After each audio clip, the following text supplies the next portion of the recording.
You don't degrade your punch. You don't start punching like an idiot. You keep the same quality of punch, but you do it quicker. Now, nobody in the world, the modern world especially, and I'm going to say this, a caveat that I've learned across my career as well, especially if you're dealing with creative people in any kind of regard, they don't understand speed. Numbers people kind of understand speed. Creative people don't understand speed. And this is they have a strength and a weakness there. With creative people have something I don't have. They're very creative and they can see things I can't see, but it takes time. I'm the complete opposite. I want everything done straight away now. But speed is super important for a business, and I'm going to tell you why. So whatever you're thinking of doing, whatever the business you're thinking of running, you need to do things quickly. If an airplane, everyone knows how planes work, is flying through the sky, arrow, beautiful demonstration for you there, a beautiful fucking diagram.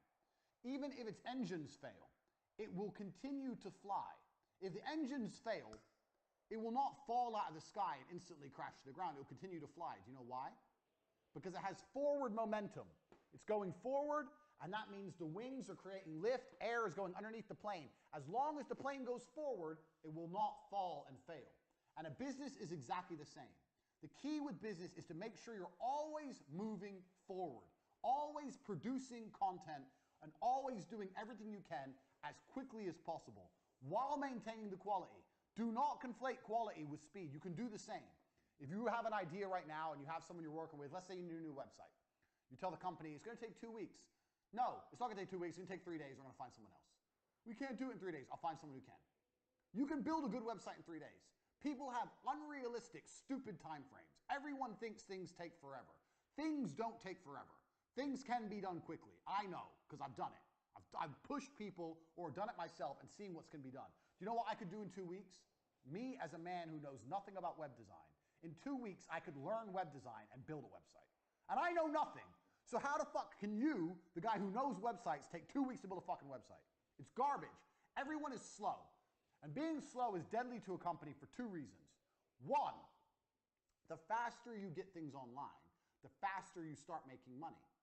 Now, if you make money today because you were in a rush, let's say you quickly push and you get it online today and you make money. That's one universe. And another universe where it takes a week and you get it online. That week of making money is gone. That money is lost. The longer it takes to get something online, the less money you're going to make as a whole. If I start a company today to the end of my life and start a company next month to the end of my life, the one I start today has been running longer. It's going to generate more money. The quicker things are done, the quicker money is made. It's as simple as that. That's starting a company. Even if a company is already online, speed is super important once again. I'll give you an example. Let's say, I don't know, producing an advert. The faster you produce an advert, the faster it's out, the faster you get results. If you do it quick enough, you might be able to produce 2 adverts in the time that other people take to produce 1. Now you have double the advertising that other people have. Speed. You have to attack and you have to move quickly. When I talk to people say to me all the time, I have a business idea. I'll say, okay, cool. A week later, I'll say, how's your business? They'll go, what business? You have an idea and it's been a week. Where's your fucking company? Where's your business? It's been a week, you ain't done shit. People are lazy, people are slow, people are complacent, including you. Everything must happen instantly, quickly, fast, speed, attack. Hitler conquered Europe with blitzkrieg. You need to go quickly. I cannot emphasize this enough. Lesson 1, speed is important. Nothing can be slow. I'll tell you another quick story about this lesson. I used to run a company, so you're going to find out about a whole bunch of companies I ran and I've run in my time during this presentation. So my work history is long and varied, but I'll give it to you a very short version. There was a job selling television advertising that required a degree in marketing to sell TV advertising packages. It was cold calling. This is a long time ago. I was 13 years ago. Before email was a thing. You'd get on the phone, you'd call people up, marketing manager, hi, my name's Andrew Tate, I'm calling from TriStar Television, I'm interested in da-da-da-da, are you interested in putting your brand on TV, blah, blah, blah. Old school sales, which anyone, if you've not done a sales job, and if you are gonna look for a job, do a sales job. Because once you learn to sell, you're gonna be all right. And you're always gonna be looked after by the company because you bring the money in. They're gonna give you a nice car, a nice office, whatever. So anyway, I went to apply for this job. They said I needed a degree. I said, I don't need a degree. They're like, why didn't you go to university? I said, because I ain't got 4 years to waste in school. I'd rather get 4 years of experience out here working jobs.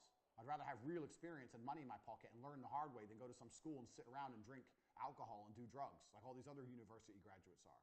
I'll work for free for 1 week, and if you don't think I'm good, don't give me the job. That's what I said. I worked for free for a week, and they gave me the job because I'm a G.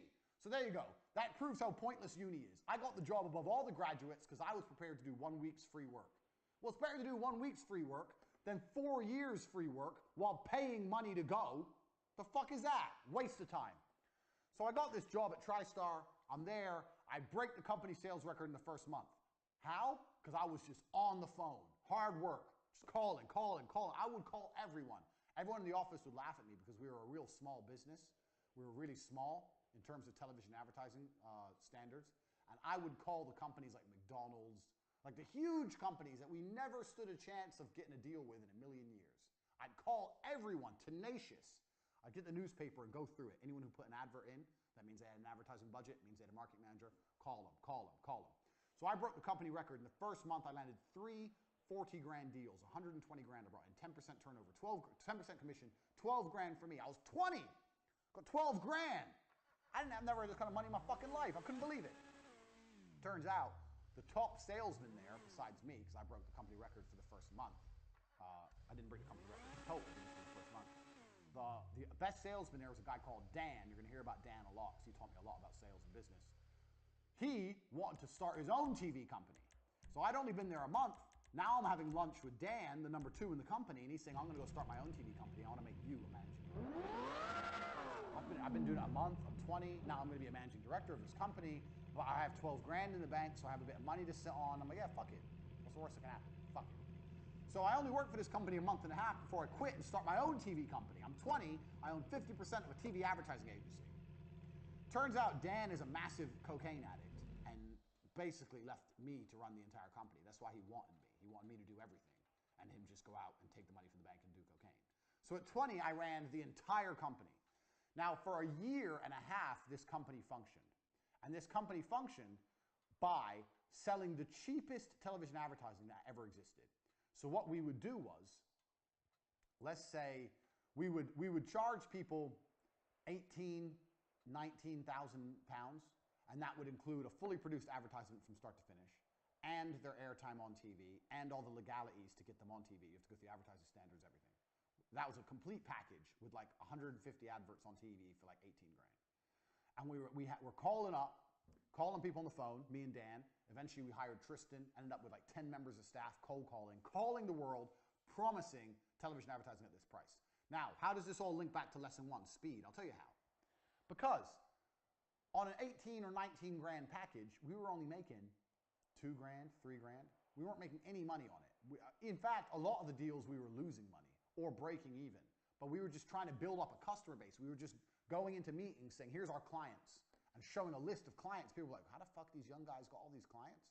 They must be some kind of young marketing geniuses. That's what people thought we were, but really we were just selling it too cheap. So we had all these clients. So how did we stay alive for a year and a half before it finally blew up in our face? Speed. We were robbing Peter to pay Paul. So we were getting money in.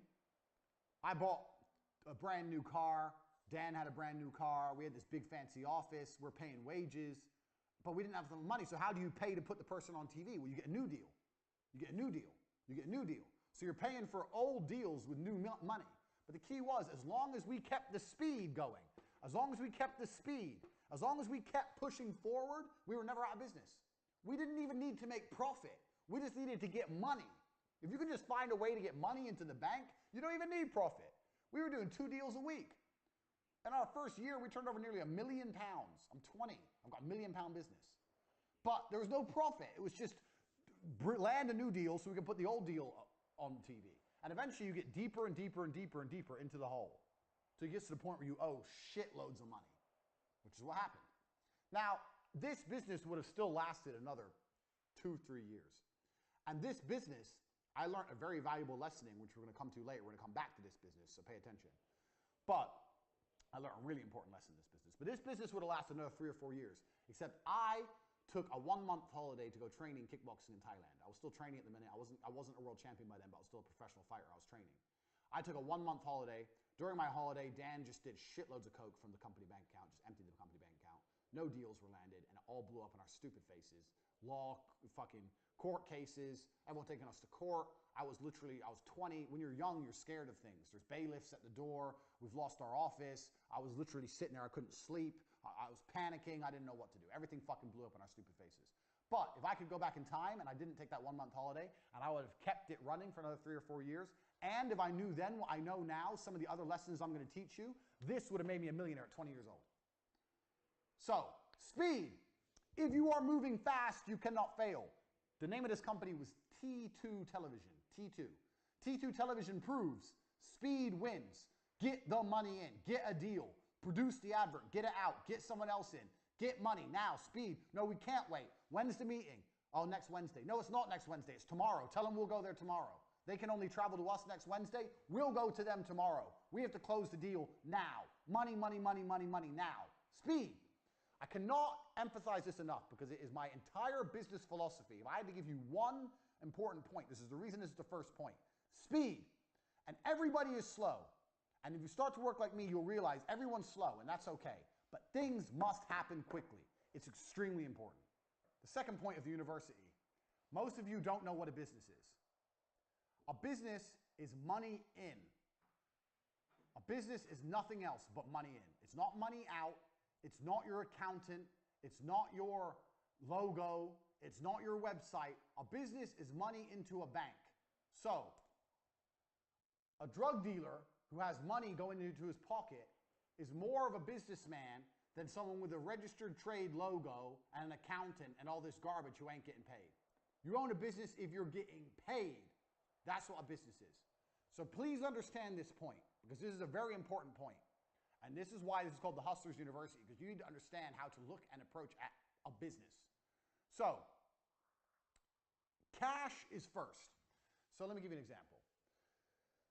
I say to people, start a company. How would you start a makeup company? And they go, okay, well, I'd find some makeup and I'd get a logo and I would I'd get a trademark, and then, I'd need stock. Listen to all the things they're mentioning. Find makeup.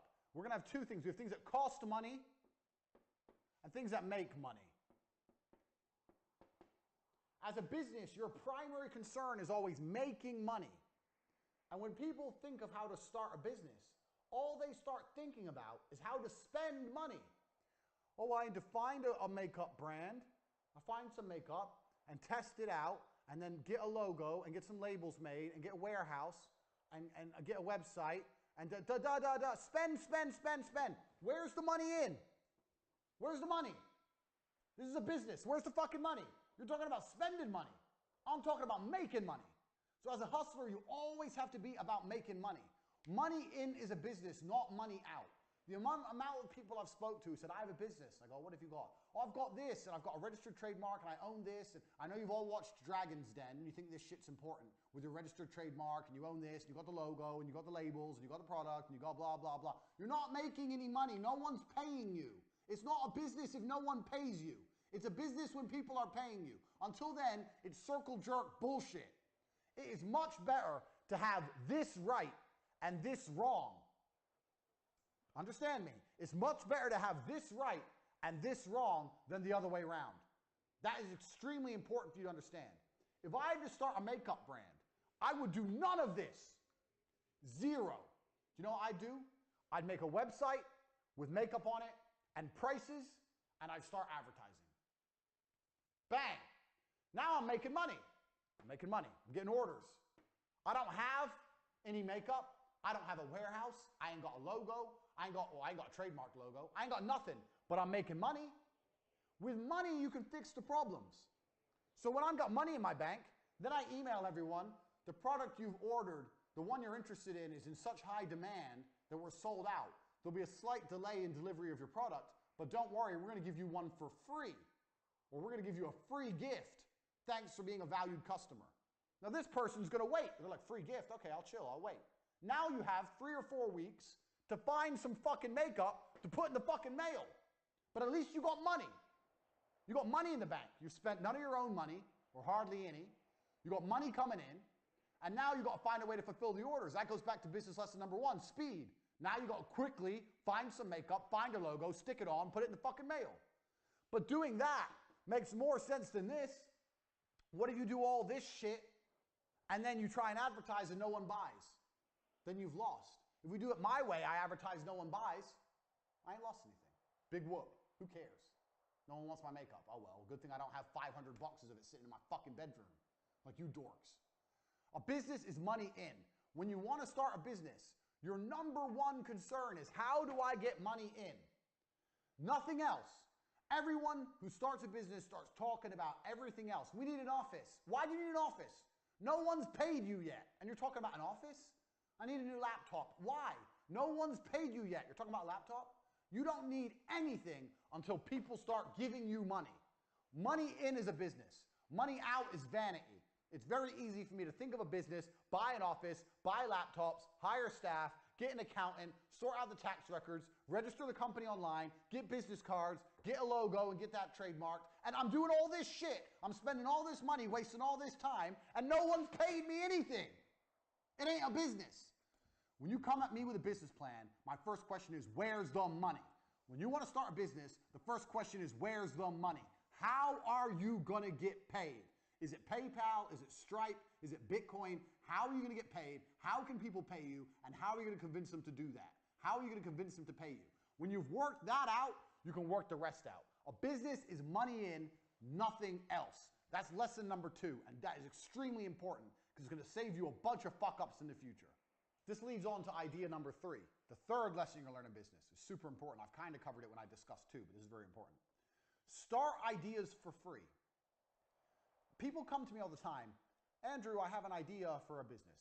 Maybe you need a small investment. It's normal. Let's say you're developing an app, you need to invest in the app or something. That happens.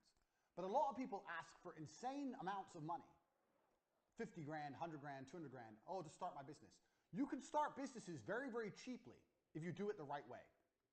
Let's look at our beautiful demonstration, our beautiful diagram here of our makeup company.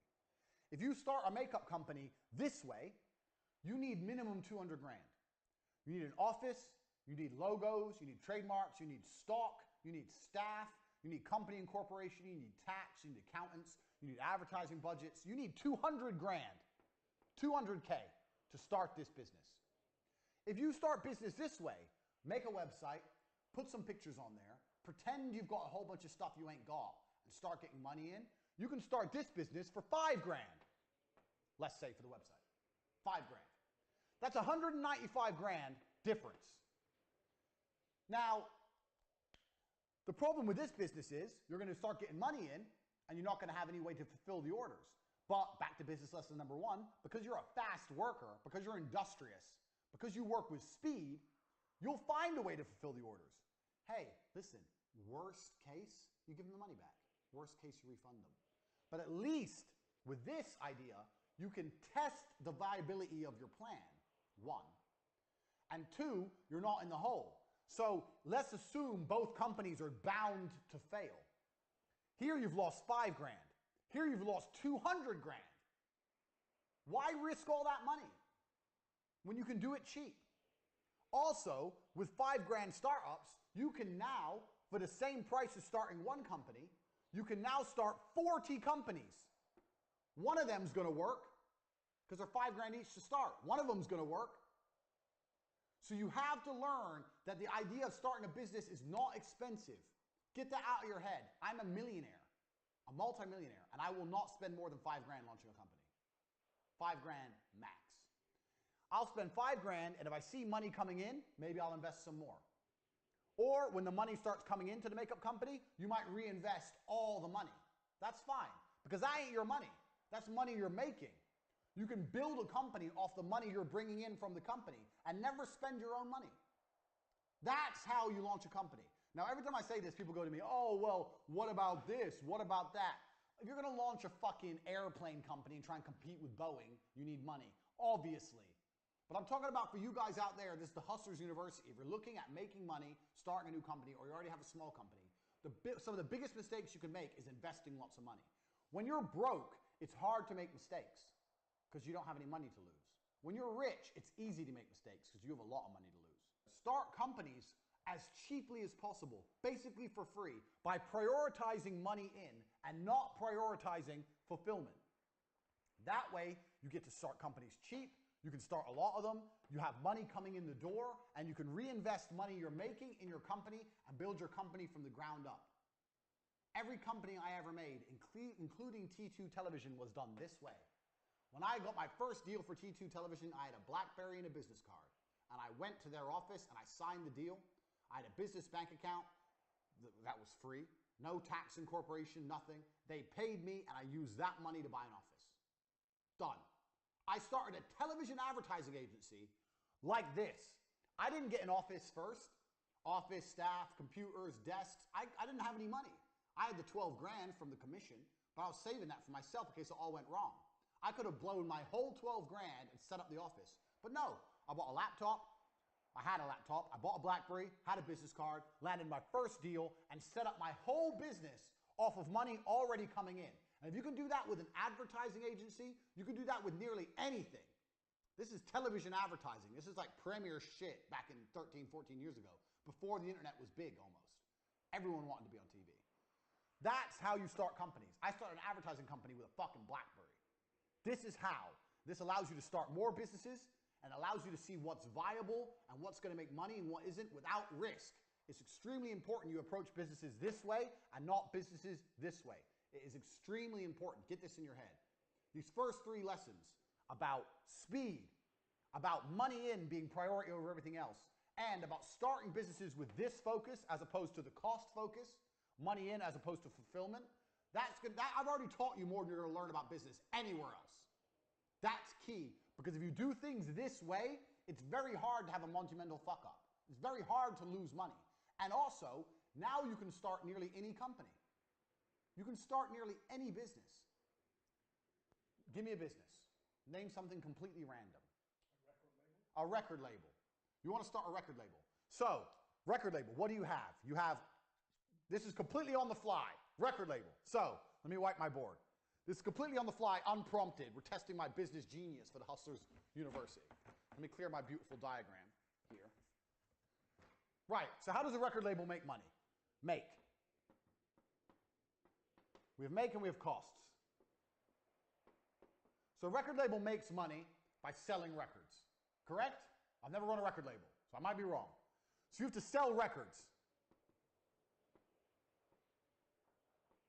Now, a record label is a digital product, so it's actually harder than makeup, because how can you sell records you don't have? So what I'd be looking to do first thing is test my distribution channels. So costs, you need to find records you can instantly supply, unlike a makeup company. So you need to find artists which are, I wouldn't say struggling, but there's certainly, you need to go out there and find some artists which don't want money up front. So you need to work out some kind of commission deal with artists and say, look, we're going to give you X amount on the basis of the sales. So you have to find, we're going to put broke boys. Because it doesn't, you know what, at this point, especially with a record label, although you need good quality artists to have a good reputation as a record label, if you have shit ones at the beginning, it doesn't really matter. If you have some shit ones and you sign Rihanna later on, is anyone going to be like, oh, they have Rihanna now, but 3 years ago they had that crap band no one's heard of? They ain't going to care. It's not going to damage your reputation. So at this point, you can just get broke boys. Get broke boys, offer them a commission deal to make to try and sell records. So let's say we're selling a record for £1. Let's say it's a 50-50 split, 50-50. Now you've got distribution channels. How are you going to sell the records? Where are you going to sell them? Apple Music, Spotify, whatever. You have to test the distribution channels, test them out. Test out an independent distribution channel. So let's say you do all the traditional distribution, traditional stuff. And let's say you want to try and sell some stuff independently. So let's say you start a website or you go on, is MySpace still even a thing for music? No, what's the other one? SoundCloud. Yeah, so there's a few other abstract ways you can try and sell money. You can try and sell records. Let's say through their own website or through SoundCloud, through some of the other ones. You can try some abstract methods. Now here's what I would do. I'm running a record label. I find broke boys. Broke boys agree to go a 50-50 split. I promise to sell loads of records. You have to promise. This is your job. So I promise to sell fucking 100,000 records a month. Some bullshit. I promise. I'd lie. This is what I do all the time. No big deal. 100,000 a month. Easy, easy, easy. I'd get them. I'd put them across all the distribution channels. Let's see how many we sell. If we don't sell any, do you know whose fault it is? The broke boy's fault. I'll come back to him and go, okay, well, yeah, we have 2 of your songs. It's not enough. People don't know who you are.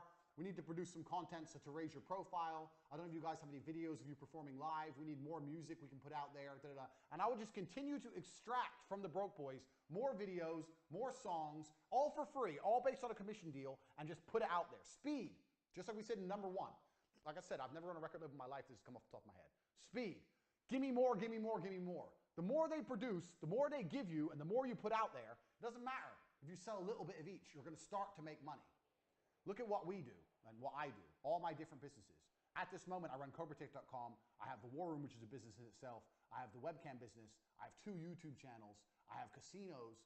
All I do, because it's just speed, scattergun. So in this kind of particular, if you're going to do a record label, you need to have as much as possible, video and music, that you can afford. And when I say afford, a commission-only deal, just constantly put out there, speed, on every single possible distribution channel. That's what you need to do. Then what you do is, when you have these boys everywhere, broke boys, the Broke Boy record band, you have them everywhere, and you have tons of their stuff, then you can approach someone who's not shit, or a little bit better. So we have the less broke boys. Less broke, we're right here. My terrible writing, because I'm writing at an angle. And when you go to the less broke boys, you can say, well, look at the broke boys. We've got them on Spotify, SoundCloud. They're on their own website selling. They're here. They're on iTunes. They're there. Look at this. This is some videos of them performing. Yeah, we use these for promotion. They're on this YouTube channel. They're on that YouTube channel. The less broke boys will be like, oh, these guys, they actually got them a lot of promo. What did you really do? All you did was extract it from these guys. Now the less broke boys might want to work with you. Maybe you don't give them, maybe it's a slightly better commission deal. Maybe they get 60, you get 40. Take their shit. Before you know it, you're going to have a catalog of stuff. So people go, who's this record label? You go, well, bang. And you type any of those bands in, and they flood the internet with things. Now you're a real record label. Now new bands, up-and-coming bands want to work with you. Just because the amount of promo you got, you put them everywhere. One of these up-and-coming bands might be the next big thing. Who knows? All I've done in this business model, I don't know anything about record labels. All I've done is stick to my tenets of business. 1, this is free. This is free. This is running a record label from your bedroom. Doing all this is some work on your computer, putting them on iTunes and making a website, whatever. That's all fucking free. Negotiate with the broke boys you can do in a Costa Coffee or a Starbucks. So this is a free business I've just given you. 1, it's free. 2, we've prioritized money in. The first thing I wrote is, how do we make the money? How do we make the money? We sell records. Okay, so we need this, we need this, we need this. Prioritize making the money. And the third thing I did was speed, quickly. Get out, get out, get out. Tell the broke boys to make more. Tell the broke boys to start a daily vlog of them recording, a daily vlog of what it's like in the band. Start putting out on a YouTube channel. Speed, speed, speed, more, more, more. Give me, content, nonstop. Speed. All I did was stick to my 3 basic business principles. Now, imagine you try this for 6 months and it doesn't work. Have you lost money? No. What did you lose? You didn't have a big fancy office. You didn't lose nothing. What's the worst that can happen? What's the worst that can happen? Nothing. And that is the exact point I'm trying to teach here. If you stick to these 3 tenets in nearly any business, you'll launch it for basically nothing, and nothing can go wrong. Nothing can go wrong. Point 4. Let me clear my board. I'm going to get some hot chick. I'm going to sit here and wipe the board. In fact, let me message a female right now. Sorry, bear with me. Let me get a member of staff. Right. Point 4. Staff. Now, this is going to be a controversial one, but bear with me. If you're watching so far, you should have learned a lot, because we're just getting fucking started. We have 100 business points to go through. We're on number fucking 3. Number 4. Family and friends are actually the best staff you can possibly get. Now, people say don't mix friends with business, don't mix family with business. Can you clean my board? Sit here and wipe it, please. Don't mix friends with business. Don't mix friends with business. Don't mix family with business. That's a lie. So the reason people say this is because people are dickheads and they can't get along with anyone. They can't get along with anybody long enough to make any money. But I guarantee you have family members right this second who could make you money. I guarantee you have a 15-year-old niece, nephew, cousin, brother, whoever, who knows more about computers than you do. I guarantee there's a 15-year-old out there with nothing better to do who knows more about Photoshop than you do right now. His stupid ass needs a job. So you can start a company right now. You can call up all your cousins. One of my cousins works for me. My brother works for me. One of your cousins, nieces, nephews, whatever, some 15, 16-year-old who's in school and bored, and say, we're starting a company. I'm going to make you a director. You're going to have 10% of the business. You're going to do everything I say. And by the time you're 20, you're going to be rich. Not bad. 7 out of 10. You're going to be rich. And he'll come start doing work for you. Now, if he won't listen to you, well, then I don't know. If you can't tell a 15-year-old to do, then you're a dickhead. But me, I always have people I can call on. There must be younger people. You don't need some old person. You need young people. And the reason for this is because young people have nothing to lose. If you hire a 30-year-old man, he has to pay his rent. He hasn't got time to waste. He has rent to pay. He has a car payment to pay, whatever. A 15-year-old, he has nothing. He only doesn't play video games. So if the business fails, who cares? He has nothing to lose. So why don't you utilize him? You must have friends or family members who are young enough in a position that they have time to waste. Don't hire people who can't afford to not pay their rent. Hire people who live for free. If you have friends and they have a kid, go to your friends and say, your kid's 15, he's good with computers. Yeah, I'm thinking of starting a company. I'm thinking of letting him work with me for free at the beginning, see if he's good, and if he's good, I'll start paying him. They'll love that. They'll love the idea of their son or daughter getting some enterprising work. Yeah, good idea. What's the business name? Bang!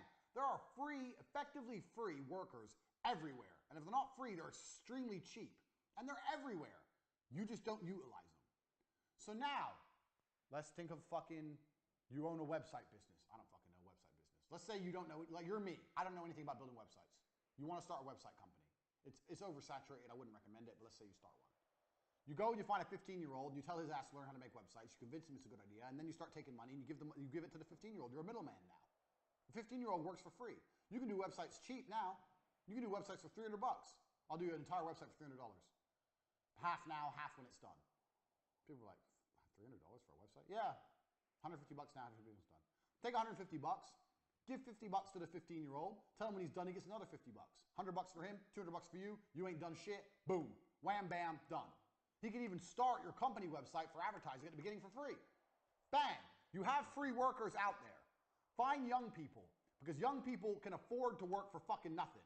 You trying to find members of staff that have mortgages and fucking pension plans, that's expensive. The best staff you can find are young people. And in most cases, young people know more than the old people anyway, especially about technology and stuff. Young people are fantastic. I love hiring 18, 19-year-old kids. They know fucking more than me about fucking TikTok, Instagram, all the blah, blah, all the shit that's big. They know more than me. I'm 33, I'm not even old. These kids are sitting there going, we need to do this and this and this. I'm like, go then. They're like, how long is it going to take? They're like, a week. I said, no, it's going to be ready tomorrow. Tomorrow, show me it. Done. Don't piss me off. Go. Speed, back to lesson 1. Bang. So you already have workers for your business. You already have them. You just don't fucking use them because you're lazy. So contact them right now. Let's get started. I apologize for the change of face, but Andrew has invited me here to talk about another very important point when it comes to making money, which is work with family when possible. That's why I'm here. Now, it's very easy for people like me and Andrew to tell you to work just with family members because we're two brothers and we're exceptionally close, but we actually learned this from other people. Me and Andrew have always been best friends, but we used to fight and argue when we were growing up, and when we were 16, 17, we worked in completely different, let's call it fields. I mean, we worked different jobs. We weren't actively putting our resources together and trying to make money.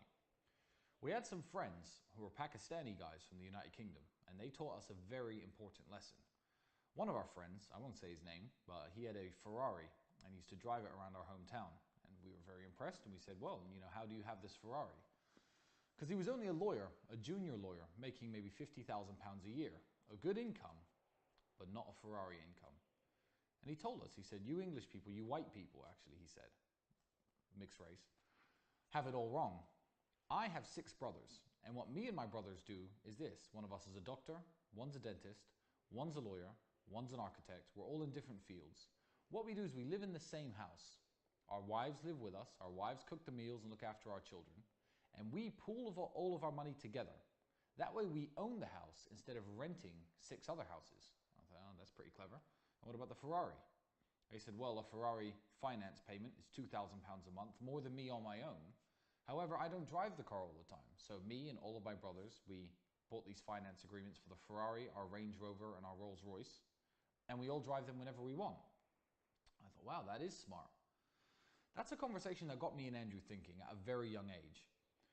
From that point on, whenever we were renting a small apartment, we'd rent it together rather than pay two separate rents. Property prices in England were still too expensive for us to buy. But when we worked together, when we were looking at making money, we thought, how can we do this together? And everything from there went into a single pot. Up until this day, we're multimillionaires. We share bank accounts. I don't know what's in whose account, under what name, which house, which car is owned by who. I mean, I know on paper, but it doesn't matter because everything is collectively owned. Now it doesn't matter so much. Me or Andrew could go our separate ways, buy our own family home and have 3 supercars each if we wanted to, but we don't. You see, when we were much younger, our first ever supercar was an Aston Martin Vantage. An old one, cost us £65,000 secondhand. Wasn't the most amazing car, but we paid for it, the both of us. That way we had a supercar for both of us to use. The money we saved, we put into business, the other activities we were doing, and that helped us propel forward to the point we're at now. So sure, it'd be easy to divide resources and split now, but why? Am I going to reach the next level faster if I do that? No. So now I live in a 7-bedroom house. My driveway is full. It's got 6 cars on it. I actually need to extend it now because Andrew won't stop buying cars, but that's fine by me. Always work with family. Now, my cousin from the United States is in a very lucky position. He's now living here in Bucharest. He works with us, and he essentially works with us forever. As long as we're making money, he's going to be here and he's part of the team.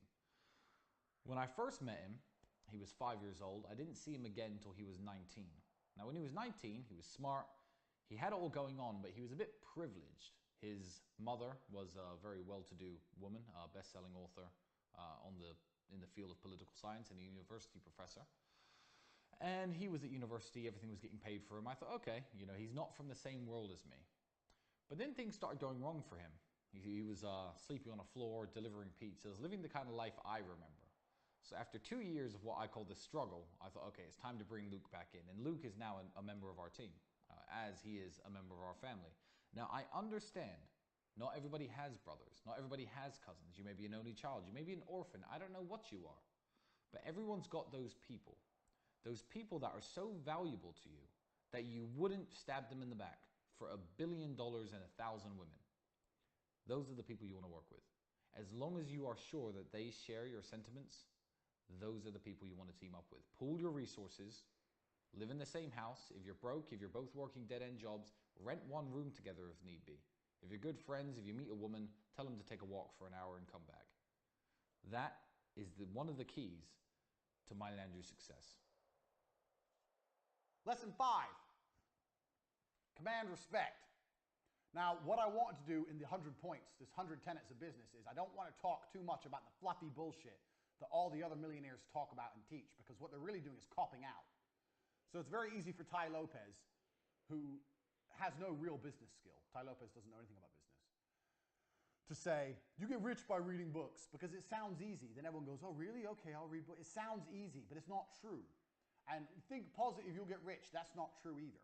But some things are true. And number 5, this is true. Command respect. This is true. So I'll give you an example. We're going to go back to Dan, the T2 guy. So I still talk to Dan sometimes now. And he's a good guy. He's got a good heart, but he just loves drugs. Some people do. One of the reasons I'm good at business is because I command respect. And I command respect because I'm a physical specimen of a man. This is the reality. I'm a professional fighter. So this helps me, whether I'm running my webcam girls or whether I was pitching television advertising. There's a level of respect humans have for other humans who are a physical specimen. Dan is a big black guy. The way Dan sold and acted and treated staff, he could get away with that he couldn't get away if he was an obese white guy. Because there's something evolutionary about humans. And if you're a person who's viewed as strong, people respect you and people trust you. If you want to run a business and you want people to spend money with you, one of the best things you can do is go to the gym. Tell you the truth. Get in fucking physical shape and people will see, okay, well, he's obviously not afraid of hard work. He's obviously disciplined. There's some things that are spoken without being spoken. There's a word for it that will come to me. And having a physical presence is one of them. It helps in business every possible way. If I stand up, when I used to stand up to sell TV advertising in front of people and say, I guarantee you spend $19,000 with me. I guarantee you spend $19,000 with me, you get double back. When they see your product on TV, a product like this, it's going to sell. Do you sell online? Yeah. Where else do you sell? Tesco, Sainsbury's. Oh, you're in the superstores as well. You are going to make twice your money back, guaranteed. If I say that as a big, strong guy who they could tell obviously trained really hard, was disciplined, was not afraid of hard work, that was more valuable than if I was a fat piece of shit. It's going to work. I'm like, well, what the fuck do you know? You just eat pizza. You don't know anything. Go to the gym. Command a physical presence. I'm not saying you have to beat anyone up. I'm saying if you command a physical presence, your words have more weight and it helps in business across all things. Everything. I know webcam girls is a very unusual business and none of you have probably run webcam girls, but I learned a whole bunch about business running my webcam girls. In fact, I approached my webcam girl business the same as I approached every other business, with the same tenets. I started it for cheap with a laptop I already had and a girlfriend I already had. I found out how to get the money in before I found out how to produce the videos. I had people sending me money for these feature-length porn videos, and I couldn't even produce them. I didn't even have a fucking camera. Money first. All my same things. Speed, quickly, get everything produced quick. I did all the same things with all my businesses. But the reason I could have so many girls listen to me is because I'm me. And I'm me because I'm big and strong. I'm Andrew Tate. So if you want to run your business, do not neglect physical presence. Now, you can be successful without physical presence. There's a whole bunch of dorks who are successful. But I'm talking about what I know about business and what I've learned. This is the Hustlers University. And what I'm saying is it will help you. Even if you're Bill Gates and he was super successful and he's a dork, he would have been more successful if he was a big, strong dude. It's never going to detriment you to be bigger and stronger in life, and whether it's in business and every other aspect of life. Being bigger and stronger and commanding physical presence will always help you. It shows discipline. It shows that you understand hard work, and it makes your word more valuable. And sometimes in business, all you've really got is your word. You have to promise people shit, and they have to believe you. So if you do that as a big, strong dude, people just believe you more. This is just the harsh reality. This is the Hustlers University. I told you it's no nonsense. It's no garbage. If you want to run a company, start going to the gym, get big, get strong. It's going to help you make money. Sooner or later, I guarantee you, it's going to help you make money. This is point 5. Don't neglect it because it's very, very true. Even if it only helps you 10%. 10% is a lot. 10% is the business. 10% is the difference between success and failure. 10% is the difference between a little bit of money and a lot of money. 10% is a huge difference. If you're selling, let's say you're selling $1 million of product and you got a 20% margin, that's 200K. If you had an extra 10% margin because you're the big, strong guy and you got 300K, bang, that's an extra 100 grand a year. That's a fucking 911. That's a Porsche. It's a big difference. It's a big difference. So do not neglect number 5 because it's real. Check the guns. Would you, and here, let me prove the point. Would you have bought this course? You bought this course because I'm Andrew Tate. You trust me. You've obviously looked at me and you go, you know what? There's something about this guy. He knows something. I trust him. Would you have still bought this course if I was morbidly obese? Genuine question. I know it's an extreme, but it's a question. If I was morbidly obese in my chair and very, very fat, I'm going to teach you about business. Would you have bought the course? Or would you have thought, fuck you, fat fuck, you don't know nothing? And if you're honest with yourself, you'd think, yeah, you're probably right. I wouldn't have bought from you if you were obese. So that's the extremes. I'm a professional fighter, obese. These are extremes. But the extremes prove the point. The closer you are to in good physical condition, the more likely you are to be respected, and the more likely you are to be able to say things and people believe you. So, get in physical shape. That's point 5. Commanding respect is always going to be able to help you throughout life, especially in business. Point 6. Resell to people you've already sold to. It's the easiest money you'll ever make. So, in T2 television, because obviously we knew we weren't making money. When shit was getting hard, what we do is we were selling these 18, 19 grand deals. And one of the reasons we survived so long is we'd get people to sign up, pay 18, 19 grand, make their advert, show them their advert, hope they loved it. And if they loved their advert, then we try and sell a bonus airtime package. We come at them and say, by the way, we've got a really big purchase coming up for McDonald's, some bullshit. And we're getting airtime extremely cheap. And for only an extra 5 grand, we can get you an extra 100 spots on TV. Some garbage, some bullshit. And try and sell them this extra package. And this package had some profit in it for us. The spots we'd give them would be in the middle of the night, cheap, bullshit. And this was our only chance to make any profit. So if they said no to this, we did all the work for effectively nothing. If they said yes, we'd sell it for $5, and it was like $4 grand profit. That's how we were surviving. So if we tried to put that in at the front end and sell 24, 25 grand packages, we couldn't sell it. But if we sold them at 19 and then tried to upsell them later, we had about 60, 70% upsell rate if people liked their advert. So the easiest money you'll ever make is selling to people who have already bought from you before, as long as you relatively fulfilled your deal. So we did it after the advert. We never tried to sell it to them before they saw the advert, because then it was much harder to sell. So if you do a good job or a half good job, the best customers you're ever going to have are people who have already bought from you before. You should already know this about business. This is a very easy one. But it is so much easier to sell to someone who's already bought from you than it is to sell to someone new. A lot of you watching this may have already bought something from me before. Congratulations, you must know a lot of shit. But it's very, very important. It's very, very true. So I know a lot of people with a lot of different businesses, and they all call me up for advice. And one of the first things, I had a guy call me up about 2 months ago, and he was saying he was struggling for cash. He asked me to borrow money. And I said, I won't say who he is or what his business is, because you'll know. Some of you will know. So to protect him, I was like, well, okay, how much do you need? He's like, 200 grand. So how many customers do you have? He goes, oh, all in all? Yeah, all in all. How many customers are on your database? He goes, oh, about 10,000. Like, bro, there's your 200 grand. Put together a fucking email campaign. Do a huge discount. You don't have to let it leak out into the public. Let them pay full price. These people have bought from you before. Put it all together, pow, and blast it out. There's your 200 grand. What do you need me for? These people have bought from you before and you delivered. There's your money. Your money's sitting right there. Go get it. So easy to sell to people who have already bought from you before if you did a half good job. In business, you don't need to sell to tons of people if you can sell to the same people over and over again. And it's much easier to sell to the same people over and over again than it is to keep finding new people. Keep that in mind, especially during times where you need cash, or you're trying to raise cash, or you want to increase cash flow. The first thing you should do, if you have a company and you're making a bit of money, making a little bit of money, and you go, you know what, I want to make some more, what can I do? Don't look at advertising more.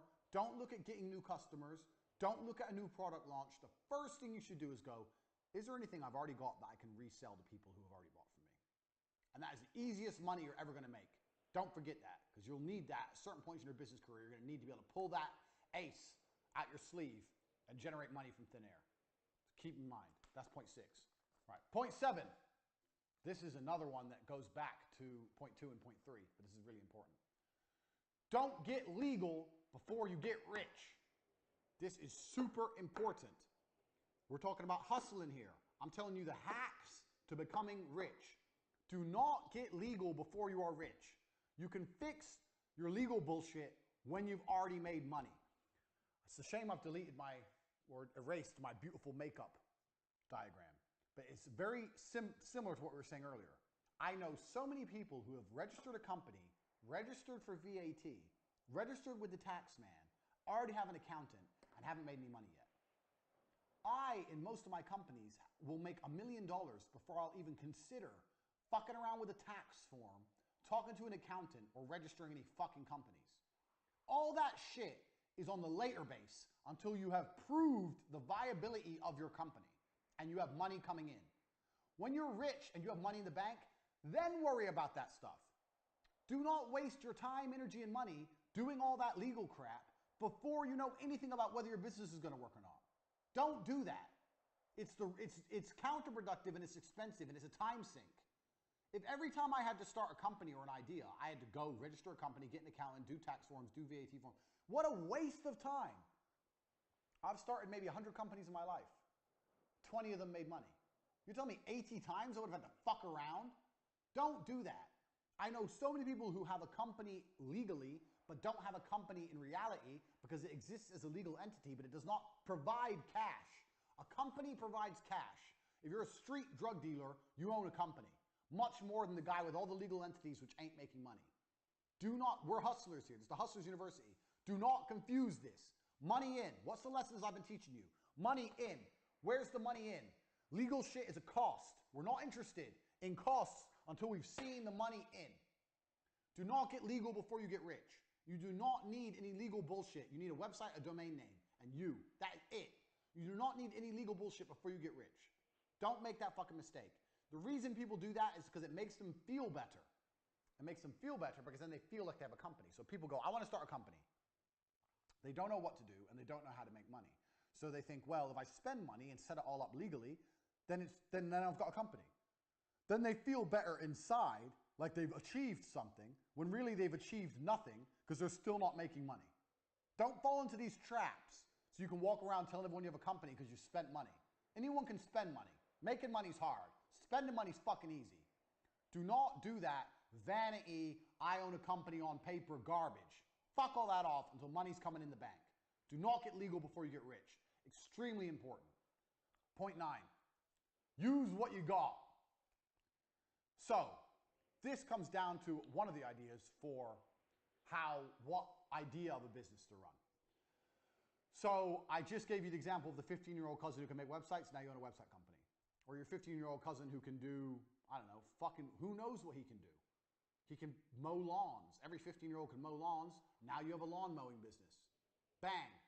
Tell his stupid ass to go deliver some flyers. Drive him around in your car. Play some 2-pack. Chill out in your car. Text some bitches. Drive at 5 miles an hour. Let him drop off all the leaflets. And then let him mow all the lawns. You collect all the money and just pay him a percentage. Bang. You now own a lawn mowing company. Congratulations. Use what you got. I made a lot of money with webcam girls. If you're watching this, you don't know that. Webcam girls. You can go to chatterbait.com. You see girls on there on webcam, getting naked, talking to dudes, taking money. That made me millions and millions of dollars. I came up with that idea by sticking to this principle. Use what you've got. So right now, if you're sitting there, make a list of everything you have. And I mean everything. You have a house, let's say it's rented. You have a car, it's on lease. You have physical strength. Let's say you're a strong guy. When I was making my list, I was writing everything down. I was like, well, I've got 6 girlfriends. 6 girlfriends. So, okay, how can girls make me money? Strip club, but that takes money to set up. Remember? Costs, money in. Strip club, I cannot get money in a strip club without a club. So I looked at all the costs for a strip club and realized it's too expensive before I could get money in. It's too big a risk. Remember? It's too much risk. I could lose 300-400 grand. Can't risk that. How can I get money in? How can I get money in for having hot girls without spending money out? So my first idea was strip club. But I looked at all the costs. I was like, okay, so why do men spend money on girls in strip club? Because the girls are beautiful, they get to look at the girls, see some titties. How can I do that without the club? Well, the internet. If I put them on the internet, it's cheap. This is literally how I thought. I stuck to my business principles. Okay, it's cheap. Start looking up, bound, discovered the webcam websites. All right, so I've already got the girls, I've already got a laptop, I've already got the internet. Bang! The day I had the webcam idea, the same day I was making money. I didn't spend any money, but I was making new money because I refused to allow myself to spend. Then I started making new money in with the webcam because I knew I had the internet, I knew I had laptops, I knew I had girls. Use what you've got. Look around you. What people do you have? Does your old mother need a new job? Maybe she's at home and she's bored and she wants to, maybe she'll mail things for you. I don't fucking know. Do you have cousins, nieces, nephews? Do you have a girlfriend who has nothing to do? Use what you have. People, things you have. Make a fucking long-ass list and you'll start thinking of ideas, business ideas. And they're going to come to you like the strip club came to me. But then you're going to sit there and go, okay, this is a good idea, but I can't afford that. But then you're going to go back to the other lessons I've taught you. Okay, this is how much it would cost to set up that way. But how can I get the money in that this would generate without all the costs? And if you do that and you sit there with a piece of paper and you write everything down and you stick to the principles I've taught you so far about how to start businesses, you may find a business you can start for a couple grand. You've already got your staff, a couple grand, you got an idea, you try it. Doesn't work, lost a couple grand. Does work, bang, you're rich. That simple. If it starts to work, speed, more. Lesson 1. It's really not that complicated. This is how hustlers get rich. It's really, really simple. So, use what you got. A lot of you already have things you can use, you just don't use them. Uber's another one, man. Uber's a fucking perfect one. So, I know Uber doesn't pay very much at all. I know that. But, you know what everyone loves to do when they first get their driving license? Drive. Maybe you have a 17-year-old cousin or some shit, he's just learned to drive. Get his ass on Uber. Rent a car. Find a way to rent a car with unlimited mileage per month. tell him he's going to do 10 hours of Uber a day to train how to drive, lie to his ass and say that in the Uber app you can track and make sure he ain't breaking the speed limit so he drives safe. Put his ass on Uber, pay for his gas, and give him half the money and keep half for yourself. Bang, done. Set him up, get him ready. This is shit. I didn't plan. I'm just telling you things off the top of my head. Because this is how I think as a hustler. I don't need to sit and think. I just know there's money, and I find a way to get the money. That's how I am. So right now, you've got cousins out there who aren't driving Uber. If you can convince them to drive Uber, well then why don't they do it without you? Easy. You can talk some shit. Make some shit up. Hey, have you got an Uber account? No. I'll set it all up for you because it's complicated and there's some tax. I'll handle the tax. Don't pay no tax. Just lie. Blah, blah, blah. Get them an Uber. Get them in cars. Bang, bang, bang. Take the money. Done. What are you waiting for? Use what you got. You've already got people. There's cars. There's things happening. You're just not doing anything. Look around, make a full list of what you have, stick to the business principles, and find a way to get money in without spending money out. And you won't lose. That's what I did with the webcam company. And it made me millions of dollars. Millions. I ended up with huge numbers of girls. All because one girl. I started with one girl, made money, bought another laptop, got another girl, 2 girls, made money, bought a bigger apartment, 3 girls, 4 girls, 5 girls, bang, bang, bang, bang. Before you know it, I had a fucking empire of women. Because I stuck to my business principles. I never spent money I didn't make first. From my webcam company, which ended up generating over $7 million, I never once, ever spent money that I hadn't made. I didn't spend $1 out of my pocket that I hadn't already made first from the webcam company. I started that from zero. Just like I started my advertising agency, zero. And this is why when people come to me and go, I want to start a business, I need an investment. I sit there and think, you don't know about business. Because if you knew about business and your idea was really good, you wouldn't need my money. You'd pull it off for zero. If you're talented and your idea is good, you don't need money. So if you can't make it work for zero or for very little, then it probably wouldn't work anyway and you just lose a whole bunch of money. Because if it would work, if it's a good idea and it will work, then money will start coming in fast and you'll have the money you need. If no one's sending you money in to give you the money you need, then the idea doesn't work anyway. So if I put these I take that back. It's horrible. If I put these chicks on cam and no one was paying them, then they weren't hot enough to be in a strip club, were they? Luckily they were. I know my girls are hot. It's just an example. This way I get to find out if they're good enough for free. This way I get to find out if they're good enough for 200-300 grand. Think about it. Use what you've got. You've already got shit out there. You're just lazy. Point 10, staff. I know a lot of people who are starting companies or they want to start business and the first thing they say is, I need an assistant, or I need this, or I need that member of staff. Staff need a clear objective.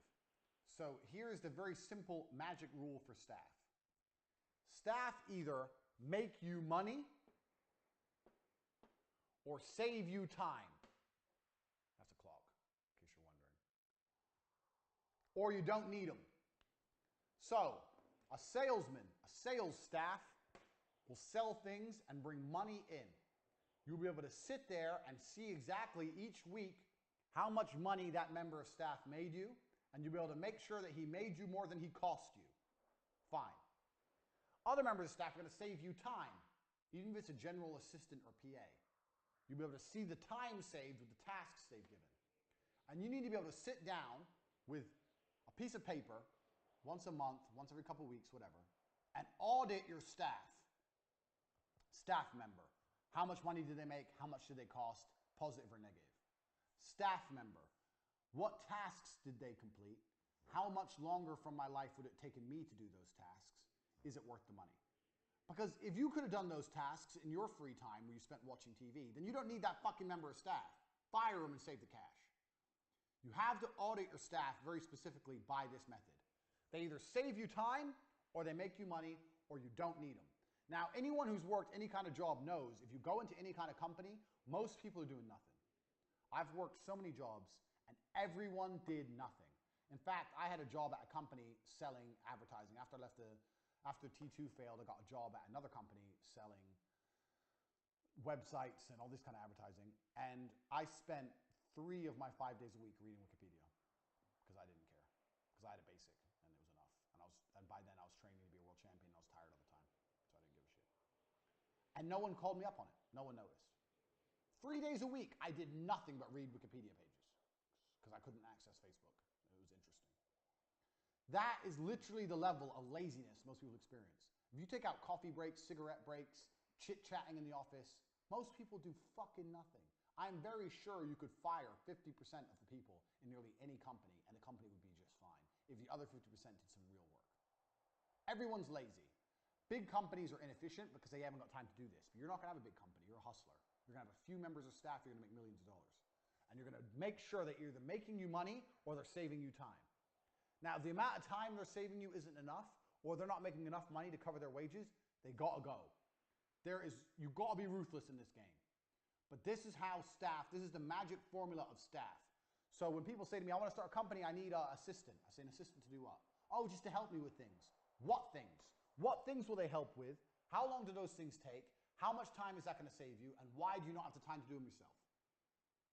Because you want to watch TV? Because you need to relax? Because you're afraid you'll burn out? Shut up. It's garbage. It's all garbage. You want to feel important and tell someone what to do. That's not how you get rich. This is the magic staff formula. Do they make me money? Do they save me time? Write it all fucking down, work it out, and if it ain't good enough, they gotta go. Simple. That is how you manage staff. Because I get asked so many questions about staff. Making me money, save me time. Done. Another thing that's important with staff is you have to teach staff your business ethics.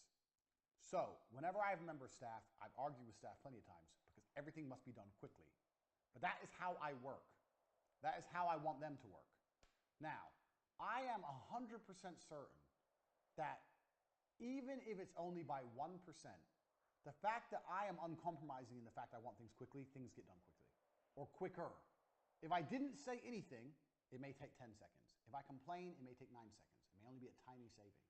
But that is how I work. That is how the people I work with, I want them to work. Speed is everything. So when you get new members of staff on board as well, make sure they understand your business principles, especially number one, because that is your business mantra, speed. So if you have a salesman and he's selling and he's doing fantastic, that's good. You can sit him down and say, you know what, you're doing a fantastic job, you're making lots of money. I'm very, very proud of you. Look, you're making this, you've done really well, you're making target. There's only one thing I want to talk about is how quickly you work. I'm like, what do you mean? I'm hitting target. Yeah, you are hitting target, but when you're inputting information into the system, I think we can get that done quicker. There must be a faster way we can get that done. Free up his time. If he does things quicker, he has more free time to sell more products, he'll make more money. Speed. No one ever works fast enough. When I was fighting, jab, cross, the basics is never quick enough. It has to be quicker. It has to be quicker. In fighting, there's no such thing as too quick.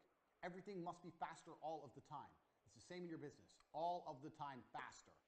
All of it, all the time. If your assistant is saving you time, if they work faster, they save you more time because they have more time to do more things to save you time. Faster, all the time. So even if they're both performing, you still have to re-incentivize and re-alliterate point one. Point one is super, super important. If you do that, you're going to get more out your staff, more money's going to be made, more work's going to get done. It's better for everyone as a whole. I learned this business. I learned this. We're going to come, I'm probably, some of these points will overlap, but before television, I worked as a fishmonger. When I was 15 was my first job, and I used to carry boxes of ice and fish at 6 o'clock in the morning on the market. Shit job. In the middle of winter, you're carrying ice, 6 in the morning, it's -5, it's horrible. Your hands are shaking, it's a horrible job. And I got paid no money, but I did it because I wanted money. So if I'll do that at 15, your 15-year-old nephew will make a fucking website. So I used to get up at 5, run from where I lived in Luton to the town center market, run, because I didn't have a fucking car. Work 10 hours, and then run home. That's how much energy you have when you're young. That's what I did. And the person I worked for was my uncle. My uncle worked there. His name was Keith. And he always used to tell me, faster, faster, faster, faster. And I was always trying to move these boxes of fish as quickly as possible. And when I was moving all the boxes, I'd say, yeah, but if I finish it all, what's the rush? I'm here till 5 o'clock. He goes, no, faster, faster, faster. He'd always push me to finish it. And then if I finished everything, I'd have maybe 3 hours left. If I walked, it would take me to 10 hours. If I ran like crazy, it would take me 7 hours. So I'd have 3 hours spare. And I say, now what do I do? He goes, there's always work to do. Find work to do. I What do you mean find work to do? He goes, find work to do. Find work. If I see you standing around, I'm going to get angry. Find work. That's what he used to say. I'd end up sweeping the floor or wiping the walls, cleaning the walls, some dumb shit. But he was right. And we're going to come to this point later on. If you do things quickly, you have more time to find work to do. And finding work to do adds up. I swept the floor, I wiped the walls. Maybe someone came in, saw the nice, clean, pristine walls and bought some fish they wouldn't have otherwise bought if there was a tiny mark on the walls. Who knows? The point is, the work got done quicker because I was being pushed to be fast. It got done, and then more work happened. Even if it was menial work, more work happened in the same time frame. More work got done. That made me more valuable as a staff member. That's how he valued me. You've got to be the same. Right. That's the first 10 lessons. We have 90 more. The first 10 lessons of the Hustlers University. I bet you're sitting there already and your mind's blown. You're sitting there like, whoa, I've learned so much. I didn't think of it that way. Tate, you're a genius. I know. We have 90 more. We've just begun. If you've watched this video once, I recommend watching it 2 or 3 times. These things need to sink in like second nature to you. You need to be able to recite them one by one.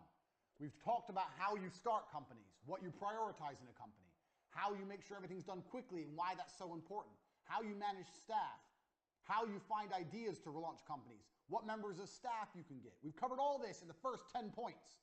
This alone is enough. This alone is worth the value of what I've taught you. And we've just begun. The first 10 points of the Hustlers University. If you watch this video, I recommend you watch it 2 or 3 more times before you even move on to number 2. If you want to move on to number 2, do it. But you need to pay attention to these because they are the basis of everything I'm going to teach you here on after. Right. Hustlers University, straight into it. Point 11. Outsource cheaply. If there's something you cannot do and you need someone to do it, you need to outsource cheaply. You can either find a student, as I've discussed earlier, finding a niece, nephew, blah, blah, blah, or find students. Students are fantastic because students need work to do for their fucking projects or whatever. Let's say you need a video. Find a film student. They'll do it cheaper than a film company. Find students or use Fiverr. Outsource cheaply. And never, the point 11 is, never hire, if you can avoid it, please do. Don't hire another company to do your work. So as a company, let me remove my beautiful diagram. As a hustler, so I'm not trying to teach you how to be a CEO. I'm teaching you how to make $5 or $6 million a year so you can buy supercars and enjoy your life. As a hustler, you want to be here at the top. That's me. Wait, maybe there's some muscles. There we go. That's me. With the big arms, with G. That's me. I'm the hustler. I'm the CEO. Underneath me, you might have to have one company. Let's say I develop an app. I need an app development company. But if I can help it, I'll hire a student to make my app. Ideally, you want individuals below you. You want this person who's your assistant. This person is your sales. This person does your app development or whatever. And it's all people. Maybe you will need a company below you to do something. So let's make this specific. Let's say I have an app company. And then let's say this person is, these are all people that do different things. Sales, assistant, sales. My relationship with the people is always going to be better and cheaper than my relationship with the company. Because a company is not interested in making you rich. And I know you think the people aren't either, but bear with me. A company is interested in making itself rich. They're very different things. So if I have, let's take an example as a website. If I need a new website, and I tell a person who works for me to make that website, me and the person have a personal vested interest in such website. I can discuss with him personally, we can get it done. If I hire a company to make my website, it gets added to the list of work, and then this company thinks, how can we get more websites? Do you understand where I'm coming from? The person who's tasked with the website has one job, make my website. The company who's tasked with the website has 2 jobs, make the website and find more people who need websites. They need to do 2 things. And if they're smart, and some of them are, if they had to choose between delivering your website on time or taking on more work and taking more money, they'll take the money. Their primary focus is not your site. Their primary focus is generating money. Do you understand these? There's a huge difference. This person's primary focus is completing his job for his boss. This person's primary focus is not completing the job for the boss. It's getting more money from somewhere else. It has nothing to do with you. Fair enough, they may have more people in different departments, blah, blah, blah. But that's still the primary goals of the individuals. The primary goal of the individual and the primary goal of the company. Plus, the company's more expensive. So, you want to try and outsource cheaply. You want to have individuals you work with. Now, if an individual has a company, fine. That's still an individual. When someone goes, I'm me and I have my company, I see that as an individual. I don't see big companies as people I want to work with. If I want a website, I don't want to go into some office full of people making websites. I don't like that. I've never had a positive experience with that. It's always expensive. They always have other jobs and other things to do. Their primary goal is making money. They don't really give a shit about you. Now, if you need something very specific and personalized and you need a really big company, okay, do it. But in most cases, you don't. Try and work with people and try and outsource cheaply and try and use students. This is number 11. Nearly anything you need done, a student can do. You can find students, and students are, drum roll, broke, which means they work cheap. Find students. If you don't know how to do something, find a student who does know how to do it. Try and avoid going to companies. Companies have a different objective than keeping you happy. If you have good staff under you, you become like a team, you become like family, everyone wants to work together, everyone wants everything to work. If you're a good leader, your staff genuinely want everything to work, and you genuinely want your staff to be happy. It's a happy medium. Everyone wants success. This company doesn't really give a fuck if your company fails. If you've paid the invoice, they don't give a shit. You've paid the invoice, they have to deliver a website, whatever. They've got 10 other people they're making websites for. Oh, your company fucked up, big whoop. Work with people with vested interests. Students, young people, try and outsource cheap. Try and avoid hiring another company to do anything. As a hustler, you want to have you at the top, individuals you can trust below you, and that is the happiest company structure. You don't want to be working with lots of companies. I know guys who try and start businesses, they hire a website company, they hire an accountancy firm, they hire this, and I was like, all it is you at the top, company below you, company below you, company below you, all trying to send you invoices and suck you dry. It's bullshit. Don't do that. You won't get rich very quickly doing that. Trust me. Point 12. I've said this already, but I'm going to say it again. I've been over this, but I'm going to stress it. Like I said, some of these points are going to overlap a little bit because of the way I explain things off the top of my head, because I'm a fucking genius. I don't need to sit there and script this out. You can't fuck up if you don't spend money. This is key. It's very hard to fuck up if you don't spend money. Now, if you have a very successful business and you're sitting on lots of money and you don't upgrade your business and then you go out of business, that's a fuck up. You should have spent money, yes. If you're a Blockbuster and you are sitting waiting for people to rent videos and you didn't invest in a streaming service like Netflix and you go out of business, yeah, you fucked up. You should have spent money. But at the beginning of a company, as a hustler, if you don't spend money, it's very hard to fuck up. 99% of business fuck-ups are, I spent cash and I can't get it back. I spent cash and I lost it. I spent cash and now I don't have enough cash. If you don't spend, it's very difficult to fuck up. And this is why being broke is so liberating. I was happier starting businesses when I was broke. If you're watching this and you're broke and you're living at home with your mom, you are lucky. If everything goes wrong, you still have somewhere to sleep. You're still going to eat. You haven't got to worry about a mortgage payment. You ain't got to worry about a car payment. If everything fucks up, you're still okay.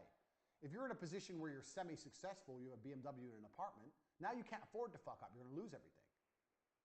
This is the point. So, if you're not successful, things are even better. But spending money is the easiest way to go wrong. If you don't blow money, it's very hard to fuck up. And that's why we go back to the way I teach you to start businesses for nearly for free. Don't spend money. If you're going to spend money, spend it on what you spend it on here. Knowledge, information. I'm going to save you thousands, hundreds of thousands for what you got this course for. But in general, I see people and they're so happy to spend money. Don't spend your money because it's very hard to fuck up if you're not spending money. If you've got a hustle, doesn't matter what it is. and it's bringing money in, yeah, and you're not spending money all the time, you'll be okay. Now, I'm not saying be tight. I'm not saying don't invest. I'm not saying be stingy. I'm not saying any of that.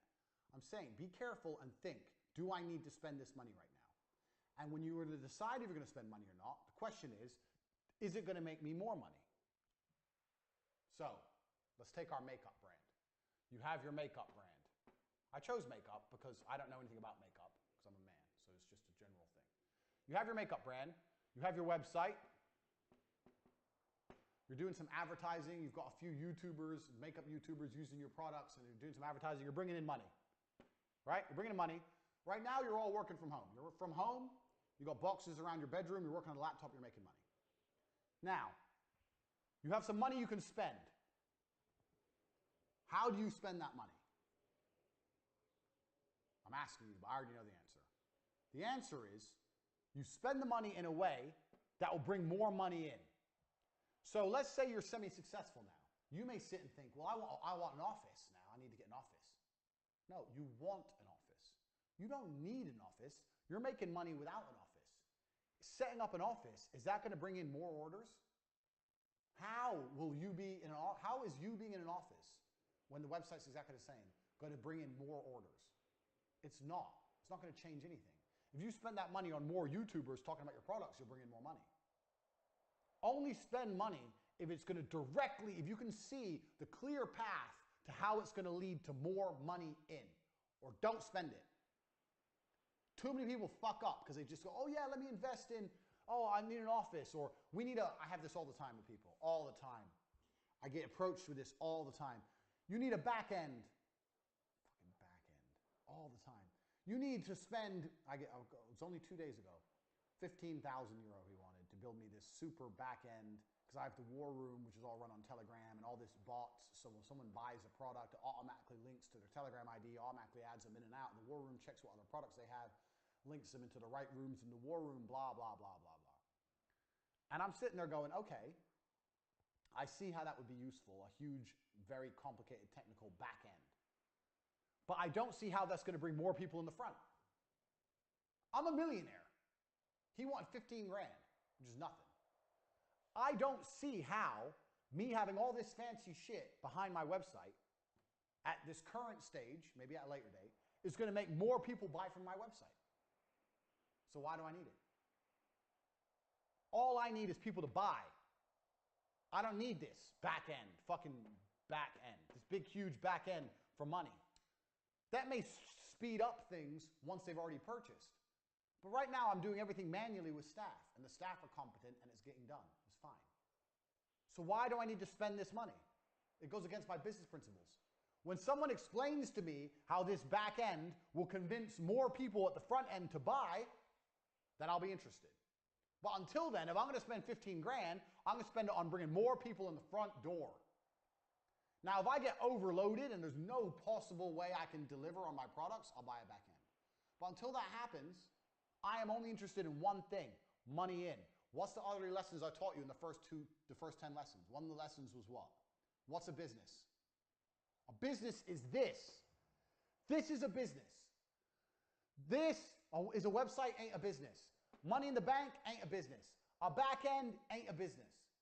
The only thing that's a business is this. Orders coming in. That is a business. The rest of it is bullshit fulfillment. This is your focus. As long as you have this, you will be okay. T2 succeeded for a year, and it would have been for many years, because of this. As long as you have this, nothing will go wrong.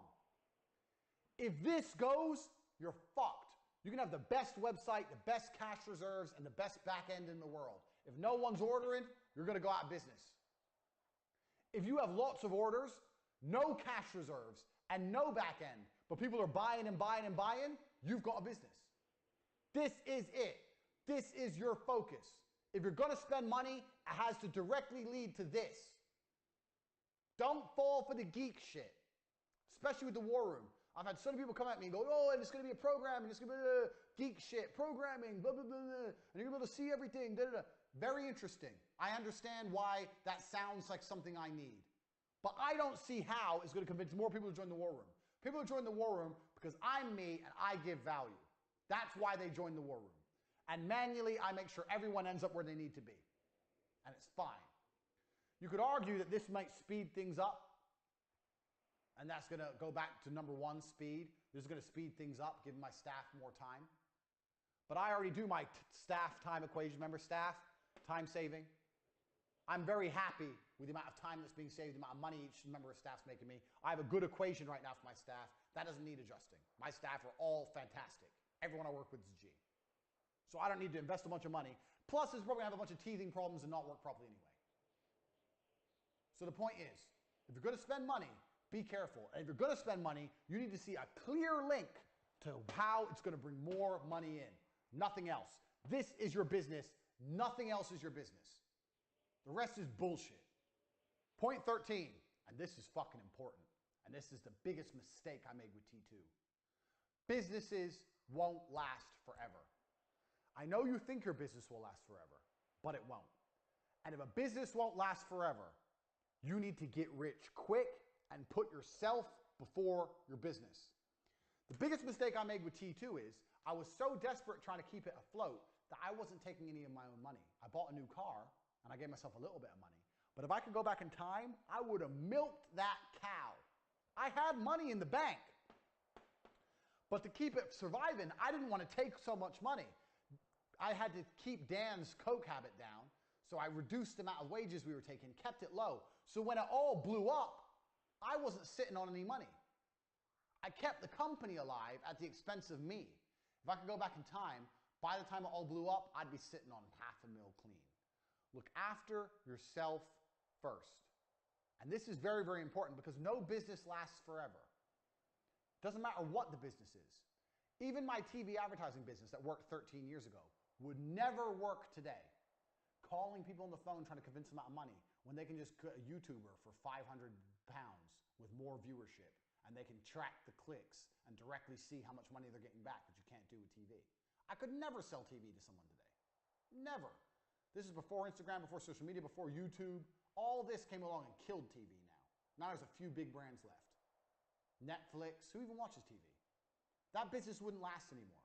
I bet if you told blacksmiths 200 years ago that being a blacksmith ain't gonna ever work again, they'd be like, what? People always need metal. What are you talking about? Blacksmiths aren't around anymore. Every single business is gonna fail, sooner or later. So if it's gonna fail, make sure you get that money before it blows up. I have no problem with any one of my businesses going boom if it's already paid me. If all my cam girls quit, but I have $3 million, good. If I've taken all that $3 million and invested it in a big studio and reinvested all the money and made everything nice and then they all quit, then what was the fucking point? The goal of a business is to make you rich. This is the point of your business, to make you rich. The point of a business is not to have a business for vanity. The point of the business is to make you rich. Look after yourself first. Now, obviously, this is an equation. I'm not saying only look after yourself to look after your business. I'm saying take this in mind, keep it as a happy equation, and make sure you're getting that money. With T2, I made a mistake, and I kept funneling all the money back into keeping the ship afloat. It's my ship. It's a T2 ship on the waves. And I didn't take enough of the money for myself. Kept investing in new staff, new computers, dumb shit. I was 20. All the lessons I'm telling you now are lessons I've learned. If I would have just taken the money, you know what? Get a deal in. All right, yeah, we'll keep it going. Yeah, just take the money, take the money, take the money, take the money. By the time it blew up, I would have been sitting on 500 fucking grand. And I didn't. You have to look after yourself. A business won't last forever, so you have to take the money and get rich. Look after yourself. If you're thinking about, oh, maybe I need a new camera, maybe I need a new car, maybe I need new vans, whatever your business is, doesn't matter. Think about it, but also think long and heavy. Is that going to bring new money in? Let's look at a video production business. Just come to my head. You have a video production business. You're filming in 4K. You want this new camera, it's still 4K, but it does all these extra features. Does the layman understand it? Not really. If you can go to a meeting and tell him you're going to film in 4K, it's the same. That camera is 20 grand. I don't know. I'm just off the top of my head. I don't know anything about cameras. Do you spend the money on that camera or do you just pocket the 20 grand? I'm telling you what you do. You pocket the 20 grand because it's not going to get you any more clients. It's still 4K. You can just lie in the meetings and pretend your camera can do what that camera can do. You're not going to lose or make any more business. Take the 20 grand. It ain't going to add money in directly, so you don't need it. You need to be getting rich from your company. Look after yourself first, because when your company fucks up, you need to be able to say, okay, abandon ship. Woo! Abandon ship with fucking suitcases. Don't abandon ship. When I abandoned T2, I had nothing. And that was a mistake. I worked my ass off, sleepless nights, millions of dollars through the bank for nothing. Don't do that. Look after yourself first. This is point 13. A business won't last forever. You need to get rich quick, and you need to take the money. Take the money for yourself. Don't run a business for vanity. Look after yourself. Get that money and keep it. If you have to choose between you and the company, most of the time you should be choosing you. Obviously, it's a balance. You need to make sure your company's looked after. You need to reinvest in your company, blah, blah, of course. But still, you are the primary focus of your universe. Everything serves you, including your company. That's point 13. Don't make the mistake I made with T2, putting it all back in and not looking after yourself. There's a reason why you can actually put this in the course. Look him up, Sir Philip Green with BHS. Billionaire, bought BHS, which is a big clothing store in England, saw it was failing, took billions and billions for himself, let it fail, let everyone's pensions go under, let it sink. Once he realized, you know what do I do here? Do I just make millions and billions for myself, or do I save this company? Nah, for me. He actually lost his lordship for it because they thought it was such an evil thing to do, because like 10,000 old ladies lost their pensions who'd worked there for like 40 years. Pretty evil. But the point is the same. As a billionaire, he understood, me first, company second. So he milked it. There was another company, it was a toy store, and they ran up until Christmas Day, and they took all the money for Christmas. No, it was a catalog. Remember the catalog? There was these Christmas catalogs. I can't remember. There's these Christmas catalogs, and you pay every month, and you build up this balance, and then before Christmas, you can order all your presents and all your food from the catalog. And they ran up until Christmas Day, and then they closed, took millions, and didn't deliver anything, ruined everyone's Christmases. I remember it was big in the news in England. They ruined something like 10,000 families' Christmases because they couldn't afford Christmas anymore. But the managing director, because the managing director ended up going to court, but he still got away with it because it was legal. He took $7 million. He looked at his business and goes, you know what? I don't think this is sustainable anymore. I'm not going to put any more money into this shit. I'm going to take £7 million. I'm going to fuck it off. I'm going to deal with the big PR disaster. I'm going to go hiding and whatever. I've got $7 million. He looked after himself first. If he would have put that $7 million back in, the company would have gone bust a year and a half later and you'd have no money. Look after yourself first. Be ruthless with it. Take the money for you. There's no point in going through this stress for any other reason. So, Sir Philip Green, look him up. He did it with BHS. And you can also Google Christmas catalog bankruptcy. And you'll see both of these people, both times the managing directors took their money. Same thing with the big banks. When the big banks went bust, all the banking directors, you think they didn't take big money? When the big banks all fucked up, you think they didn't take their big bonuses first? The smart people know. Look after yourself first. Look after the business second. The smart people know that. Because as long as you're financially okay, as long as your bills are paid, your mortgage is paid, and you have money, everything's going to be okay. Number 14, reputation control. I get lots of questions of people who say, well, what about, my reputation? People are saying bad things, etc., etc. To control your reputation is very, very simple. You need to do more good than bad. You're never going to have people 100% happy. But as long as, in general, you do more good than bad, you'll be okay. Also, you'll find that people don't often really go out of their way to slander you unless you've really, really pissed them off. And one of the easiest ways to piss people off is to ignore them. So, in business, no matter how bad things are going, you never ignore them. Even if they're blowing up your email and messaging you nonstop, I'm unhappy, I'm unhappy, I'm unhappy, try and find a solution. People only get worse and they only get bitter if they're ignored. Because if they're emailing you, then they're not writing all over blogs and forums and making their complaints public. They're complaining directly to you, which means you can manage it. So this is another very important thing about business. Everything I've taught you so far, you obviously see there was some struggles along the way.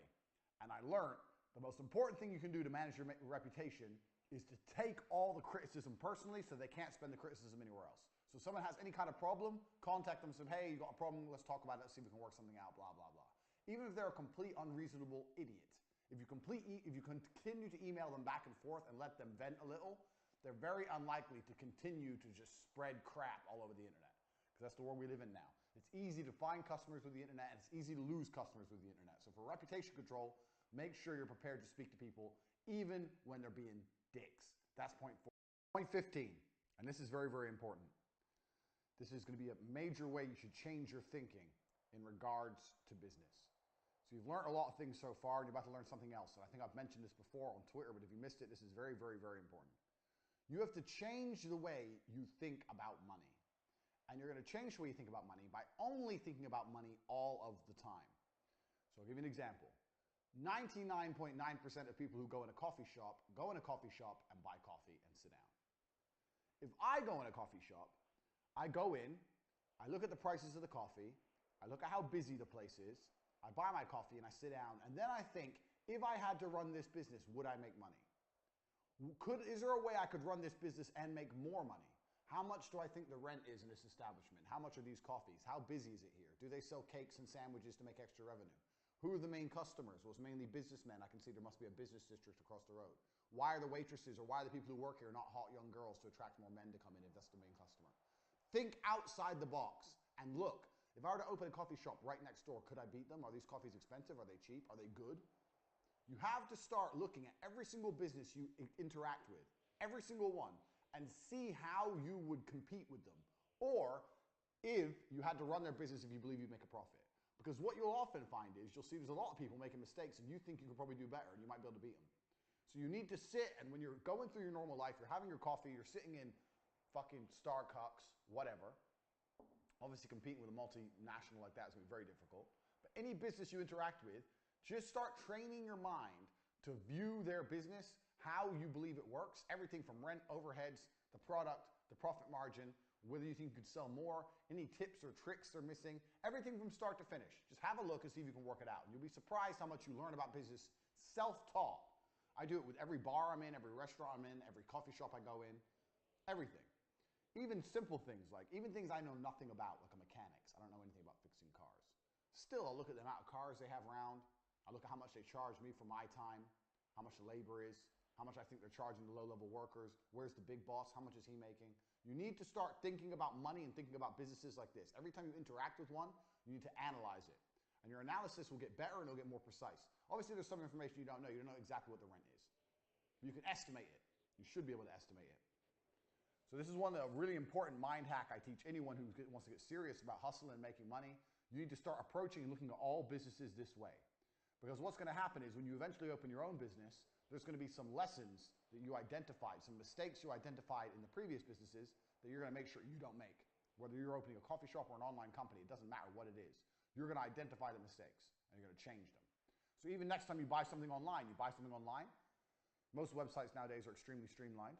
But still, if you identify a problem with the website, if you identify a problem with the email that comes afterwards, if you're unhappy with a particular aspect of customer support, if you don't like the packaging it comes in, whatever. Analyze everything and remember everything because you're going to use this stuff for your new company. So this is a very important mind hack. This is something you need to do permanently as a matter of habit. It's what rich people do. When they're sitting around money being made, or they're sitting around money being exchanged, because money's never made, money's only exchanged. When they're sitting around and they see money being exchanged, they work out exactly how and why and who's benefiting. So this is something you need to start doing as a matter of habit. It's extremely important.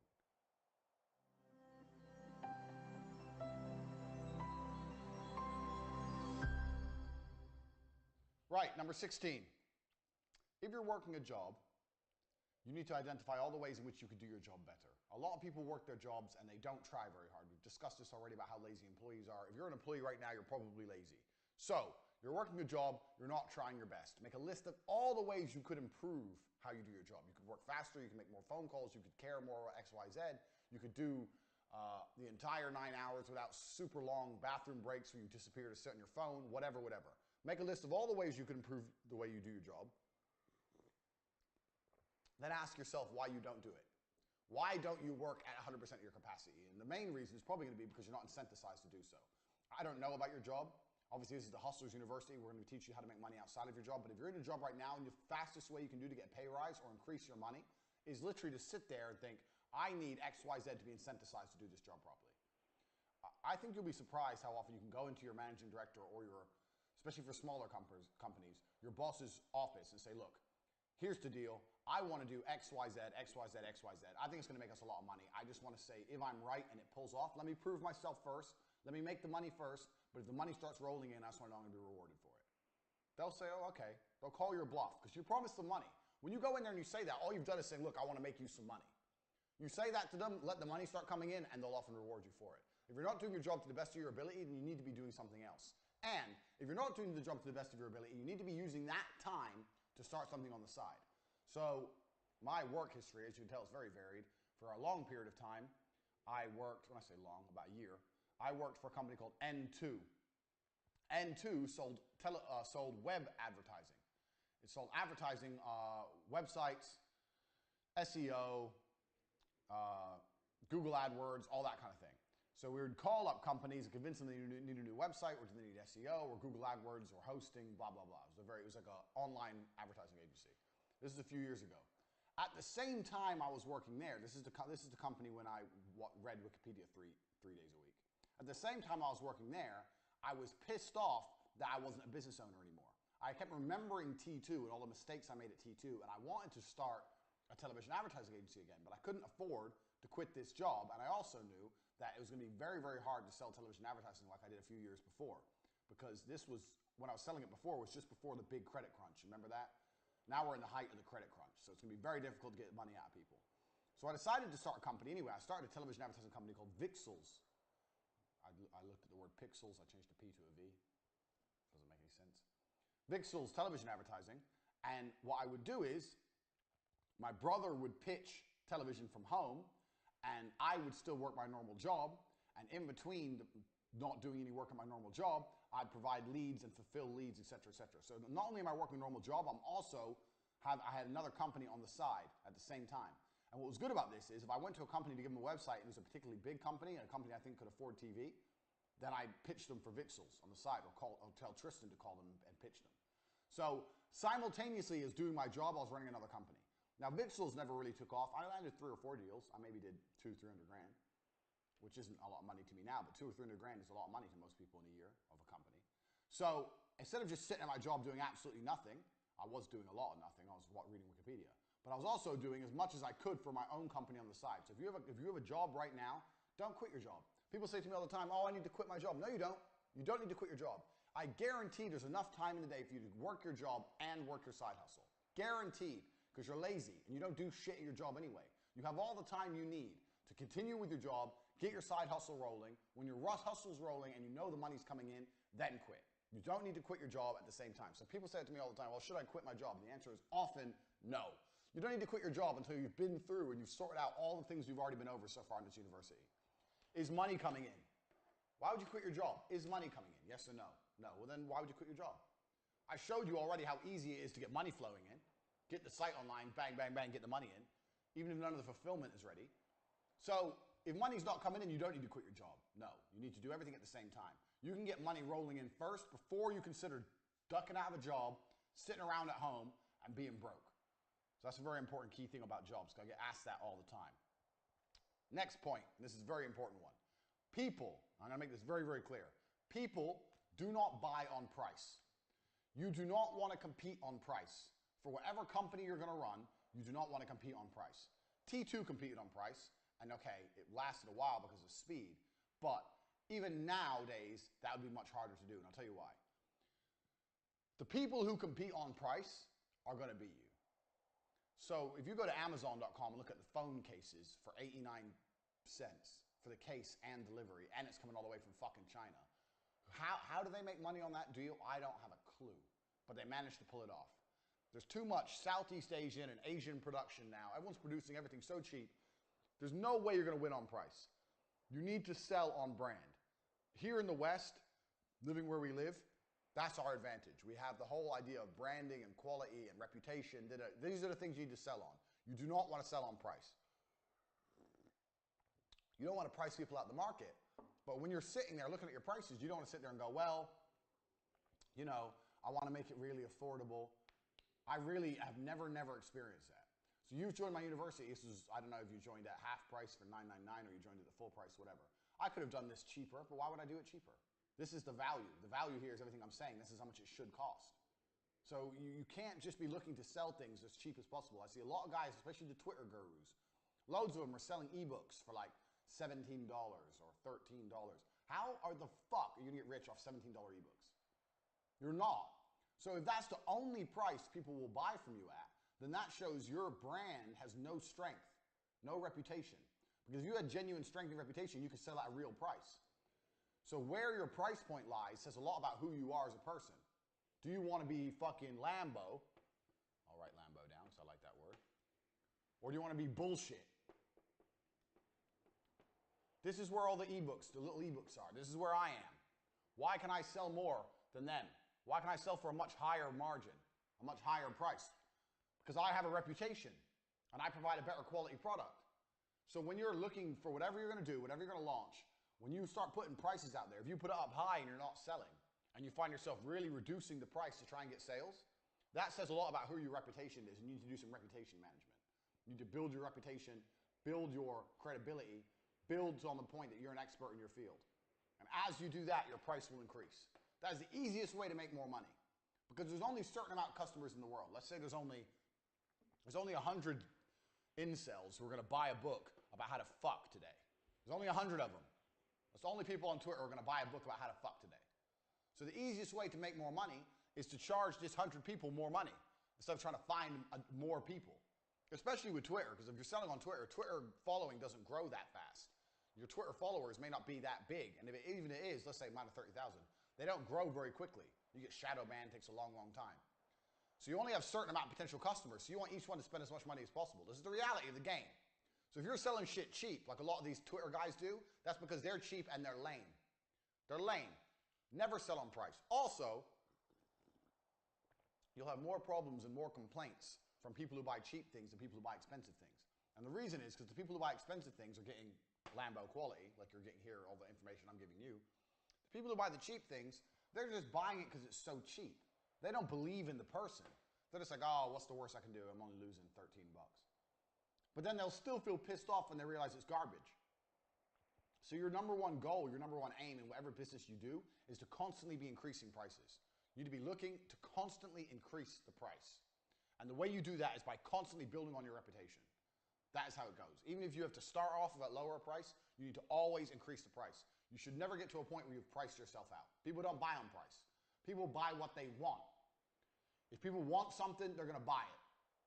There's a whole bunch of expensive shit that people buy, trust me, because they want it. So you have to make sure that people want your product. Do not be one of those, well, I'm the cheapest on the market, guys, because that never works well. It gives you a bunch of dickhead customers, and it stops you making any kind of serious money. It's bullshit. Don't do it. Next, you need to learn to shut up and listen. This is a really important point for business. Super important, because it's something I see a lot of people make mistakes with. I'm going to destroy my beautiful diagram here.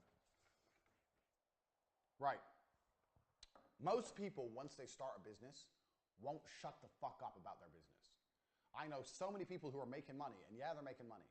But as soon as you start talking about money, all they talk about is how they make money, their business, how smart they are, ego investment, how great they are. That is not going to teach you anything. You only learn by listening. So whenever I'm around people who are making money, I don't talk about money. I mean, it's different if they're friends of mine, I've known them for a long time, we're interacting. But I mean, if I'm meeting people and they're businessmen and everyone's talking about how they're making money, I shut the fuck up and I listen. Because anyone who's making money, one way or another, knows something you don't know. There's a lesson everywhere. So when you interact with someone who's rich, you have to say enough to convince him to talk. But don't talk too much yourself. The more you talk about your own business and how you do things, the more time you've wasted. You already know your own business. You already know how you do things. Maybe if you're asking him directly for feedback, yeah, I do this, what do you think of this? But if you're bragging, blah, blah, and I'm this, and I turn over this, da-da, you're just wasting time. Let other people talk. Learn from other people who are making money. Even if they're in an industry which is completely different to yours, it doesn't make a difference. Shut up and listen because somebody knows something. Even Dan, who I ran T2 with, Dan was a crackhead. Dan taught me shitloads about advertising. And shitloads about sales. He taught me loads of things. This guy's got a fucking coke problem. He's out of his mind, and he taught me things. There's nobody you cannot learn from. You can learn from anybody who understands anything about either sales or making money. So be prepared to shut the fuck up when you interact with these people and sit and listen and adopt it. Be super prepared. Next. I'll tell you another little thing we did at T2, actually. Something just came to my mind. We had T2, and we had another company called Angel. I was 20. I was a dick. I don't know why I called it Angel TV. So we had another company called Angel TV.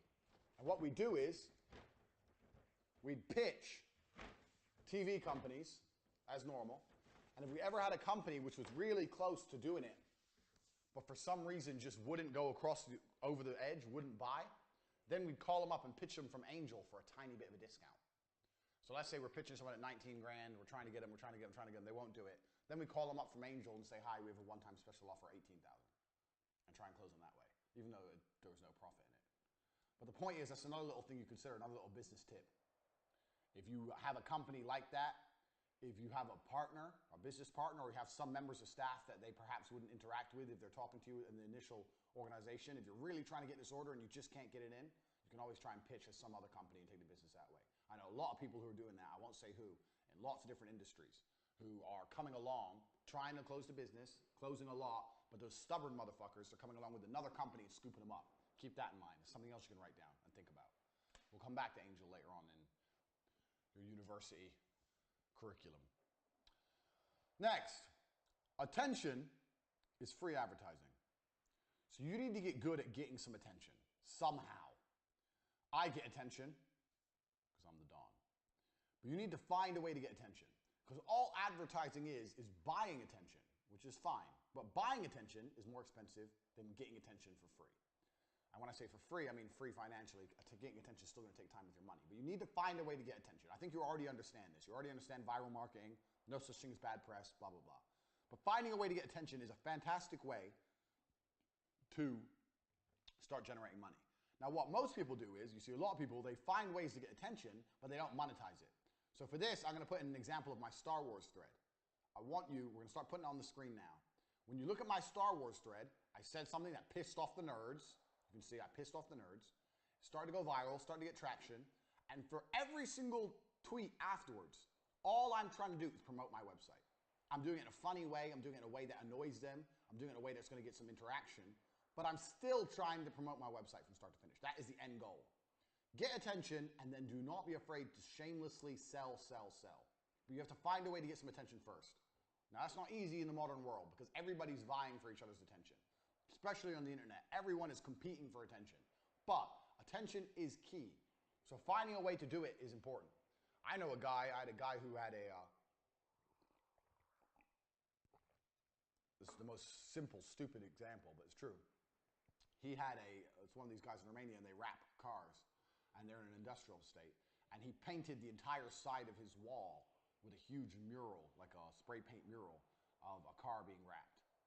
And I said to him, that was badass, how much did it cost? He goes, it cost me $3,000, but it's increased my business big time. I've made all my money back big time. I said, why? He goes, people look at it when they drive past them, and they see it's artistic, it's creative, and they want to work with us. He got attention. He fucking painted his wall. But anything it takes to get attention. If you have a sign on your company, is the sign big and bright and bold enough? Probably not. There's no such thing as bad attention. The world we live in now, we live in an attention economy. If you have lots of attention, you can turn that into money. If you have no attention, you're not going to have any money. We're in an attention economy. You don't even need good ideas now. YouTube has proved attention economy. You have fucking morons out there doing nothing on vlogs, talking shit and being complete losers. But because people watch it, because they get attention, they're millionaires. Attention is the currency of the modern world. So if you're going to start any kind of business, one thing you need to consider is, we talked earlier about money in, all your money out. This is your only real business, the money in. And how you don't want to be investing any of your money in anything that doesn't lead back to here. You can see that bottom one there. But you know what's going to lead to this? You know what's going to increase the number of sales coming in? Attention. Attention is key. Attention is going to accelerate everything. So you need to keep that in mind. Don't be afraid to do things that are a little bit crazy to get people to pay attention to you. Now, obviously, I'm not saying join ISIS or something stupid to get attention. Keep it in mind. But attention is the currency. Attention is the magic formula the catalyst that's going to take any company and blow it up fast. So keep that in mind when you're looking to launch your company or you're already running your company. Does my company get enough attention? No. Okay, so which company in my industry does get attention? This one. How do they get it? Oh, well, they pay for advertising, or for example, or they did this viral campaign, or they sponsored this. How are the people taking the attention that you want? How can you get the attention? Find a way. If you have to go and run a marathon dressed as a fucking dinosaur with your company name on the back, then go do it. It's effectively free and it's good for you. Don't be lazy. You have to do something to get some attention. Attention is the key. That's going to be the difference between a failed business and a successful business. Even with the cam girls. People say to me all the time, cam girls, that's not real business. Girls just get naked and they just make money. No, that's not true. Girls used to say, oh, what, you just get naked and you get money. No, it's not like that at all. Making money as a cam girl is difficult. It's a real business. How many girls are online right now? 100,000 maybe? You're trying to compete with all those titties and pussy. It all looks the same effectively, tits and pussy. It's all the same. How do you compete with that? How do you get the attention of men when they have so many choices? They can click, scroll through all the titties. So how do you get the attention? So as a cam girl, with all my cam girls I was training, we would have meetings. How do we get attention? And that's why all these girls do like cosplay and dress up as video game characters, differentiation, anything it takes to get attention. So the cam girl industry is completely an attention industry. You have to find a way to get attention. You have to think about it. So with the cam girls, we did lots and lots of different things. Very small things that made a big difference. Remembered customers' names, remembered the names of their pets, paid attention to them, said hello when they came in the room, called them by their first name, so they all felt valued, so they kept coming back to try and build some loyal followers. Made sure that their thumbnail, when they broadcasted, they had a little thumbnail.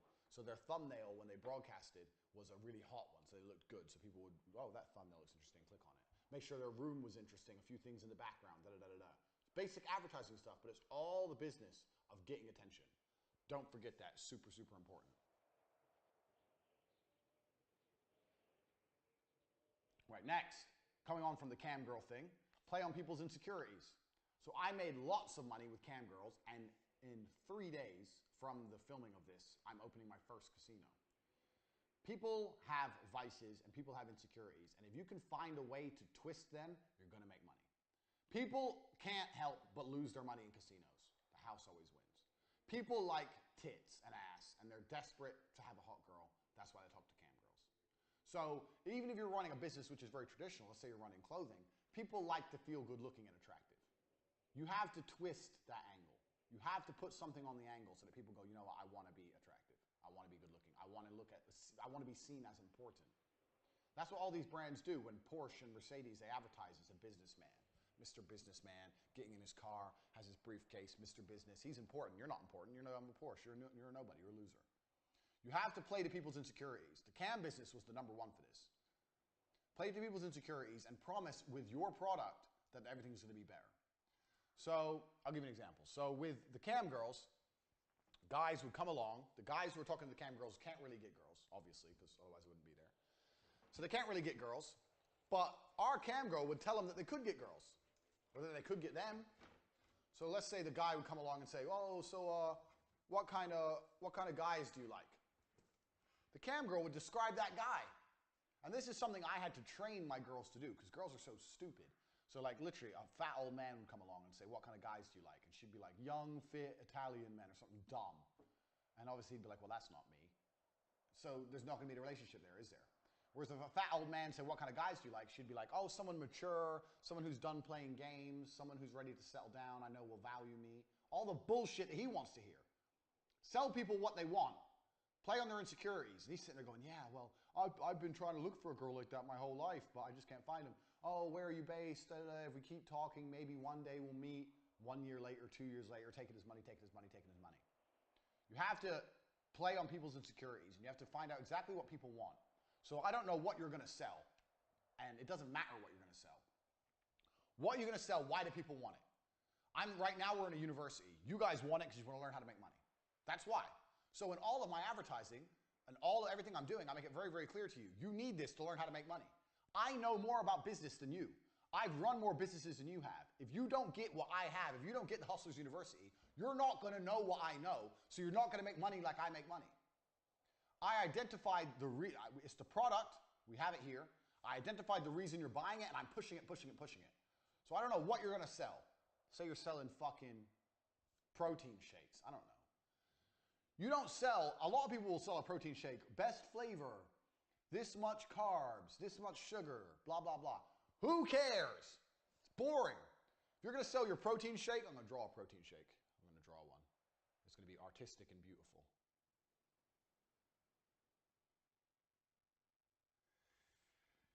If you're selling protein shakes, you need to say to people, you won't be strong without the protein shake. You won't be fit without my product. Why are you wasting your time in the gym when you're not going to get in good shape anyway? Oh, you'll get in shape, but you'll be in better shape if you use my product. Fuck the product. Who cares what's in the product? Sell a result. You need this. You need this because of X, Y, Z. Doesn't matter if you're selling protein shakes or the Hustlers University or motherfucking raspberries. Doesn't matter what it is. You have to push that point over and over and over again. Play on people's insecurities. That's what makes people buy. Because they're not going to buy otherwise. Oh, I can go to the gym and I'll get in shape, and oh, do I need more carbs? I don't know. No, who cares? It's all dork shit. The odd geek will care, but most people don't care. You need protein shakes or your gym time is a waste of time. Why are you suffering in the gym for no reason? If you drink this one drink, you're not wasting your time anymore. Stop being a loser. Quickly, buy. That's how you have to be. Play on people's insecurities all the time. Next, this is a really important one. And this feeds into one of the points I made earlier about the coffee shop. Let's imagine you go in the coffee shop. You probably, unless you're a complete loner, are not going in there by yourself. The people you're going in the coffee shop with should be the people doing the same thing you do. Analyzing the price of things, analyzing the rent, analyzing how much the coffees cost, how much do the staff cost, can money be made here, could we make more money if we open somewhere next door, is there any gaps on the market, are there any mistakes they're making, identifying problems, etc. Everyone you roll with should be thinking about money. The lesson number 21 is, network is everything. This is super important. If you're a loser and you're rolling with losers, you are going to stay. I'm going to write this down in case you motherfuckers don't believe me. Because I'm going to make this extremely clear to you. If you're a loser and you're rolling with losers, you are going to stay a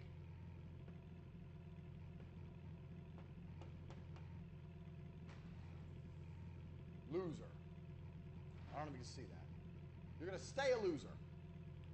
Underline. Losers roll with losers and winners roll with winners. Number 21, network is everything. The people around you need to be thinking about money, thinking about hustling. If they're not, you don't need to talk to them. I hear this all the time. Oh, but he's my friend. We like hanging out. Hanging out why? To do what? Play video games? Make jokes? Ha ha, he's so funny. Ha ha. Ooh, ha ha ha. Jerk each other off? The fuck you doing? If your friends aren't talking about money, why are you talking to them? This is why I started the war room. If you're watching this and you're not in the war room, get inside. Everyone in there is hustling. Everyone in there is interested in increasing their income and changing their lives. That is the point of a network. To increase your life, you're a node in the network. That's how networks work. You've got nodes and you've got links. You come into the network, you're a node. You know people, you help them, they help you, etc. Network is everything. And in my Networking Brilliance course, if you don't have that as well, I teach you how to meet high-level people and how to make high-level people like you, how to have high-level friends, how to get multi-millionaire friends, etc., how to pitch them for investment, all that. I teach you all in the Network Brilliance course. So you've got the War Room, the Network Brilliance course that will help you with this. If you haven't got them yet, get them, because they're going to help you. You need a network around you. You need people on your phone who are talking about money and doing important things. You need to be mixing with them. That needs to be your network. If you're rolling with a bunch of video game playing losers, you're going to stay a video game playing loser. This is super important. Your network has to change if you want to really become a hustler. Everyone around you needs to have a hustle. Even if all the people around you don't have hustles. Remember what I said earlier about finding free staff. Okay, let's say all your friends are losers. Well, now you've got a brilliant idea. So now you're the leader. I want to run this company. You're going to do this, you're going to do this, you're going to do this. If they all sit there and go, no, I'm tired, I don't have time, blah, blah, blah, then these people are completely useless. They're wasters. Get rid of them. They either agree to work for you or fuck them off. Find some new friends. Join the war room. In In the war room, you can link up with people all around the world who are getting shit done. Get the Network Brilliance course. Learn how to get fucking important friends. Your network is everything. I don't answer the phone to broke boys. You call my phone, if I answer, that dude's important. When broke boys call me, it gets ignored. All rich people are the same.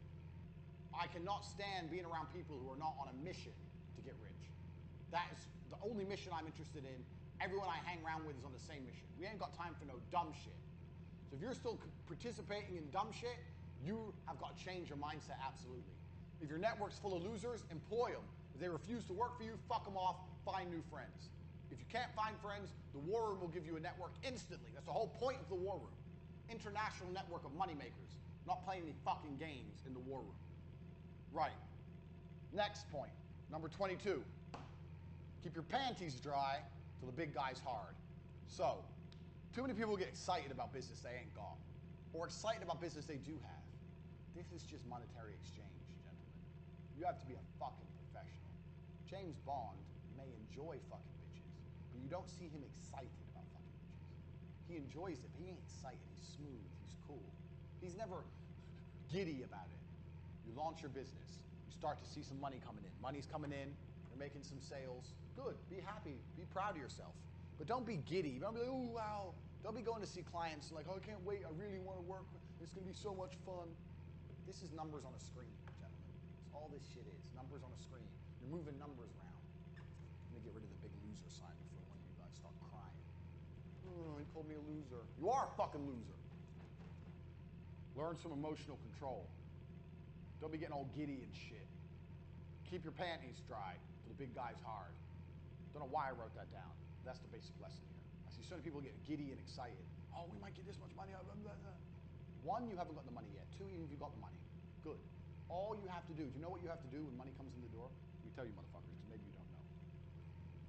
This is me. Here's my muscles. Again. Money comes into the door on Tuesday. On Wednesday, do you know what I do? I wake up and I try and find some more fucking money. Don't be getting excited about money. Because when money comes in, you're allowed just 2 or 3 seconds of excitement when you check the bank. Then it doesn't exist anymore. It's here, okay, there. Now it's done. This is done. It's in, it's done, it's gone. Even if I still save it, it's effectively gone. You have to find a way to make more. You shouldn't be getting excited about big chunks of money or any chunks of money. You should always be pushing for more and more and more and more and more. Don't be getting excited about what you've already achieved. You can't live in the fucking past. Second that the business is done, it's the past. Living in the past is going to sink your business. You have to live in the future, constantly pushing for more. I wake up every day broke. Every day I wake up at zero, poor, every fucking day. No matter how much money I made the day before. That's not how I operate. Every day is a new day. You wake up broke. Do not be getting giddy and excited and emotional. Oh, but last week we had a really good week. Who cares? That was last week. Last week, fucking Iran hadn't attacked an American army base in Iraq. Last week was a different fucking world. This is this week. Shit's different. Don't be getting excited about old shit. Every single day you are poor. Every single day you need to attack and go again. Every single day. Every day you wake up at zero. Don't be getting giddy and excited and emotional about money you've already made or money you might make, which is even worse. I used to know so many sales guys when I worked at TriStar, the first TV company before I went to run T2. So many sales guys would be fucking in the office laughing, drinking their coffee, talking shit, saying, oh, I've got 4 really good leads, I've got 4 really good pitches, they should be coming in today. Laughing about money that they thought was coming that they hadn't made yet. And even if all 4 came in, which did never happen, 2 came in. Even if 4 came in, the time they're wasting being happy fucking around, they could have found more. Don't fucking waste time counting money that you ain't got yet or counting money you've already got. You live right now in the present. Right now, I'm going to draw another diagram. I'm starting to get happy with my diagrams now. I think my art's getting better. Do you think my art's getting better? I think it's getting better. So my art's getting really good. So because my art's getting good, we're going to draw another diagram. I want you motherfuckers to understand something. So this is you. This is the past. This is the future. You're looking this way. This shit doesn't matter anymore. It's come, it's gone. Even if it's still in the bank, even if it's $10 million, it doesn't matter. It's over, it's finished. You should never be looking that way. You should always be chasing more and more and more and more and more. You should be living here in the present. When I say chasing, I don't mean excited for. I mean get it. You need to get it from here, move it to here, and forget about it. More, more, more, more, more. If I have a really, really good day with Cam, when I had really good days with Cam, sometimes I had all my girls online. It was popping. Every room was busy. The girls had like healthy competition between each other, and all their clients were trying to help them win tip wars, and it was going off. And we made fucking $12,000, $13,000 in a day profit for me after I paid the girls and everything. Really, really busy. The next day I'd wake up and every fucking girl was lazy. Oh, we did really good yesterday. Oh, can we have today off? Or they'd go online, they'd half-ass it. I'm like, no, no, no. Yesterday's done. Yeah, it was a good day, but it's over.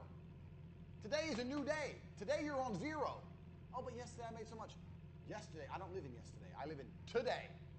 And the only day that's coming for me is tomorrow. Yesterday is gone. You have to be that way with money. So many business people will do a little bit of business and fucking sit on their ass. There's some dork on Twitter called Kyle Trouble. Such a stupid name. And I could just tell by his whole face he's a nerd. And the guy is fucking on Twitter going, oh, I had a really bad year. I took my foot off the gas. You want to teach people about business? And he's saying publicly on Twitter that he made a little bit of money, so he became a lazy piece of shit.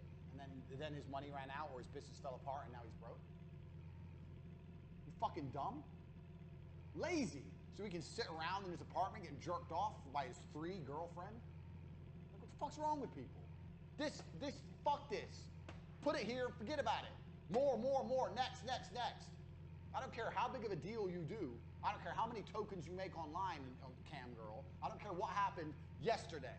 It's over. You have to push forward at all times. I've seen so many people do a little bit of business and end up fucking changing their attitude to money. Oh, I've got some money now. No, you don't have shit. That's yesterday's money. You need to get today's money. Right. Next. 23. This is important. Very important. Because this is a business hack I learned. I'm going to clean my board. I'm going to teach you my business hack that nobody does. You're about to learn something that nobody does. Only I do. And it works fucking brilliantly. It works brilliantly. Check this out. My business hack is, drum roll, send people their money back. They love that shit. So check this. How many times have you bought something and you really wanted it, but then you kind of looked at your bank afterwards and thought, that was expensive, or a bit of a waste of money. Do you know what I mean? So what I used to do when I sold advertising was, I had this trick where I'd sell a package, let's say, I don't know, 2,000. I'd sell it, they'd buy it. They'd buy. When the invoice come in, I'd call them up and go, hey, this is Andrew Tate from N2, da-da-da-da. He's like, oh, hi, Andrew, blah, blah. I say, yeah.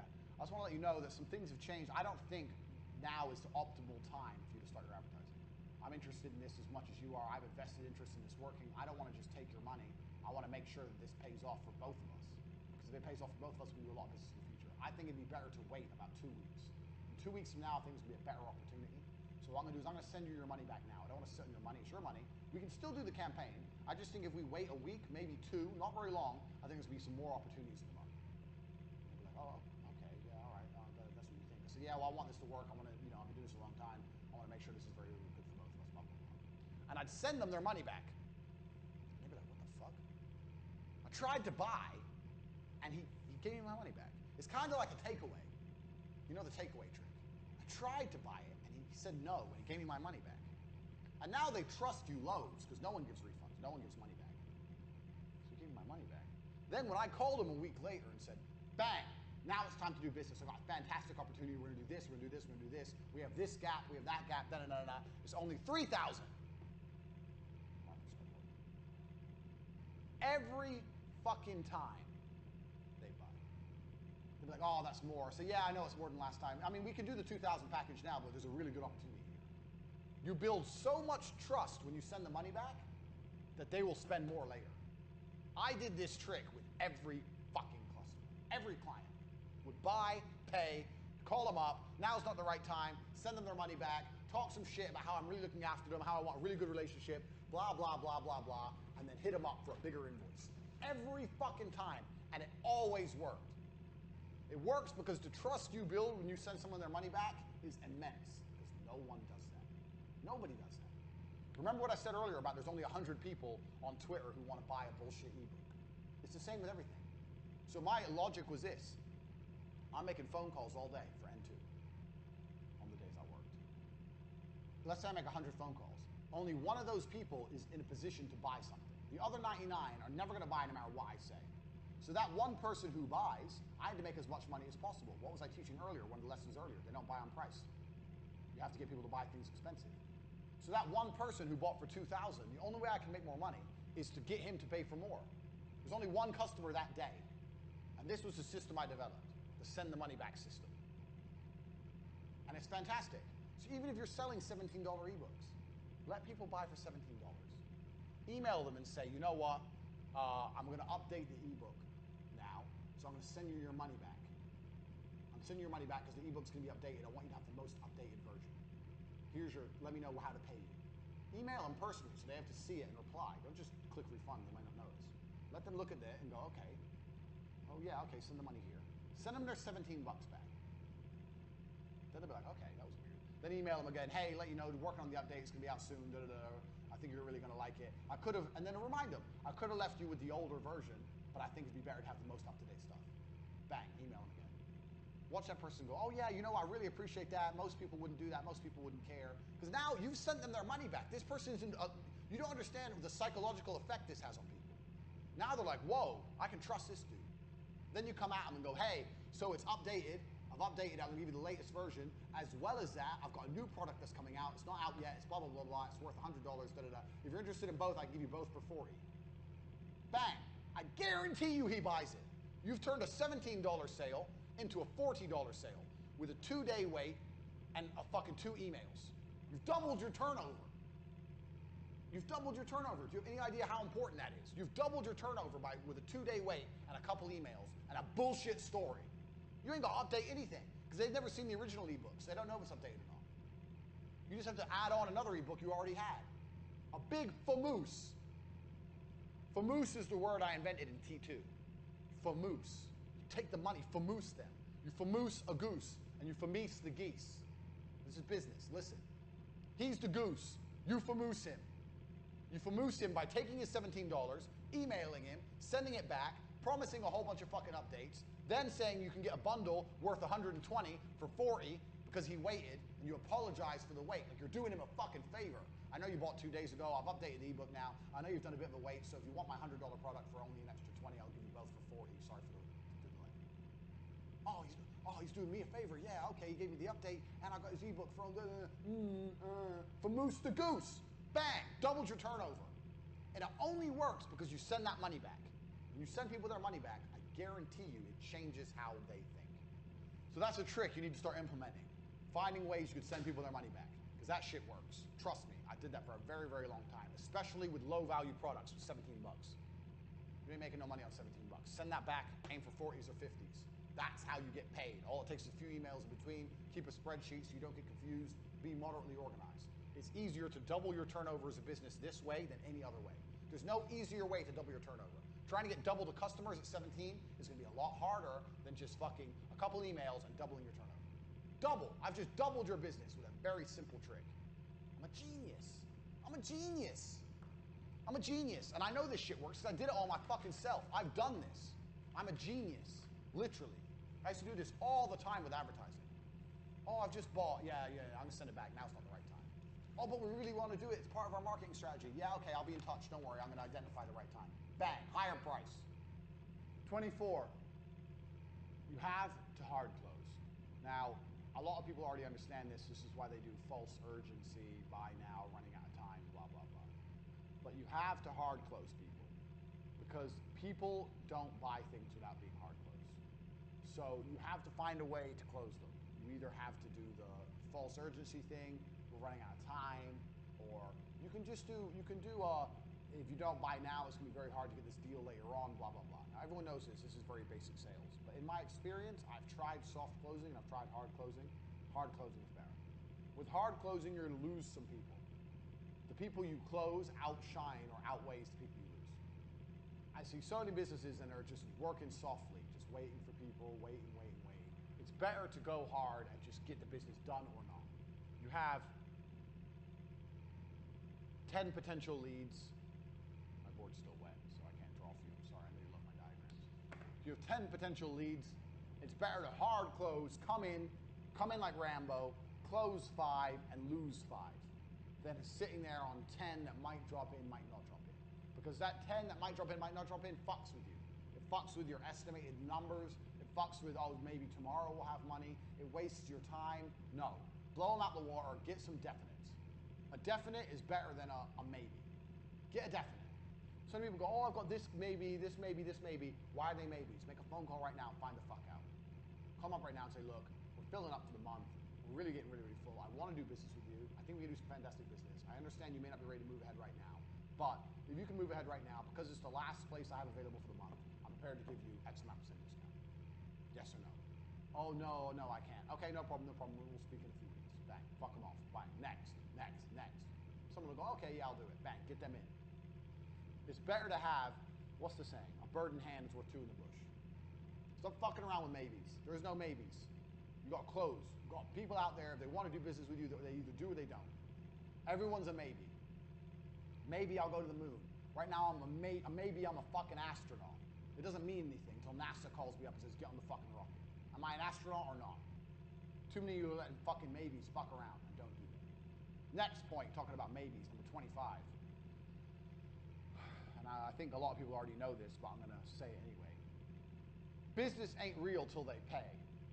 Wait, we're on number 25. We're only a quarter of the way through. Think how much shit you've learned in this university. We're a quarter of the way through. 25. It ain't real till they pay. And I mean money in the bank. So when I was running Vixels, remember Vixels, my TV company I was running at the same time I was working at N2? I had the chance to land a deal for a company called Glorious Foods. Is Glorious Foods still a company? Let me have a look. I'm curious. Glorious Foods. And what they did is they had food brands in superstores in the UK. Glorious Foods. Glorious Food, yeah. Oh no, this is a caterer. Fuck. Anyway, they were a very big company. So Tristan called and pitched Glorious Foods for TV. Spoke to a junior marketing manager. Convinced her TV was a fantastic idea. We were talking about sponsorships on the Food Channel, blah, blah, blah. Anyway, this was a £600,000 deal with £250,000 profit for me and Tristan. £250,000. So he convinces her TV's a good idea, blah, blah, blah. Organize a meeting. I go up to the meeting. In the meeting, I meet the head of marketing, the big boss, and this little loser that Tristan produced on the phone. I do the meeting, and I destroy it, because I'm a G. It was beautiful. Completely destroyed the meeting from head to toe. Bang, did it. They loved me. They loved it. They wanted to do business. I sent them the proposed advertising plan. They loved it. I sent them the contract. They loved it. The deal was done. Me and T, it was done. And when I say done, I know you don't count money until it's in the bank. But it was done. They'd emailed back, yes, no problem. They'd signed the contract. The deal was done. We were just waiting for the money to show in the bank. Anyway, so we're emailing. The head of marketing, whatever, got sick. So when you emailed her, it came back saying, hi, on unexpected leave, I'm dying of some fucking disease, whatever. She got sick. The junior marketing manager had no power. And it turns out the big managing director didn't want to start a TV campaign when the marketing manager was away. So he just wouldn't pay the invoice. Stop fucking. Sued me.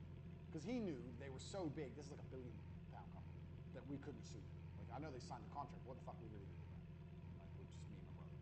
Take them to court, waste our time and money, bullshit. So we're sitting there waiting for money, and guess what? It never comes. Until the money's in the bank, it ain't real. Doesn't matter if they signed the contract, doesn't matter if they said yes, doesn't matter if they agreed to everything. Doesn't matter if you've started the work. Nothing matters until money is in the bank.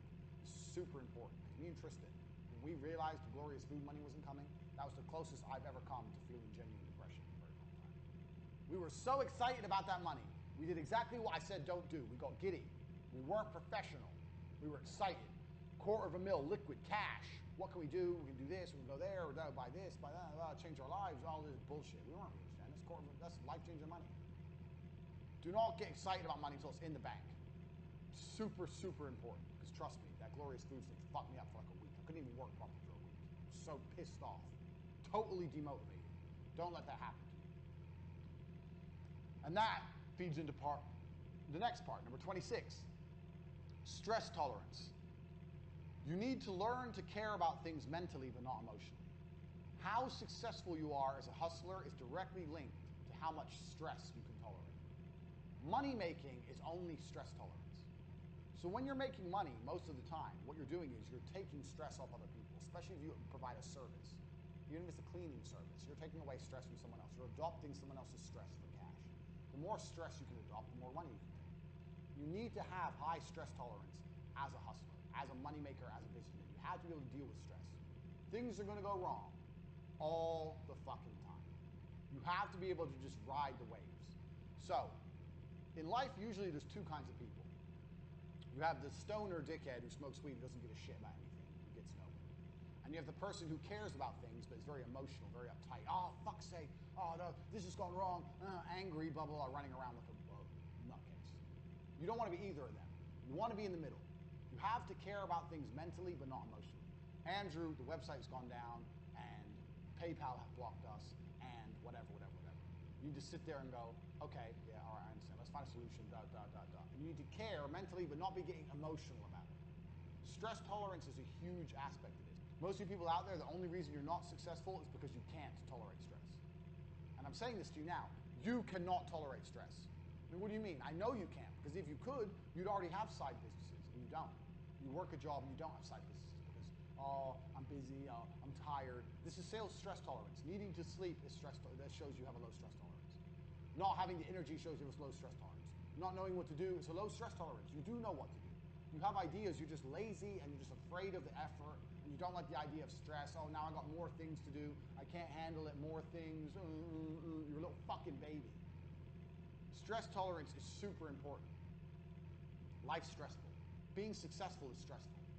I have 8 supercars in the drive, and it's all stress to fucking get them. And I enjoy them when I drive them, and I wouldn't have it any other way. You have to increase your stress tolerance. You're going to be stressed. You have to learn to do more things and deal with more bullshit. Increase your stress tolerance. If you're watching this right now, I don't care what position you're in, start a company today and deal with the bullshit. The quicker you get better at swimming through bullshit, the quicker you're going to get through the bullshit and to the end, which is money. Stress tolerance is super, super important. I can't stress that enough. 27. I kind of touched on this earlier with the protein shake. So let's draw the protein shake again. Because I kind of touched on this earlier, but it's an important point. How was my beautiful protein shake? It was really nice. I'll see if I can do it as good as before. Label. Not lid.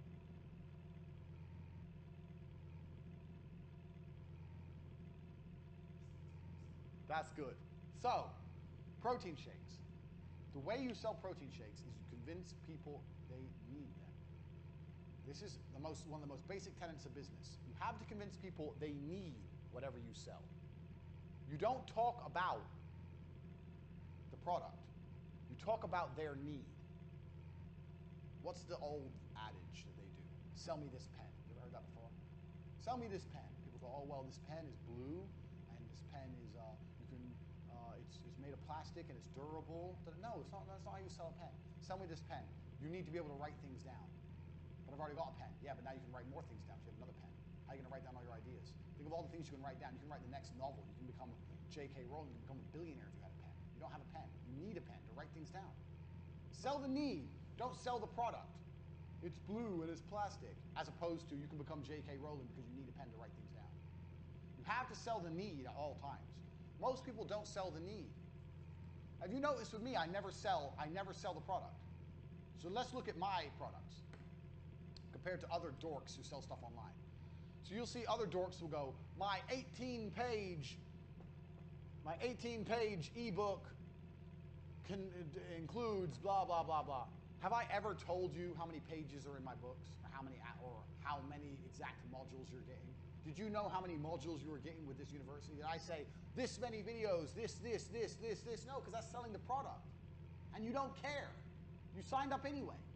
If I would have said 10 videos of this and ebook and PDFs, who cares? I sold you the need. You need to know what I know about business. It's the need that sells, not the product. So whatever you're selling, it doesn't matter what it is, sell the need. Even if you're selling fucking raspberries, they need raspberries. Why do I need raspberries? You need raspberries because of fucking it's good for your, I don't know, immune system. Talk some shit. Super berries, whatever. That's what goji berries do. What the fuck is a goji berry? I've never heard of a goji berry. Now I see them everywhere. Superfood. Goji berries, the superfood. Superfood, why? Am I gonna do it? I ate goji berries. I feel exactly the same. It's bullshit. But they sell on need. Superfood, you need goji berries all of a fucking sudden.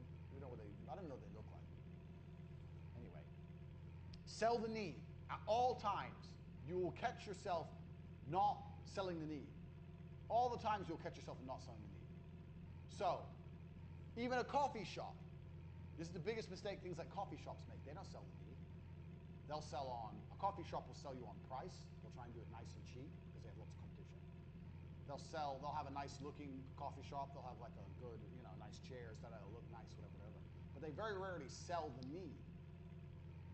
If I had a coffee shop, I would have a massive sign outside saying, tired, ? Nice warm coffee. The need. Because everyone's tired, aren't they? Everyone's stressed. Everyone's going through life.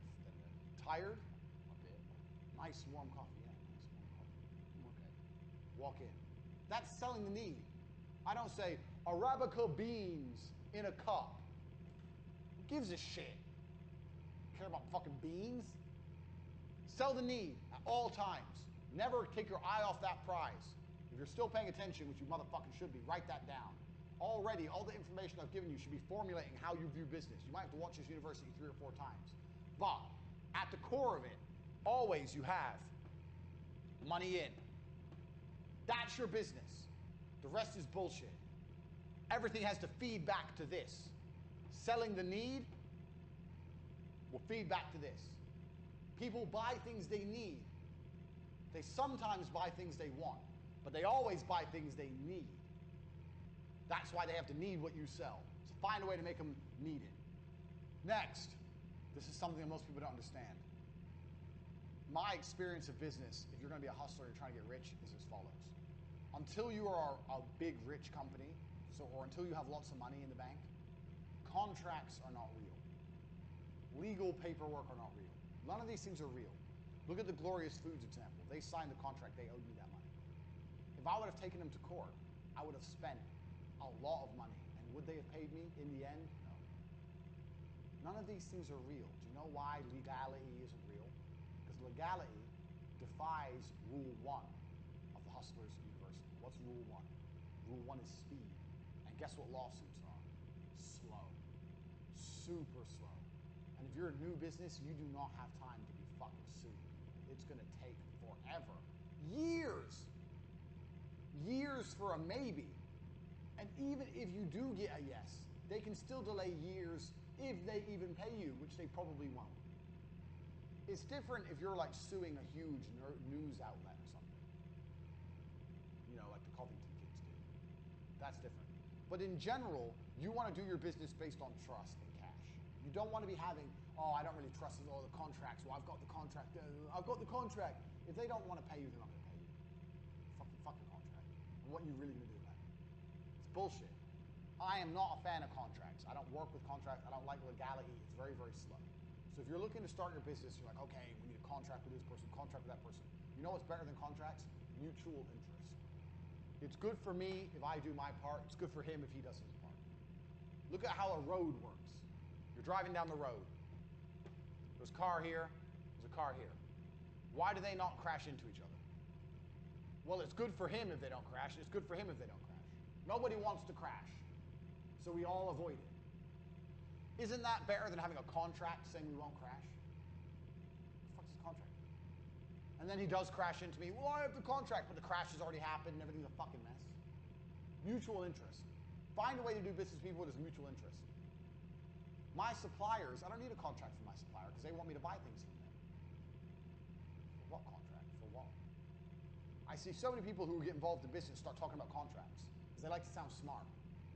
Very much like we were talking about earlier on about people who like to spend money at the beginning and get their logo and spend money and get a big back end and all this bullshit. They like to sound intelligent. That's not business. This is business. Money in. The rest ain't business. Contracts aren't business. Contracts are just some fucking bullshit you might have to deal with when you get bigger. But in general, don't be thinking if I can get him to sign a contract, then I've got it. You haven't got anything. You've got a piece of paper. And if you try and enforce that contract, it's going to bankrupt you. So don't be relying on contracts anyway. I see a lot of people doing that, and I don't know why. A piece of paper doesn't mean shit unless you enforce it. And enforcement is very, very slow and very, very expensive. So forget about contracts. Find a way, if you're going to have to work with another company or another person, for there to be mutual interest. Mutual self-interest keeps the traffic of the world flowing. Keeps the business world flowing too. That whole suing each other bullshit, that's some mess you don't want to get mixed up in. That ain't going to get you rich. Hustlers are looking to get money. You're looking to do this. Suing people is a big fucking outlay for a long, long time. It's bullshit. It's fuck contracts. Make sure your partners need you. And make sure you need your partners. This is a very, very important one. So I used to know a guy. Hopefully he doesn't buy this course. I knew a guy. I don't know the exact business he had. It was something to do with self-employed employees to avoid them having to pay tax or something. They use his company and he helped them all under one umbrella company pay less tax, something like this. I don't understand. It was in England. But there was him and two other partners. There's three of them in total. And one day he went into work and his two partners had fucked him over and screwed him out of his own company because they had the majority share. 33% each, 66%, they fucked him off, got rid of him. Why'd they get rid of him? Because they didn't need him anymore. Didn't need him anymore. You need to make sure your partners always need you, and you need to make sure you always need your partners. Not want, need. If you look at your partners and realize they don't need you or you don't need them, then you should do it on your own. Stop being a pussy, stop being a coward. Because you can be the absolute managing director, and you can find your number one employee from your old company or someone you really trust, and make them your number two in command. Now you effectively have a partner. This is another thing you don't understand. People want partners because they like the idea of having someone to vibe off of or work with or someone who they can check their thinking with. That's fine. If you have a partner and you both need each other and it's 50-50, good. I'm not saying don't have partners. I have partners in some of my companies. However, you can still have all the benefits of a partner with a number two in command who's loyal to you. Now you still have the benefits of a partner, but you control everything. So make sure you need your partners and they need you. There's lots of ways you can do that. Mutual self-interest. You can do things, they can do things. You need to work together to get the job done. Otherwise, feel free to just hire someone and make sure they're your second in command and just make them feel important and use them to bounce your thinking and be the only person who's in control. Don't get fucked at your company. Not that it's likely to happen, but still. Even if you're making loads of money and you have a partner you don't need, now you've half the amount of money you're making. Why? Next point. Business. Number 30.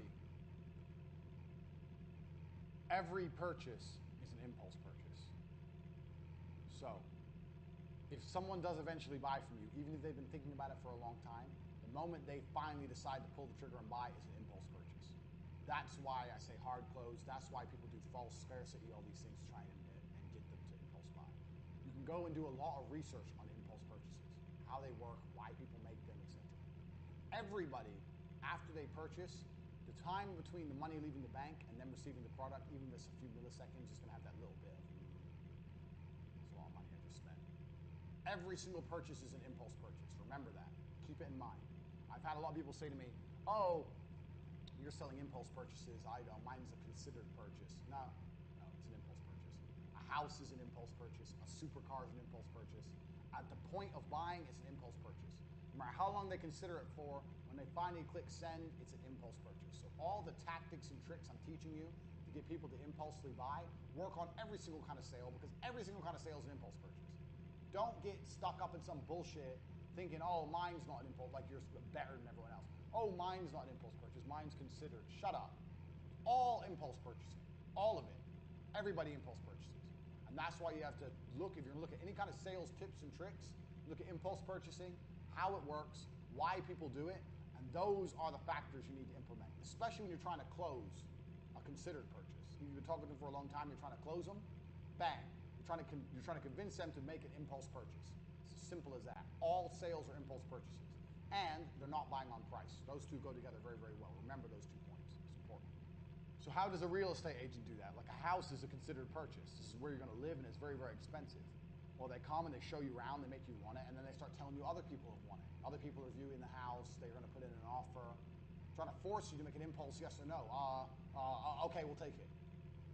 They understand. Everyone understands. It's always an impulse purchase. You have to put something there to make people buy. Make them do it, or they're simply not going to do it. Do not give people open-ended time frames. If I say, you can have this pen today for X amount, or you can come back to me anytime and get the pen. No rush. Why would I buy now? I'll live without the pen for a while until I really need the pen. I'm not going to need the pen unless you convince me of the needs. So I'm never going to buy the pen. Everything's an impulse purchase. You have to convince them on needs, and you have to hard close them. This is something, just understand the nature of how people sell and how people buy, because this is the same with absolutely everything, no matter what it is. Next, promise your clients the future. This is important.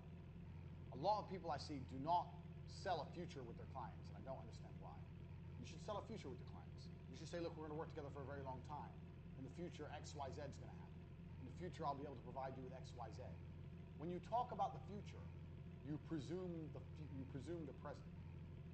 So this is a trick I even do with chicks. Let's use dating as an example. If you're watching this and you don't have my PhD course, get it, because it's good. Very good.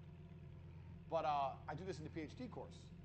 So if you preempt the future, if you talking about the future, then you've already assumed the present. So if you're talking to somebody, or you want to do some business with somebody, and you got a business or whatever, and you want to sell them something, you talk about how it's going to affect things in the future. So let's take an example. Let's look at your ebook.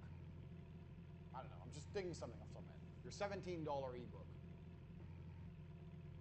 on how to pick up girls. Girls. I'm going to draw a girl. She's there.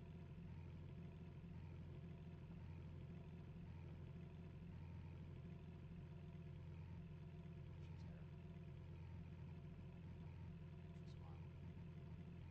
So how do you preempt the future to make sure that they buy? So let's say you're talking to someone, they're not sure if they're going to buy or not. Well, then you talk about the future. You say, well, in the future, maybe we can go day gaming together. This is all pickup artist bullshit, but whatever. In the future, we can go day gaming together. Or in the future, if you're texting a girl and you're not sure exactly what to say, let me know. Or in the future, if you see a girl doing some of the things I point out in my ebook, send me examples because I can use them on my website. I really appreciate that. Talk about the future like he's already bought and digested the product. And that makes them far more likely to buy and digest your product. I do the same thing when I date girls. Oh, well, when we're married, how do I know you're not going to cheat? I just met her. What do you mean married? Ha ha ha. If you're talking about when we're married, that's presuming I'm going to fuck you sooner or later, because we're going to fuck before we get married. Presume the future. Presuming the future makes the present. You're setting you're setting what the present's going to be. You're saying this is what's going to happen now, so I know what's going to happen in the future. You can do exactly the same thing with business. So when I was selling TV advertising, and I was talking to clients, and I'm trying to close a small 19 grand deal, I'd be talking about 2 years when we're doing the 500 grand deals. So when I'm trying to close this, I'm talking about this. I'd be like, oh, well, in the future, well, in a few years, when we're launching the big campaigns, we can do the sponsorships. We can sponsor the before and after the programs. And when you're spending that kind of money, we'll also be able to have meetings directly with the channel, blah, blah, blah, blah. And they're sitting there going, yeah, okay, yeah, sponsorships, yeah. Talk about all this imaginary shit to try and close this. Sell the future. At all times, if you presume the future, it makes them more likely to buy now. And that's something that people don't do.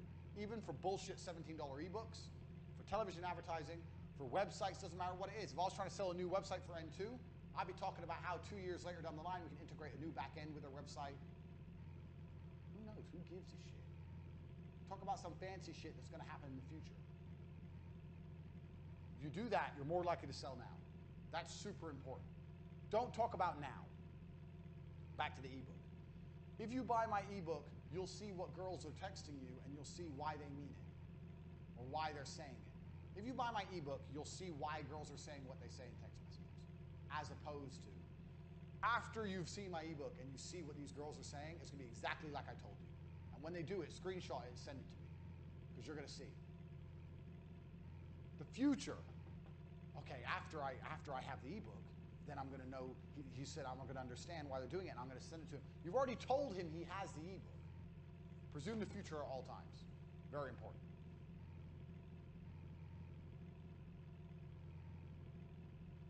Next, number 32 is something I've already been discussing at length accidentally. What happens is when your brain, like mine, is a plethora of knowledge, you end up tapping into things that you're supposed to be saving for later because it fits at the time and you just know so much and you're just so hyper intelligent.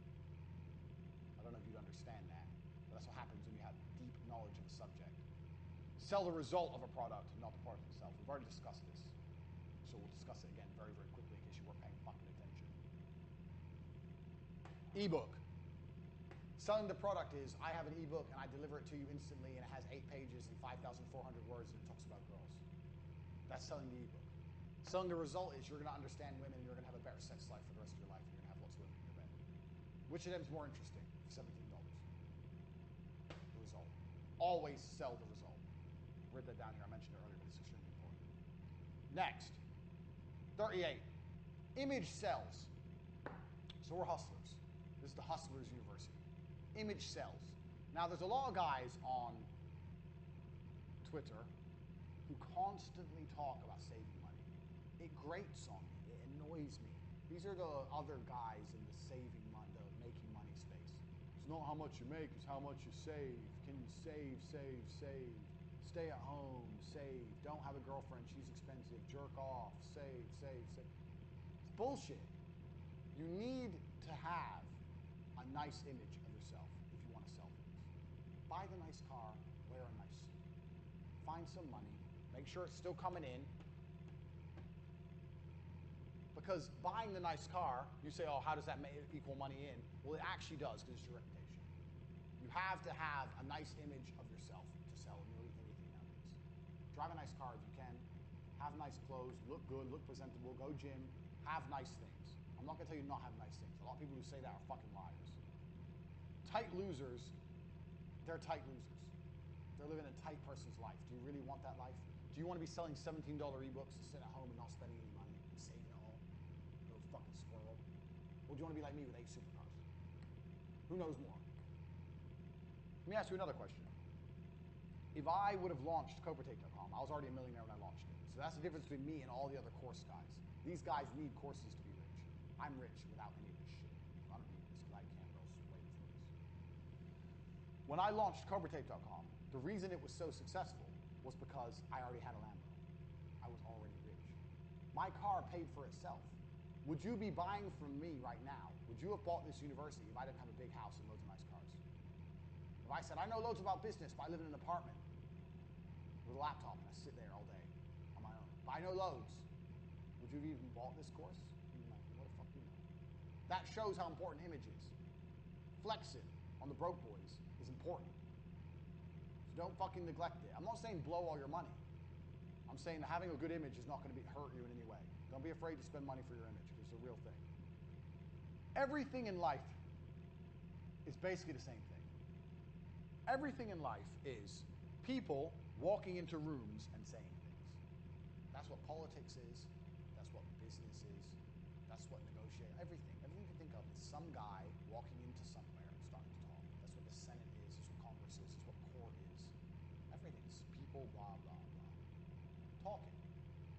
Talking is something you need to get good at. If you're good at talking, you have the gift of the gab, as they say, you can sell anything. No matter what you're selling, the better you get at talking, the better you're going to sell it. So if there's one skill you need to practice for your sales, it's how to talk. How to talk convincingly. How to put energy into your presentation. How to not be boring. Learn to speak. If you don't have my body language course, there's a course on CobraTape.com that teaches you body language, and we cover oration. We talk about talking and how the way I talk, what I do, things, tips, tricks, etc. If you want to learn to talk like me, the Grand Master, I'll teach you. But you need to be good at speaking. Being good at speaking will make you be good at selling. They're the same thing. Get used to talking. I've been in presentations over and over again with people who have a fantastic product, fantastic information, great price point, and the presentation is slick, they've got the PowerPoint, etc., but they're just not good at talking. There's no fucking X factor with their talk. There's no pa-pow. You need to have that pa-pow. You need to get good at talking. Practice it. Practice getting good at talking. That's one of the most important skills you can learn for life. From getting women to selling products, it's exactly the same thing. You need to get good at talking. It's important. So, there's lots of different ways you can get good at talking. My way, the way I talk, suits my personality. You have to develop your own type. But I try my best to make sure I put loads of energy into how I speak. Most people speak, and they don't realize, super low energy. And when you have the ebook, you don't sell the ebook, you sell the result of the ebook. Because if you sell the ebook, you're bored already. I'm bored. So I scream and I move my arms around and shit. I'm eccentric. I'm over the top. You don't have to be that way. There's other ways you can also be engaging without being the same as me. I know lots of other guys who are engaging other ways. But you have to develop an angle to be engaging. So next time you talk to someone who's an engaging speaker, find out why they're engaging. Even some people are engaging because they laugh all the time. People like positivity. So have you ever been around someone who's like constantly like laughing when they talk? But then you're like, well, you listen more. Because what the fuck's so funny? His life seems great. I want to know what he knows. Find a way to differentiate yourself one way or another. There's loads of different tips and tricks. I can't tell you to be like me, because I'm me and you're you. But you need to find a way to be engaging. And the way you do that is next time you're listening to someone and you're particularly engaged, work out what about them is engaging. So I like to be high energy.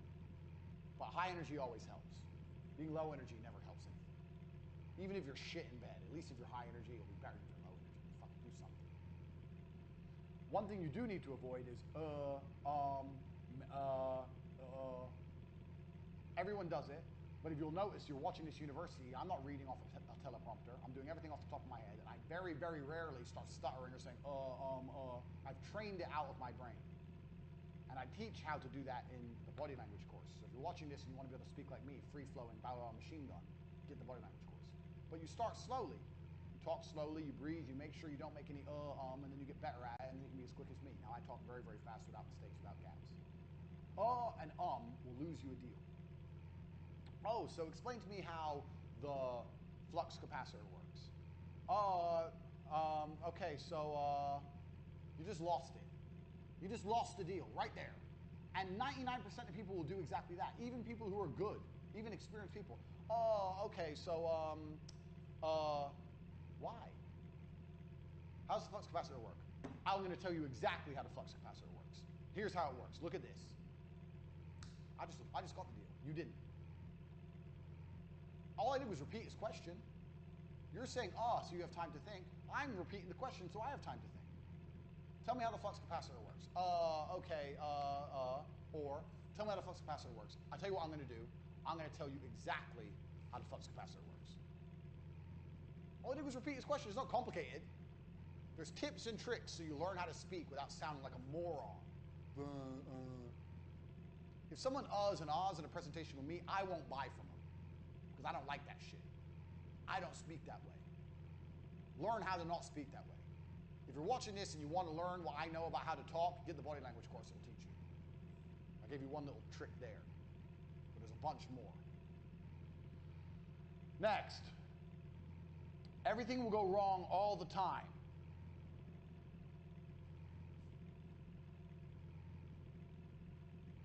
Everything will go wrong all the time.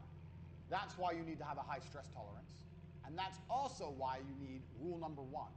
Your best weapon against things going wrong is rule number 1, speed. Speed defies gravity. If you get water in a bucket and you spin it around really fast, the water doesn't come out the bucket. As soon as you slow down, it falls out. Speed is that powerful. You have to be able to work quickly. You need people around you who work quickly. You need teams which react to things quickly. Everything will go wrong all the time. The faster you can plug the hole and fix things, the faster you're going to be back online making money. So anticipate things going wrong. High stress tolerance.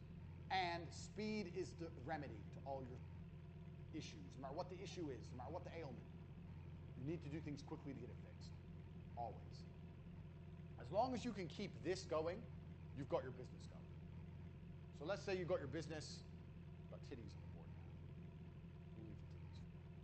You got your business, money's coming in. Your back end fails. Your big back end all fucks up. Oh no, everything's gone wrong. Do you know what I do in that situation? Most people in that situation goes, oh well, we can't take orders because we can't see who, what order. No, not interested. My business is still running. As long as my payment gateway is taking some money, my business is running. I'll deal with the shit show. And I'll fix the shit show. I'll deal with it using rule number 1, speed.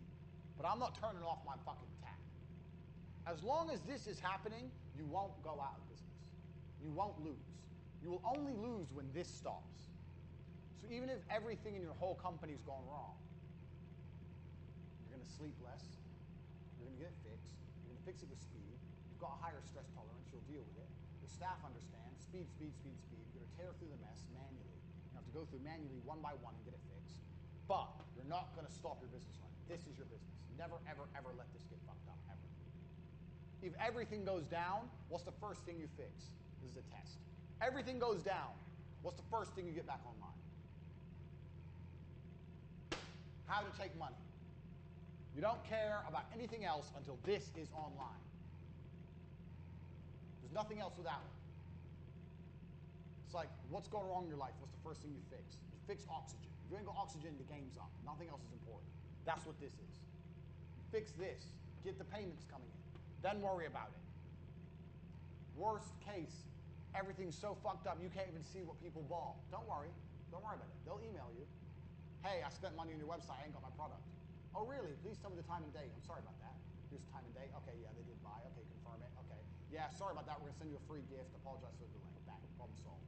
Kept your money in. You got them happy. They got a free gift. Wait for them to email you. Keep the money coming at all costs.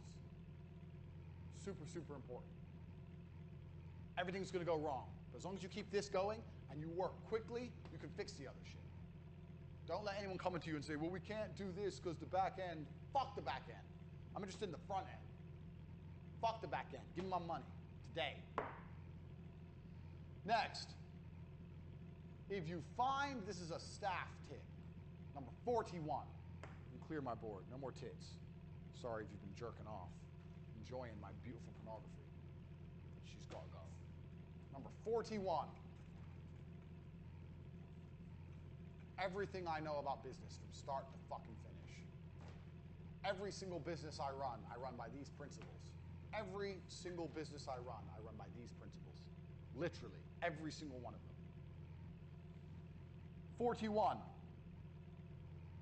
If you can find a loyal person, find them a job.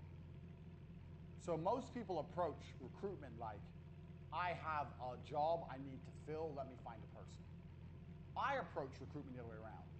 I try my best to go through life as I interact with people. If I find a person who I believe would be a good fit for my leadership style, which is do whatever the fuck I say and do it quickly, then I'll find them work.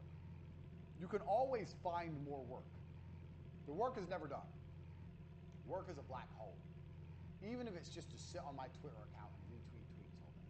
It's still work. It's still engagement. It's still attention. It's still advertising.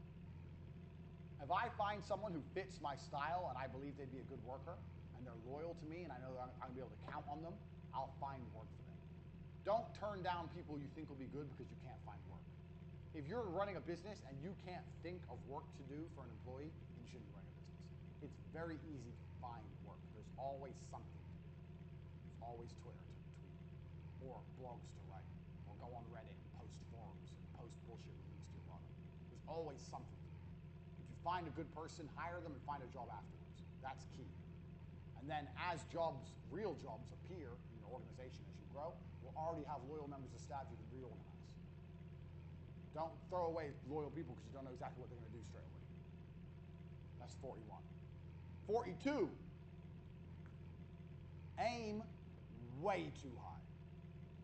And when I say way too high, I mean way too high. Now, don't be one of those jackasses that comes along going, yeah, I'm going to vote like on Dragon's Den or some shit, or The Apprentice. I'm going to have a business worth $500 million. I'm going to be a multimillionaire. Don't be an idiot. But you need to aim too high. The higher you aim, the higher you'll get. If you aim for the moon, you'll get to the stars. If you aim for the stars, you'll get to the sky. If you aim for the sky, you won't get off the ground. That's how it goes. You need to aim high. Be realistic. Don't be a dick. But you do need to aim too high. Whatever your expectations are, you need to triple, at least quadruple. Because if your product is good and you're doing a good job and you're selling it to the whole world, why can't you be a millionaire? Why not? If you're doing a good job and selling a good product to the whole world, why couldn't you?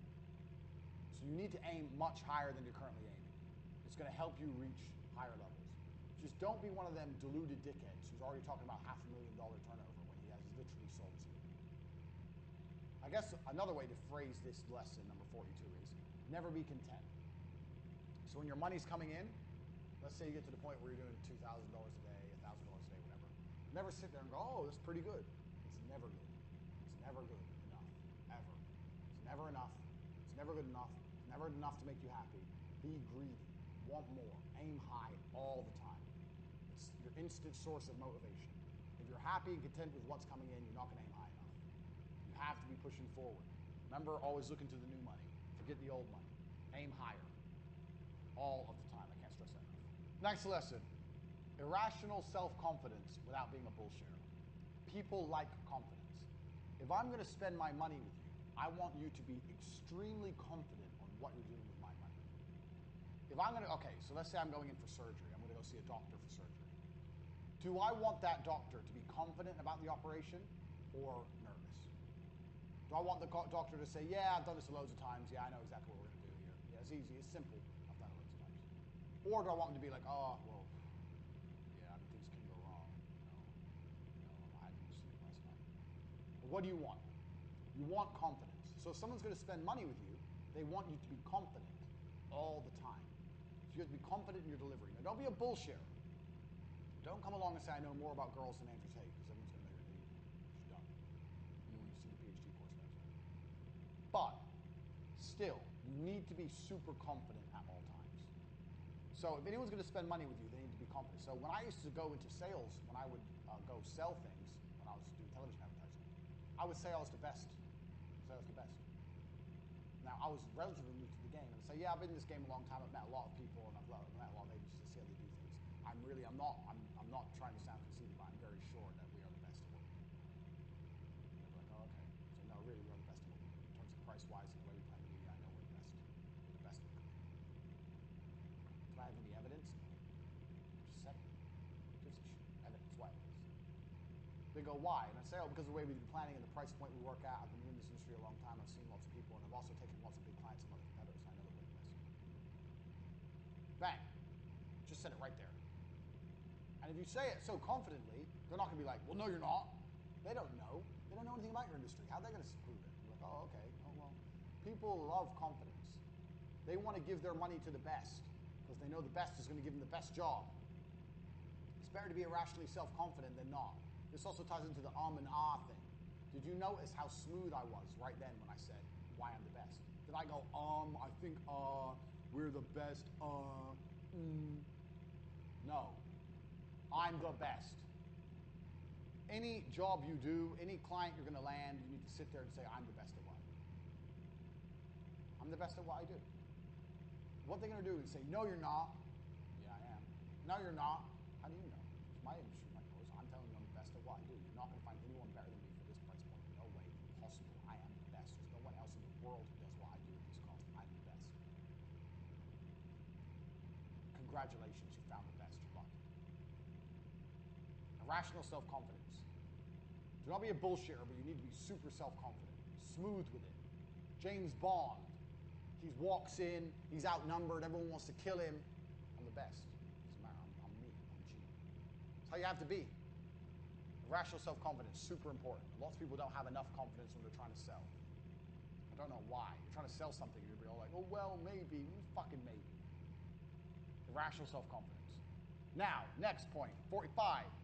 We're on 45. We're almost halfway. This is another thing that's going to change the way you view business and money. I want you to understand something. Money cannot be made. I don't even like the saying making money. We're making money. Nobody's making money. The Federal Reserve makes money. You're not the Federal Reserve. If you are the Federal Reserve and you bought my course, I'm very, very humbled, but I doubt it. You're not the Federal Reserve. You're an individual. We're not the Rothschilds. We're shit munchers, which means we cannot make money. All we can do is take money from other people. Money exists, and we have to take it. Dan the crackhead said to me something once. When our TV business was doing deals and there was money all around. We had no profit, but there was money in the bank, and we had new cars and this big fancy office, all this money. I said, how the fuck did this happen? This is crazy. I'm 20, I'm advertising music. He said, money's like water, and water is always moving. So you have an ocean, and the sun evaporates the water, goes into a cloud, and the cloud moves, and then it rains, and then it goes in a river, and it goes to a pond, and then it evaporates again from the sun. Water never stays still. The cycle of precipitation, some geography for you. And he said, money is like water, it's always moving, and if you stand in the right place at the right time, you're going to get wet. And that's absolutely true. So money cannot be made. It can only be taken from someone else. You stand in the right place at the right time, when money's moving, you're going to take it. 99% of people are middlemen. Most people are middlemen. Everyone's a middleman to some degree. Loads of companies exist out there that are just simply middlemen. All they do is there's something, this is a product, this person wants the product, they're in the middle, they make money. They supply the product. Done. And it really ain't that complicated. They're middlemen. So, money cannot be made, it can only be taken from other people.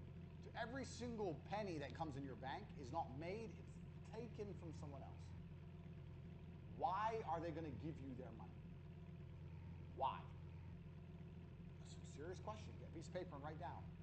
I have this, I'm selling to this person, they will give me their money because. And you should be able to name a bunch of reasons. And if you can't, you have a problem. Don't be thinking about making money. You're not making money. You are taking money. And because you are taking it, you have to convince it from others. That'll change the way you approach your marketing, change the way you view money, change the way you approach your business. Because that's the reality of what's happening. You're not making shit. You're taking shit. It's very, very different. Convincing it. Prying it from them. Precipitation cycle for bonus. Next. Don't make anyone irreplaceable. This is a very simple one, but I've seen it happen time and time again. You're a guy, you're busy, you get an assistant, your assistant is exceptionally good, your assistant knows all the passwords and shit you don't know because you're busy and you're in a rush. You know the end of the story. Don't make anyone irreplaceable. I wrote this down because I've seen 2 people lose their companies because they lost either their top salesman or an assistant. So if your top salesman's floating your company, he's irreplaceable. You need to fix that quickly. So with T2, we had one salesman who was better than all the rest. His name was Gerdip. He was really, really good. And we didn't make him irreplaceable. And when he left, we really suffered. What I should have done is go to Gerdip and say, you know what, bro, you're really, really good. You're amazing. Da, da, da, da. Do you mind on Fridays, if every Friday morning you give a speech or you teach the guys the pitch or what you're saying on the phone, and then you can have Friday afternoon off, or maybe a day off a week, or I'll give you some extra money, or we'll go out for lunch, or I'll give you a company car, anything. If you can teach, you don't mind, in fact, we probably would have done it for free because people like the ego thing, the promotion of telling others what to do. How about every Friday you can teach the guys and you can go through the script and they can learn from you. To make the others get up to par so he's less irreplaceable. Take what he knows. Never make anybody irreplaceable. If you see or identify someone as irreplaceable, or you look at your company and go, I couldn't survive without this person, then you're in trouble. You should always have a company and you should work with people and it should be fantastic, but you should know if any of them leave, you can find someone else. At all times. Next. Another basic sales tactic. Tell people they can't have things. You already should know this if you've sold anything before. But you should know. Tell people they can't have things. All the time I tell people they can't have things. You tell people they can't have things, they want things. This is the reality of the world. So let's say someone calls you to buy, let's say you sell flux capacitors. I'm going to draw a flux capacitor.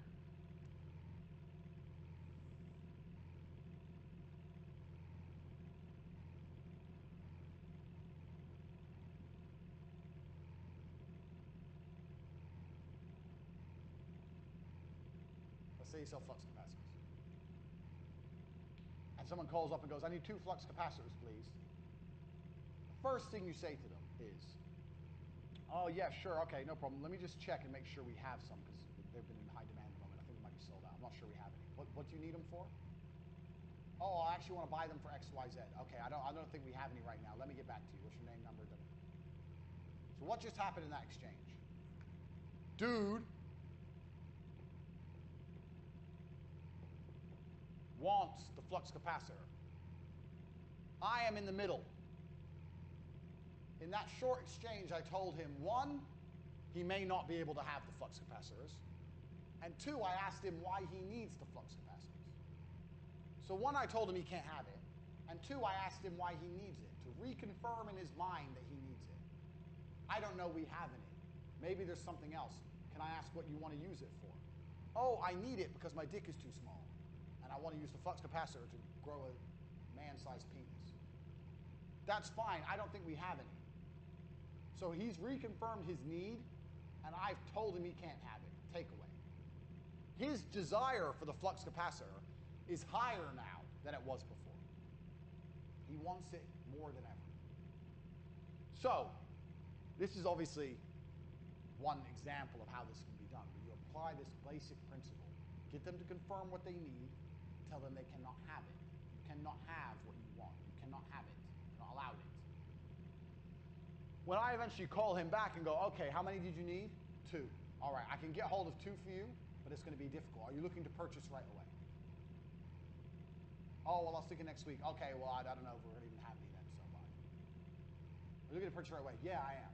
So if you ask someone, are you looking to purchase right away, and they say yes, it's done. Deal's done. They ain't going to fuck around and give you credit card details. They've already said yes. Looking to purchase right away. Bang, done. This is sales. You've managed to fulfill his need. Buy it now. Tell people they cannot have things. Now, a lot of people do this online with the simple running out of time, this book won't be allowed around forever, blah, blah. But that's shit, because an ebook is around forever. So everyone knows you're just doing it because it's garbage. If you actually could use your brain and think outside the box a little bit, you could find a better way to do it than that. Telling people they can't have things. So, for example, if you sold a $17 ebook on girls, saying the ebook won't be around forever, everyone's like, bro, it's a fucking ebook. It literally will last forever. Shut up. If you say, I'm going to cap the number of sales because I don't want people stealing my lines, or I don't want my lines to become less effective, that's probably a better angle. It's not a fantastic angle, but it's better. At least it has some kind of validity to it. Telling people they can't have things is a fantastic way to make people want things. Works. Here's a little example of how that's done. We're going to come back to this point later in another point I'm going to mention. I nearly started talking about something, but I've shut up because I know it's a later point. Learning. We have reached the halfway point of your education. Point 50. And I've deliberately made this point 50 so I can tell you something that you already know about yourselves halfway through this presentation. You already know what to do for your business. You already know how to make money. You are fucking lazy. And I'll give you an example. The other day I was talking to some chick, story of my life. She's talking shit, obviously, about how she wants to run a makeup company. I said, if you want to run a makeup company, why don't you have a makeup company? She goes, oh yeah, I know, but I don't know what to do. I said, okay, I'll tell you exactly what to do. Here's what you do. Let me clean my board. Here's what you do. Go to Alibaba.com, get some samples of makeup, find one you like, put a new sticker on it, make a website, sell it on your website, get YouTubers who talk about makeup to talk about your makeup brand, sell makeup. Done. You want a makeup company. She goes, that's a good idea, actually. I go, yeah, it is. A week later, I said, how much makeup you sold? She goes, what do you mean? It's like, I told you how to do an entire makeup brand from start to finish. I told you to do an entire company. How much have you sold? She goes, oh, well, she did nothing. 7 days, she did nothing. I told her how to run a whole company. You wanted to run a makeup brand. I just told you how to do it. Didn't do it. A lot of you are out there already sitting on ideas, and guess why you're not doing them? Because you're fucking lazy. You know how to do it. but you won't do it. You already know what you should do. You already know how to do it, but you're not doing it because you're fucking lazy. You already have the idea. Go. Stop waiting. Number one, speed is everything. What are you waiting for? If you would have started the idea a week ago, it would be ready by now. You're fucking around. A lot of people out there with business already know what to do. They just are lazy and they don't get it done. If you're waiting, hoping you need some kind of investment or you're waiting for something, you should have learned enough in the first half of this Hustlers University that you don't need investment. You can get the money coming in without investment. We've already discussed that. There's nothing to wait for. I hear it all the time, man. People don't realize how often they do it. I hear people say, oh, I've got this idea for a course, let's say. Cool. A month later, yeah, I'm working on my idea. A month? Do you have any idea what I could achieve in a month? A fucking month? If I have an idea, it's ready same day. I had this idea. When did I have this idea for this? We're halfway through filming. We made the advert. We made the website. We start getting enrollment. I had this idea 34 hours ago, maybe. Like, fucking, let's get going. You know what to do. You're all slow and you're all lazy. That's the reality. That's point 50. You need to accept that about yourself and accept that if you really had the tenacity that you desire, if you really have the tenacity to get what you desire, if you're really like me, a go-getter, a warrior, you'd already be doing shit. Too much waiting, too much talking, not enough fucking action. I managed to get you here watching this program, and I got paid to do so. And I had this idea 32 hours ago when I was yelling at someone not to go to university. I move quick. That's why I'm rich and you're not. Miss Makeup Bimbo is what 99% of people are when it comes to business. They have an idea, and even if you tell them exactly how to do it, they don't do anything. They fucking sit around waiting for a makeup brand to fall out the sky and land on their face. Garbage.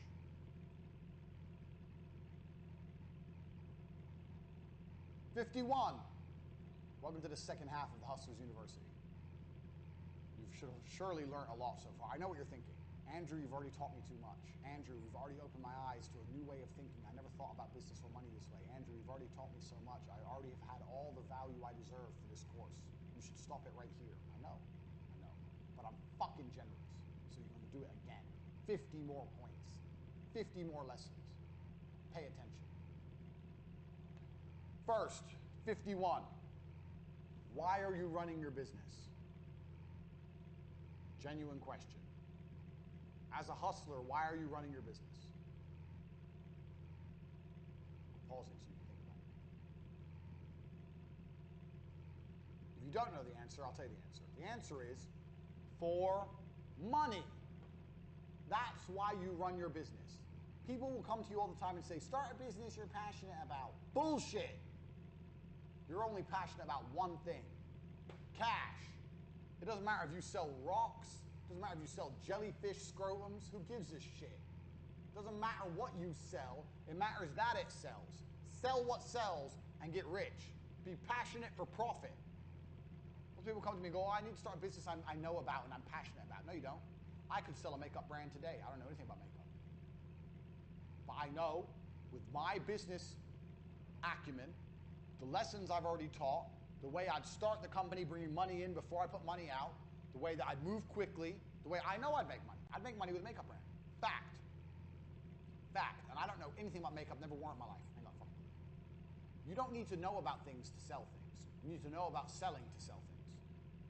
The idea that you need to be passionate about the business to make money from it is complete airy-fairy bullshit that idiots say. You are passionate only about what's making you money. You are passionate for profit. You're not passionate about product. So if you can make money selling concrete, let me tell you something. There's some Chinese billionaire out there, B, not M, B, who's selling rocks and concrete and making billions. Do you think he's passionate about concrete? Do you think he's fucking making love to concrete, kissing it late at night, hugging it in bed?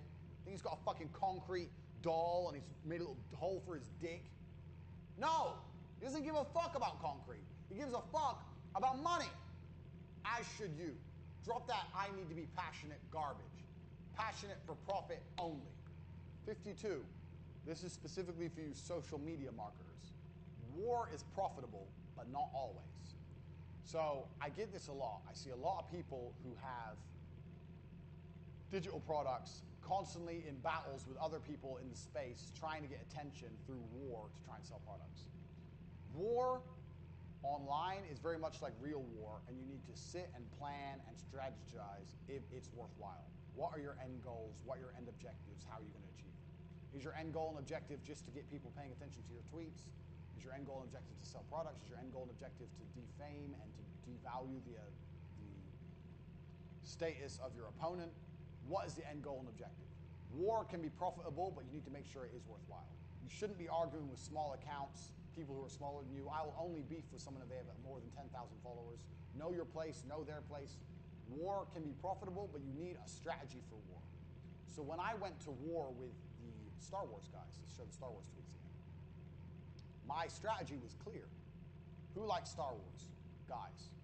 If you meet a hot girl, she doesn't like Star Wars. Really, they don't care. Who's passionate about Star Wars? Guys. What kind of guys? Dorks. What do dorks need? Well, dorks usually have some money because they're dorks, but they don't have any girls. So if you will go through my Star Wars thread, you will see my strategy is simple for war. Sell my PhD course. Sell the ability to get girls. Show lots of girls. Sell the ability to how to obtain females. That was my strategy for that battle, and it worked fantastically well. That weekend, I sold a lot of PhD courses. I think I did like 15,000 or something. All basically off the fact that I said Star Wars was bullshit. I had a clear objective for my battle. Most people will go viral or they'll go battle, and they haven't got a clear objective. They don't know what they're trying to do. I knew exactly what I was trying to do. Poke the geeks, annoy the nerds, and then off the back of it, be humorous enough for them to entertain the idea of learning from me how to get girls. That made me money. War needs strategy. So if you're going to go to war in any way, either in the physical world or the internet reality, you need to be prepared. And you're not prepared without strategy. So war is only profitable if you have a strategy. Have a clear end goal, have a clear objective. Don't end up like America, stuck in the Middle East in forever, endless, pointless, nothing wars. That's what most people online are doing, constantly jabbing at each other for no reason. It's pathetic. I don't go to war often. If I go to war, it's going to pay me. I don't lose money to go to war. War is profitable, but only if you do it right. Keep that in mind. 53. Another thing that sells. We already talked about predicting the future and preempting the future. Presume the sale by talking about the future. Do you know what else makes people buy things?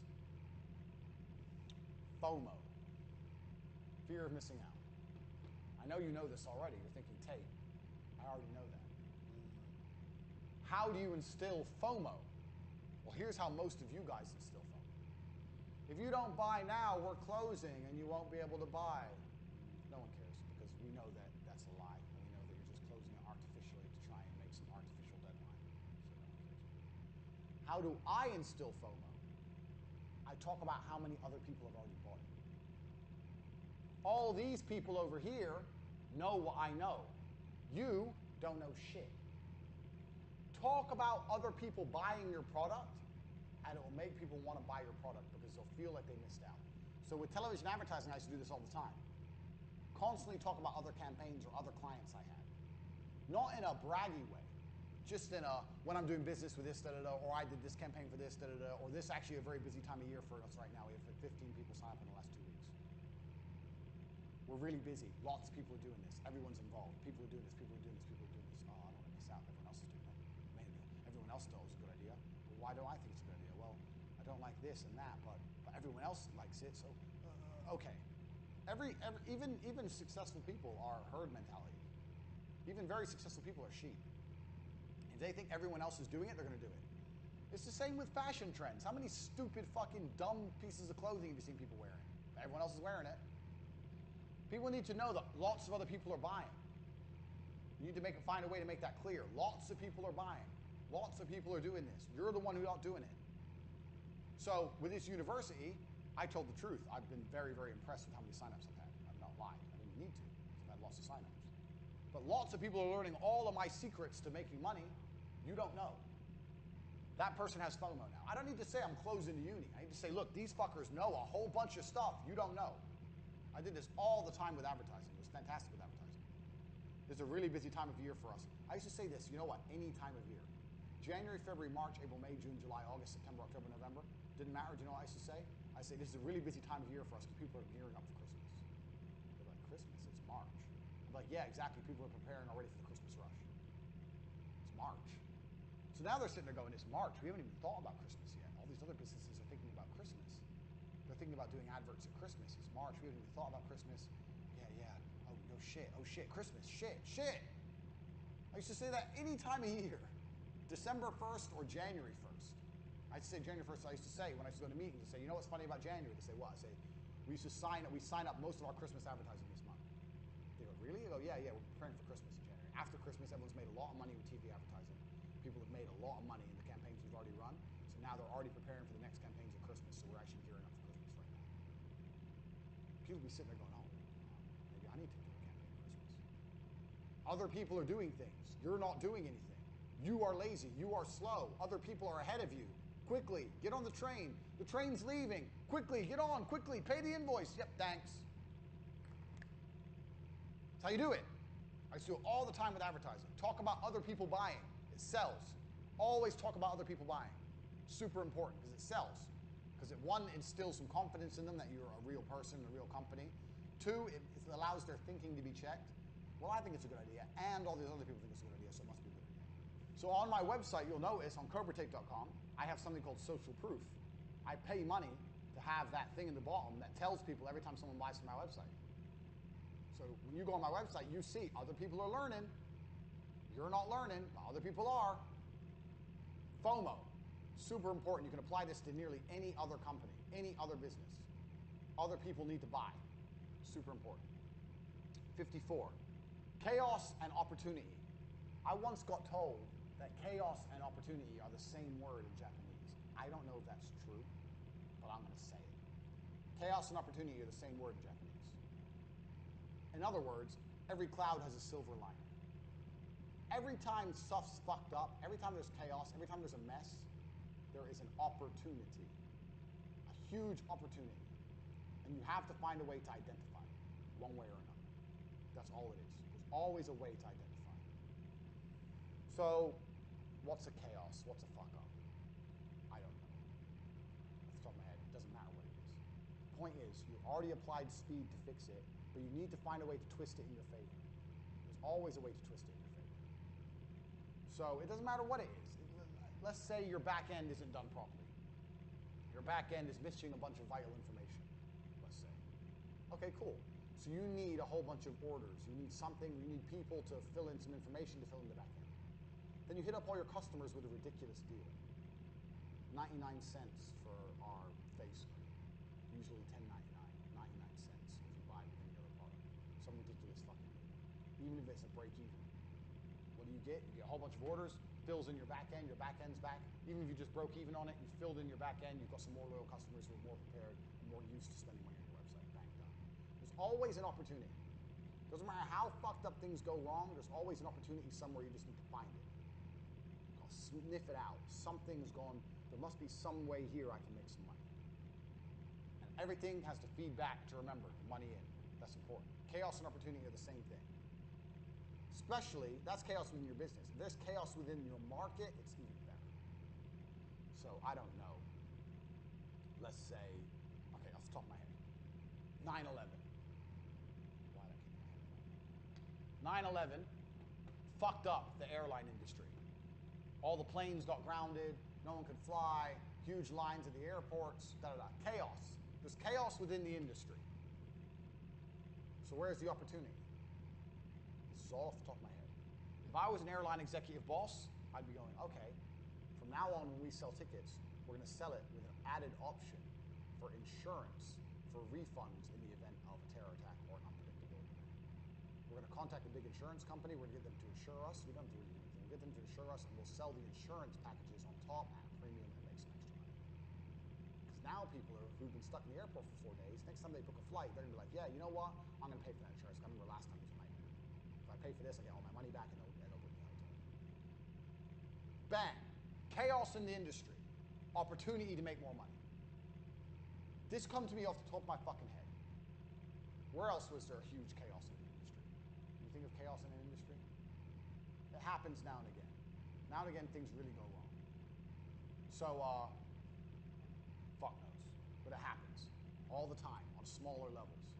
And And when there's chaos within a specialized industry, you need to find a way to monetize it, like I just did there with 9/11 and the airlines. Because there's always a way to monetize chaos. So when things go wrong, it happens.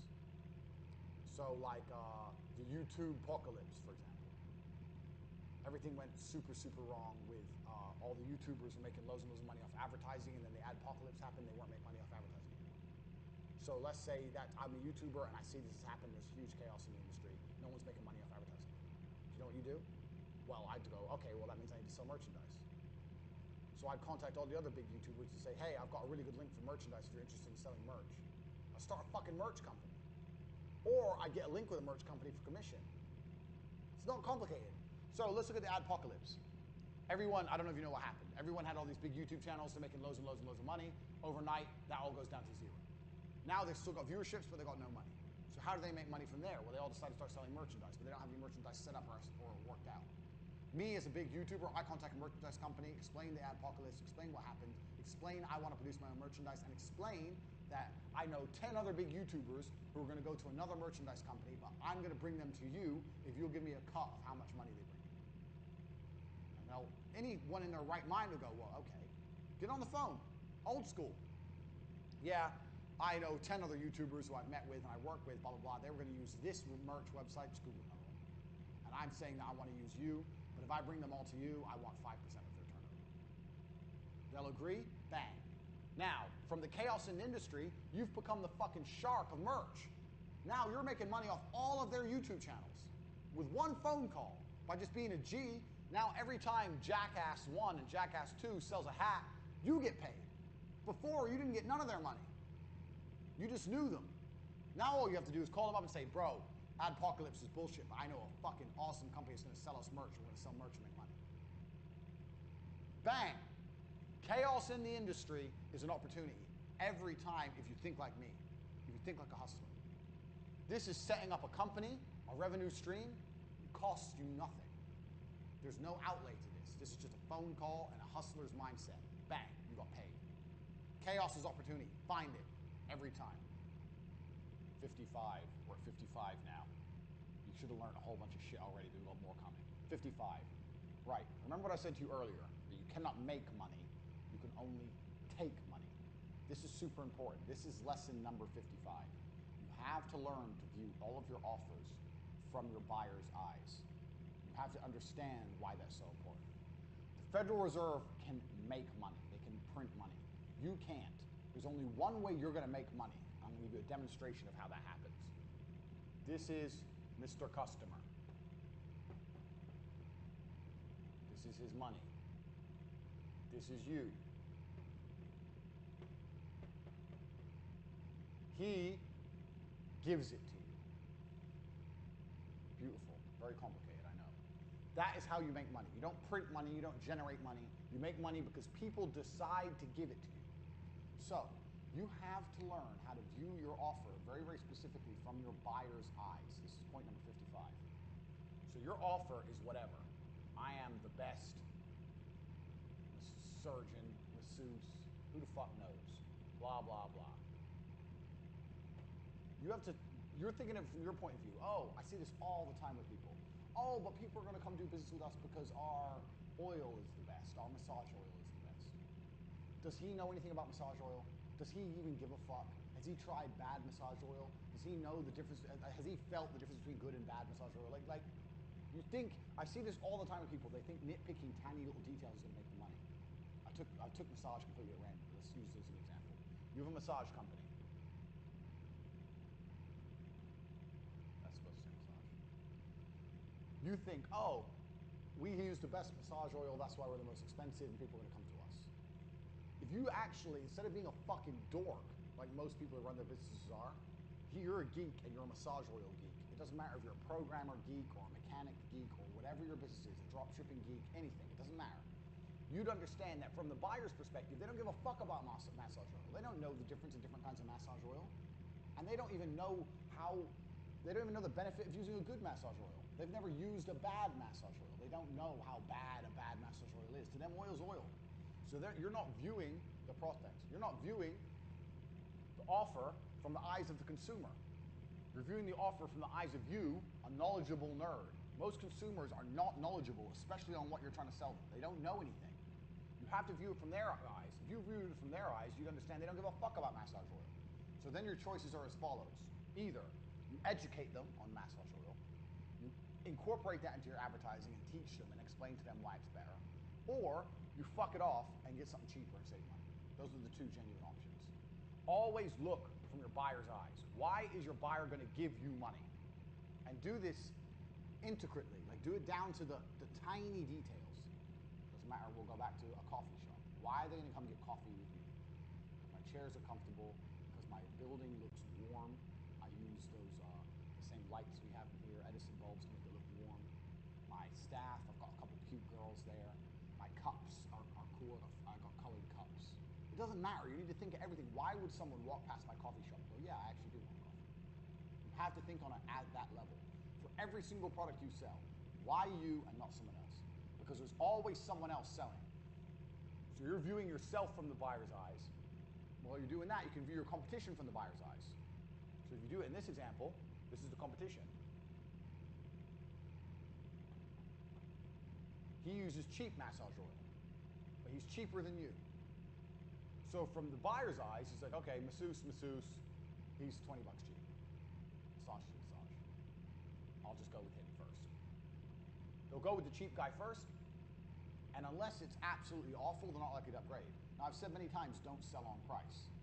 So I'm not saying you should try and outprice your competition. My point is, if he is viewing two of you, and the only difference he can identify is the cost, why would he buy the most expensive one? So you need to understand here, okay, I have an important job. My job, now it looks like a dick. So you're a dick. You're a dick. My job here is to identify my USP, which is the expensive massage oil, and educate my consumers as to why they should use it. So every time someone calls you on any poster, anything like that, you need to be saying, guaranteed no skin irritation, or guaranteed best results for acne. I don't fucking know. Best results for eczema, whatever. Anything to make people go, oh, why is that guaranteed what? And you can explain to them, oh, we actually use this kind of oil. Other people use cheap oil from China. We don't use that. We use oil which is hand-pressed by beautiful virgins in the Italian mountains. Blah, blah, blah, blah. View yourself from your buyer's eyes. Otherwise, you end up like this, a dick. And think about that seriously. You can do this on so many levels. So it doesn't matter what product you have, doesn't matter what you're selling. View yourself from the buyer. Identify why they're going to do business with you above someone else. And never assume the buyer has knowledge. This happens all the time when people go, oh, but actually my company does this and my company does that. And I sit there and I go, yeah, but no one knows that and no one cares. You think that matters. It doesn't matter. You think that matters. It doesn't matter at all. You need to educate the buyer why that matters. Otherwise, they don't give a fuck. View yourself from the buyer's eyes. Do not view yourself from your own knowledgeable eyes. And this feeds perfectly into lesson number 56. If you want an unbiased opinion from a general consumer on your company, I'll tell you who you get it from. Number 56. Let me clear my board quickly because having a dick behind me is a bit weird. We've all identified your dicks. Number 56. Ask your mother about your company. Doesn't matter what company you want to launch. Go and ask your mother about it. I'll tell you why. Your mother is going to be very indicative of a typical consumer. She isn't going to know a lot about what you're trying to do. She isn't going to know a lot about technical stuff. She isn't really going to understand a lot of the things you say. I'm talking about my mother anyway. My mother's an idiot. And I mean that with all due respect, because she's a nice lady, but she's just stupid. My dad was a smart one.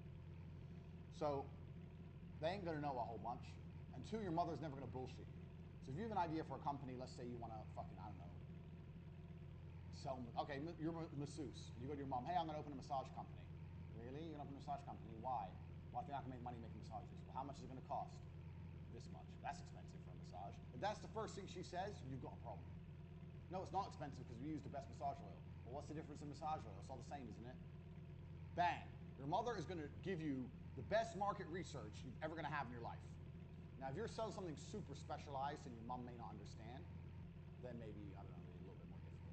But for anything basically normal, you should ask your mom about your company because she's going to identify all of your problems straight away. That conversation, imaginary conversation I just had with my mom, she identified that I'm coming across as expensive and that no one gives a fuck about massage oil. Bang, there's your problems identified. Your Your mom's never going to bullshit you. She's always going to be straight to the point and explain to you exactly what your issues are and what needs to be solved. Any company you're launching, you need to show to and speak to your mom about, because she's going to cut the bullshit faster than anyone. Please remember, your average typical consumer is not an educated person, because most average people in the world are not educated people. They don't have much knowledge of anything, and they certainly don't have knowledge of your particular subject, and they don't have specialist knowledge of your subject. I don't know about you. I mean, I'm a professional fighter. I've been getting massages where I've been training hard for many, many years. When I walk into a massage parlor and they say, do you want sports massage, Swedish massage, this massage, that massage, I still don't know the difference. I don't know. They're all the same, aren't they? I don't know. All I just go, oh, okay, this one. So I don't even know about massages. And I've probably had more massages than most people. And this is my point exactly. The consumer is not educated. So you need to educate them and then make them understand why you're charging more. Or you need to remove that barrier. So when I just gave that conversation with the mom there, with the massage oil, she's already identified it's expensive. She's identified no one gives a shit about massage oil. Your mom is going to tell you what ideas are good and what aren't, and she's never ever going to bullshit you. You know why? Because your mother wants you to be successful. Your mother does not want you wasting your time on some company that's never going to pay you. Your mother wants you to do well. So any idea you have, go to your mom and say, gee, what do you think of this company? See what she says. And then if she sits there and she says only good things, say, well, would you buy from me? No, because I don't want that. Why don't you want it? Oh, I don't know. I don't. Start writing down all the reasons she wouldn't buy from you. Why doesn't she want it? Why wouldn't she buy from you? Work out how to overcome all of these things. You're going to get a whole bunch of information. So you're speaking to your mom, ask her. Have a general conversation about the company, and then ask her why she would or wouldn't buy from you, and make sure you write that information down. She says, I would buy from you because X, Y, Z. Good. Those are your points you need to press home in all your advertising. So she wouldn't buy from you because of X, Y, Z. You need to go, okay, how do I solve? How do I overcome these? Why wouldn't you buy a massage from me, Mom? I don't have time. Oh, we have mobile masseuses, though. We come around, we'll come to your house if you haven't got time. Oh, yeah, but, well, how do I book it? We'll put a flyer for your door, and you can just book by text message. Okay, like anything to overcome. Find out what her problems are and overcome them. So you have to speak to your mom about every single company. This is super important because it's the best market research you're going to get. If you can do your market research in advance before you launch your company, that's less time you're going to spend fucking up, more time you're going to spend making money. So every single company I launch, I speak to my mom about it. So even when I launched my PhD course, I said to my mom, I'm going to launch a course telling guys how to get girls. And she said, oh, don't make more men like you out there. That's what she said. I was like, what do you mean like me? She goes, oh, well, the way you are with women. And I sat there and I thought, okay, bang, I know this is going to work. Because even my mom knows I'm pimping. Even my mom knows. She's seen so many chicks coming out the door. Even my mom's like, all right, I don't know what kind of son I've raised. He's tearing through these chicks dangerously. So with the PhD course, I knew it would be a fantastic idea. Because even my mom was saying to me, look, you're going to make some dangerous men out of it. So every single business I've ever run by my mom, all of them. And sometimes she said some pretty smart shit. There's a level, you know what? There is a level of intelligence which comes from absolute stupidity. So like, smart and stupid is a circle. So you have smart at the top, and you have stupid at the bottom. And you have this circle. And let's say this is the smart side, and this is the stupid side. So it's in half. This is stupid. I know it's written bad. This is smart. But sometimes you can get comments which are just on the edge, And mums are great at this. So I bought my new Lamborghini. And I drove to my mom's house. I said, Mom, I bought a new car. What do you think? She goes, what is it? I said, it's a Lamborghini. She goes, how much was it? I said, oh, it was 300 grand. She goes, you spent 300 grand on a car? I said, yeah. She goes, let me see. So she comes out and she says something that was so smart. It was actually, it was so stupid, it circled back around to smart. She looked at my Lamborghini and goes, why would you spend 300,000 on something that only has 2 seats? As in, it should have more seats because it costs more money. So I should have got a bus for my money. I guess that's her logic. Her logic is, why would you want, it's only got 2 seats, so shit. Which is stupid, but it kind of gets into the smart realm. It's kind of, you get a lot of these kind of comments from mothers. They say things which are kind of dumb but kind of smart. And if you can extract those comments and apply them to your company, you'll fix a lot of problems in advance. So that's why speaking to your mom is so important. Next. Key point 57. And this is very, very important.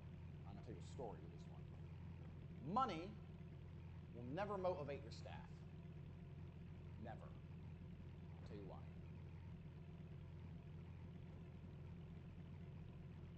Money is numbers, and numbers never end, which means you're going to trying to motivate people with money, it's going to get hard. If someone doesn't like the job and doesn't like you, and doesn't like anything about how they're treated in the job or how they feel or what they do, you have to pay them a lot of money to make them do it. A lot of money. And that is not very, very cost effective. If somebody enjoys what they do and they feel part of a community and they like it, then you don't have to pay them much at all. And the proof I'll give of that, I just spat my coffee. I'm just saying proof, sent my coffee everywhere, is that people do shit for sense of community all the time. Remember after T2 Television, Vixels, my own company, sell television advertising. So what happened is I found an office in Luton that was £400 a month, and I decided I was going to become a millionaire with television advertising. So I found about a £400 office. Me and Tristan would sit there, and then we advertised for salesmen, commission only. So it was a commission only position. You sent emails all day long, just emailing marketing managers all day, just copy and pasting, just emailing anyone you could find on the internet, emailing all day long. If they replied to you, there'd be a phone call. I'd do the phone call. So T2 was all phone pitching. And that's why it took a long time for us to train our staff. Every single day we were doing 2 hours of training, phone pitching about television advertising. Phone pitching, phone pitching, phone pitching. And T2 made money. But training people to be good on the phones is hard, and a lot of people are scared to do cold calls well. And people are lazy with cold calls. So me and Tristan had the idea, you know what, we're going to email blast anyone we can find. We'll buy all the magazines, email every marketing manager. We'll go through all of the websites we can find. We Google up things like store locator. If you type store locator into Google, you have all the companies at the store locator. So these are companies with multiple branches, so television advertising will suit them because they're across, they're national. Email. If any marketing manager emailed back, I'd do the call because I'm trained on the phone. So Vixels was different. T2, everyone pitched on their own. Vixels is just emails out. So we put adverts out there for a position, which was commission only. So no basic. Every deal you landed, you got 5%. So you landed a 20 grand deal on TV, you get £1,000. So if you landed 2 a month, you get 2 grand a month. Ain't gonna make you rich, but whatever. And we were hiring basically anyone, like dorks. It doesn't matter. Like we had one guy who had a criminal record. We had one dude who was just a bit of a weirdo, some fat guy. We had some other guy who definitely drunk too much because he stunk of booze. But who cares? They were coming in, they were sending the emails. If someone emailed back, I'd call them. Over time, as people came and quit and didn't land any deals, we ended up with quite a good little team of 4 guys, plus me and Tristan. So 6 guys who were in this office. Now these guys were working hard. They were emailing like machines. Because you can't get a machine to email because you got to go to the websites, find their email marketing manager's name. You can buy email marketing manager lists, but they never worked because it changes so often. It's bullshit. So we had to go and manually find and manually type it in. So these guys are emailing. Anyway, most of the guys I had there for the first solid month didn't make a fucking penny. I had free staff for a month. I had 4 guys plus me and Tristan, and they're working their asses off for free. How did I motivate them? Every day I'd come in, positive energy, coming full of energy. Guys, today's the day, we're gonna make it, da-da-da. Oh, your guy emailed back. Oh, I'm calling him later. That's a deal. That's definitely a deal. I've been doing this a long time. Might take a few weeks, but that's gonna be a deal, da-da-da-da. And I'd order pizza. Every day I'd order pizza. We'd sit around, we'd eat our pizza in the office. I'd talk about the big dreams of how T2 was such a big company, how Vixels was gonna be bigger. I'd sell a dream, and they'd eat pizza, and everything was fine. So for a $10 pizza every day, I had 4 members of full-time staff. Now, none of these men were motivated by money. They were motivated by my energy, the dreams of the future. They weren't getting paid anything. They may have been motivated by the future prospect of money, but I hadn't offered them any money to turn up, and they were on time every single day. You do not need money to motivate your staff. If your staff respect you and they know where you're going, and things are going and they're gonna go well, then you don't need money to motivate them. I actually fucked up big here, because what happened with this company is I accepted a fight and I decided to go training in Slovakia. And when I went away, Tristan came with me, we went away for 10 days. And in the 10 days, me and Tristan didn't turn up in the office, all the men quit. Every single one. And that was the end of Vixels. The whole business fell apart. And that's because we weren't there. The leaders had abandoned ship. They felt there's no leadership energy in the office. There's no one buying pizza. Why am I coming here every day for free? All of a sudden it dawns on them and they leave. But the point I'm trying to make with this story is number 57 is that money will never motivate your staff. There's better ways to motivate your staff. Obviously pay your staff well. Obviously if they need money, give them money. I'm not saying you can give them all the work for free. My point is, I see loads of people who go, I'll start a company and I'm gonna pay my guys the most. And I saw this with a fight promotion. So there's a fight promotion that come along and goes, I'm gonna launch the biggest fight promotion. We want to launch a kick. They came to me. We want to launch a kickboxing promotion. We want to be the biggest. So how do you be the biggest? We're going to pay all the fighters the biggest money, the most money. So they all want to fight for us. Get the best fighters. Sounds like a good idea, especially fighters, because most fighters are broke. The problem is they didn't end up getting the best fighters because they didn't have good exposure, they didn't have good cameras, they didn't have good social media platforms. So a lot of the fighters were choosing to fight other places because of the prestige they got for winning, as opposed to this organization going unheard of and a couple extra hundred. Money doesn't motivate. There's far better ways to motivate than money in life. So don't be thinking you need to pay your staff loads of money to make them loyal to you. That's complete bullshit at all. That's not true at all. Get that out of your head. Money doesn't motivate. 58, success is exponential. When you've done something once, it's much quicker to do it again. It's the same with anything. Let's say you start driving, you parallel park once, it takes forever, eventually you get good at parallel parking, it's quick. It's exactly the same with success. Success is exponential. As you've done things, it becomes quicker to do things. It takes a long time to make $1 million. It's easier to make a second $1 million. It's even easier to make a third, it's easier to make a fourth because you understand mechanisms. So, starting from the very, very bottom, if you can stay motivated and work hard when you have nothing, you're in the hardest part. It does get easier. The problems change. As you get bigger and become a bigger company, you'll have new kinds of problems. You may have legal problems or fulfillment issues or all these other problems, but you won't be broke anymore, at least. I believe business gets easier. It starts hard, H for hard, and gets easier. If you can stick it out here, you'll enjoy this. Most people quit here. 99% of people quit when it's hard, and that's why the 1% is the 1%. It's exponential. First time you make a website, you have to go out there, you have to source all these different companies, you have to find a member of staff to make it, and you make it, and you make mistakes, and you need to change it because the SEO ain't set up, blah, blah, whatever. The third, fourth, fifth, sixth, seventh time you make a website, you can do it very, very quickly. And you can do it properly the first time without mistakes. So, success is exponential. Keep that in mind, that anything that seems to be like taking forever now, remember lesson 1, speed, speed, speed, speed, speed. You're gonna get better at it, you're gonna get faster at it, and soon things are gonna blow up quickly. I launch companies every day. I can launch a company. I can launch a new company in a day. I've got to that point now. I know my people, my staff are good. I can say, James, do this, Dylan, do this, Luke, do this, Tristan, do this, you do this, you do that, you do this, I'll do this, bang, and within 6 hours, everything's done. I'm at that point now. But that's come from so much success previously. It's exponential, it builds up. Just keep that in mind. Now, 59. This is a really important lesson. Super important. And I'm assuming this is going to apply to some of you who are watching this. 59. Nobody is broke. Let me get rid of this. Nobody is broke. They're simply just buying other stuff. They're buying other things. People go, I can't afford it. That means, well, I can afford it, but I decided I need something else more. Broke people are not broke. They just want something else more than they want your offer. Your offer has to be more important than food. So what you offer, whatever it is, what are we selling? Flux capacitors. How did I draw a flux capacitor? Like this, isn't it? Food.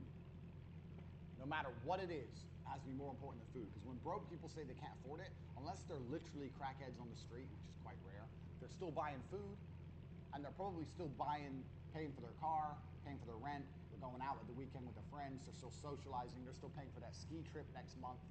So they're paying for plenty of stuff. They're just not paying for what you've got. So no one's broke. They just decide that other things are more important than what you offer. So how do you get around that? Well, you have to make sure your offer is always geared as more important. So let me ask you, some of you guys who bought Hustlers University, it wasn't too big a deal for you. You're sitting on some money, you got some savings, or you're in my Forex program, you're already making lots of money with Forex, and you thought, fuck it, all right, I'll buy Hustlers University. Some of you guys who bought this, literally it was all your money. But you thought, I need this. I don't need to go out and club. I need Hustlers University instead. So I convinced you, and you made the right decision. I didn't convince you in a negative way. I convinced you in the correct way, because you made a very smart decision. But I convinced you that my knowledge and this course is more important than going to the club or eating in an expensive restaurant or some dumb shit. I convinced you of that. So nobody is broke. They're just buying other things. Get out of your head the idea that people can't afford things. They can't afford it. They just don't want it enough. Because if they wanted it, they'd buy it. Because they're buying a whole bunch of other shit. Everyone is. Everyone is spending money every day. They're buying other things.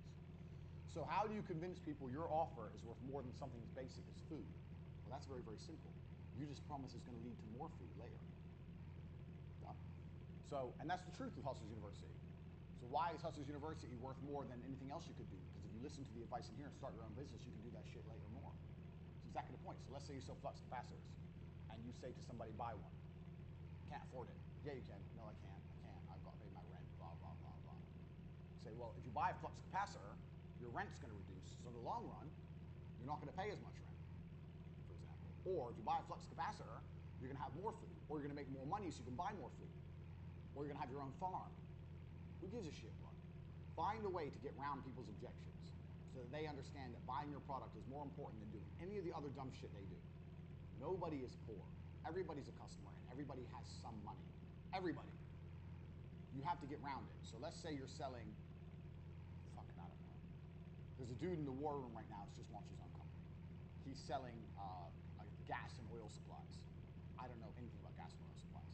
I also don't know how he sells. I don't know his particular selling tactic. However, I'm sure he makes it very, very clear to people when he tries to sell them a new pipe. You need this new pipe. That's my drawing of a pipe. It's a square. It's beautiful. You need this new pipe. I can't afford it. But if you buy this new pipe, you're going to save money. You can't afford to not have it, so you're going to save money if you buy it. So if your problem is money, then you really need this pipe. Bang. Flipped it on him. Your problem is money. Well, you told me you have no money. Well, now you need the pipe, otherwise you're going to never have money. Now the pipe's more important than saving money.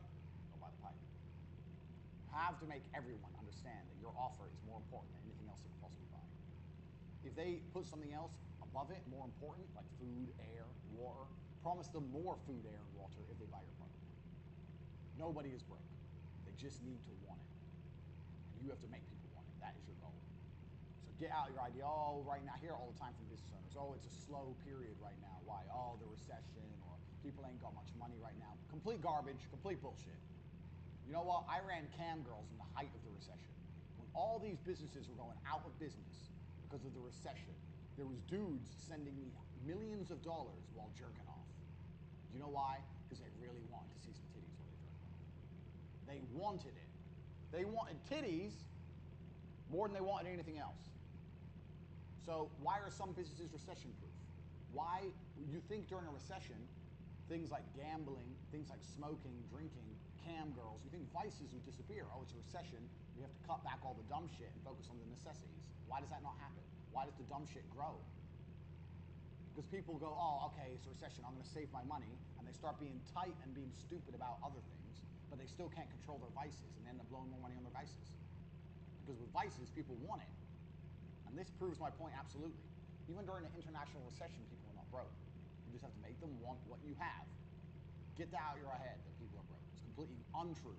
You just have to make your offer more appealing than anything else they can possibly spend their money on, and they'll buy your offer.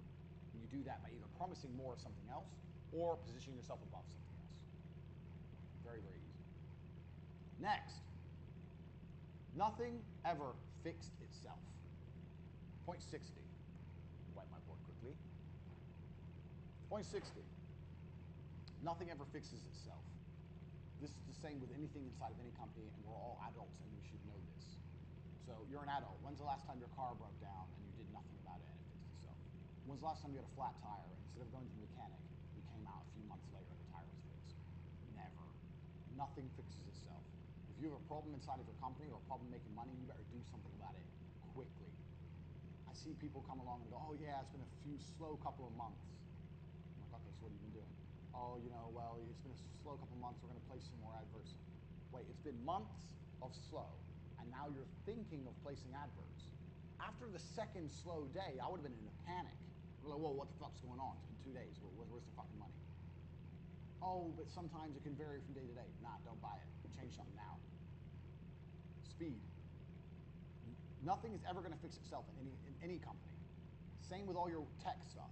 PayPal or fucking your hosting. I know, like, I get one guy I work with, James, he thinks I'm super impatient. If you wait around for other people to just fix things, it never happens. I've had it a million times. The number of times I've been waiting on PayPal thinking, oh yeah, it's going to be fine. It just never happens. You have to hound everyone to the end of the earth. I've been in business a very, very long time, and I cannot think of a single example where I thought, I'm not going to chase or hound or annoy this person and it's going to work out fine. It's never happened. You have to be constantly on the phone 6 times a day. You have to be beefing people nonstop. And there's a reason for that. It's because the people who work at these companies or the people who work for someone else, they don't give a fuck about you. They've got their own problems. Their girlfriend's cheating on them. The can't afford their rent, they hate their job. You think he's really thinking, oh, I really better get this online, this hosting online for that guy? They don't fucking care. Even if you call them, they're like, yeah, I understand, sir, it's a big problem. They don't care. They don't care. They got their own lives. They don't give a shit. No one gives a shit about you. So nothing's ever going to fix itself. So don't be afraid to be a hard ass with the technical things. That's the first thing. And second thing, if you've got a problem inside of your business and you've identified it, you need to start thinking of a battle plan to fix it quickly. It's not going to go away without you doing something, just like the flat tire one. If you have a lack of customers sitting there going, okay, well, we're still building the brand, we're still building the name, so let's see where we stand in a month. No. You've identified you have a lack of customers. What can you do about it now? Lesson one, speed. How can you fix that problem today? Even if you come up with a plan, and if you follow my other rules and you've learned so far, you can come up with a plan that costs no money, effectively. You come up with a plan and you implement it, even if it doesn't work, you're still in the same position. What's the worst that can happen? So this is where Tristan and I sometimes have a little disagreement. So let's say Tristan and I, when we were running the Cam Girls, there'd be like 3 or 4 days which were really slow.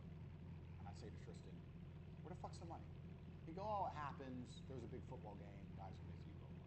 So no, I don't buy that now. This girl needs a new account because her account score's low. This girl needs new costumes. This girl needs this. Da, da, da. We've got to change everything. And Tristan's like, it's been 3 days. Just chill. I'm like, nah, change everything. We need this, we need that. Her set has been the same for a year. Let's re-wallpaper that wall, give her a different set. Let's change this, let's change this. Da, da. So we'll do all those changes. Then 2 weeks later, money's rolling in. Tristan will go, well, money's rolling in now, but I don't know if it was, we don't know if it was the changes you made or it was just the football game.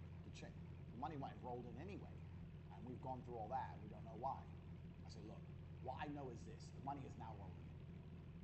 Butterfly effect. I know that in the current reality, I did a bunch of things, and now the money's appeared. You're saying that maybe if we didn't do those things, maybe the money would have come anyway. Well, I don't live in a maybe world. Nobody knows that. I know that. There was 2 days, 2, 3 slow days. I identified a problem. I took drastic action, and I fixed it. Now it's fixed. You can try and pretend I didn't fix it and that it was going to happen anyway if you want. But things don't fix themselves. I know how the world works. And Tristan eventually will concede. So if things are slow for 1 or 2 days, I'll get in panic mode with my business. And I'll fucking start doing something. And that's when you have your best ideas, when you're in panic mode. And as long as you can implement those ideas without spending a whole ton of money, good. I'm not saying panic buy Google ads and blow $1 million. I'm saying sit there and go, okay, how can I get customers in right here, right now, speed, what can I do without spending money? All I did was buy some wallpaper, adjust some beds, make a new account that's free, tell the girls to change her lipsticks, and bought her a $10 costume. Spent $20. Done. All the money started rolling in. And I know it's because of me. Tristan sometimes will be like, oh, well, maybe it would happen anyway. Nah, maybe. You live in a maybe world. I live in the real world. I did a whole bunch of shit. All the girls are busy now. I could have just sat there. 3 days of quiet, 4 days of quiet, 1 week is quiet, 2 weeks is quiet. Yeah, it's a quiet period. Yeah, people aren't. It's hot outside. So people don't want to sit on the computer. Yeah, I made excuses like a dickhead. Or I could have done things. Action, speed, number one, fixed the problem, and made some fucking money. That's the difference between me and even Tristan, who I've mentored on business. Because Tristan will be more like, oh, it'll be fine. It'll be fine. It will never be fine unless you fix it. It's never going to be okay unless you do something. The customers are never going to come unless you bring them. They're never going to give you money unless you force them. Your website's never going to fix itself. Fucking PayPal's never going to email you and go, okay, we're working now. Your payment processor's never going to go, oh, okay, we'll update you next week and everything's going to be fine. No, nothing is ever going to be okay unless you take it into your own hands and fix it yourself. And any adult who's lived any kind of life knows that's true. When you leave things to other people, it doesn't get done. You know that. You already know that. So keep it in mind, especially with business. 2, 3 days of no customers, do something. Nothing fixes itself. That's super important. 61. Never, ever, ever, ever say no to money. Ever. 61. I can't believe I have to tell people this, but sometimes I do. Never say no to money. So my business card, we'll insert the video here.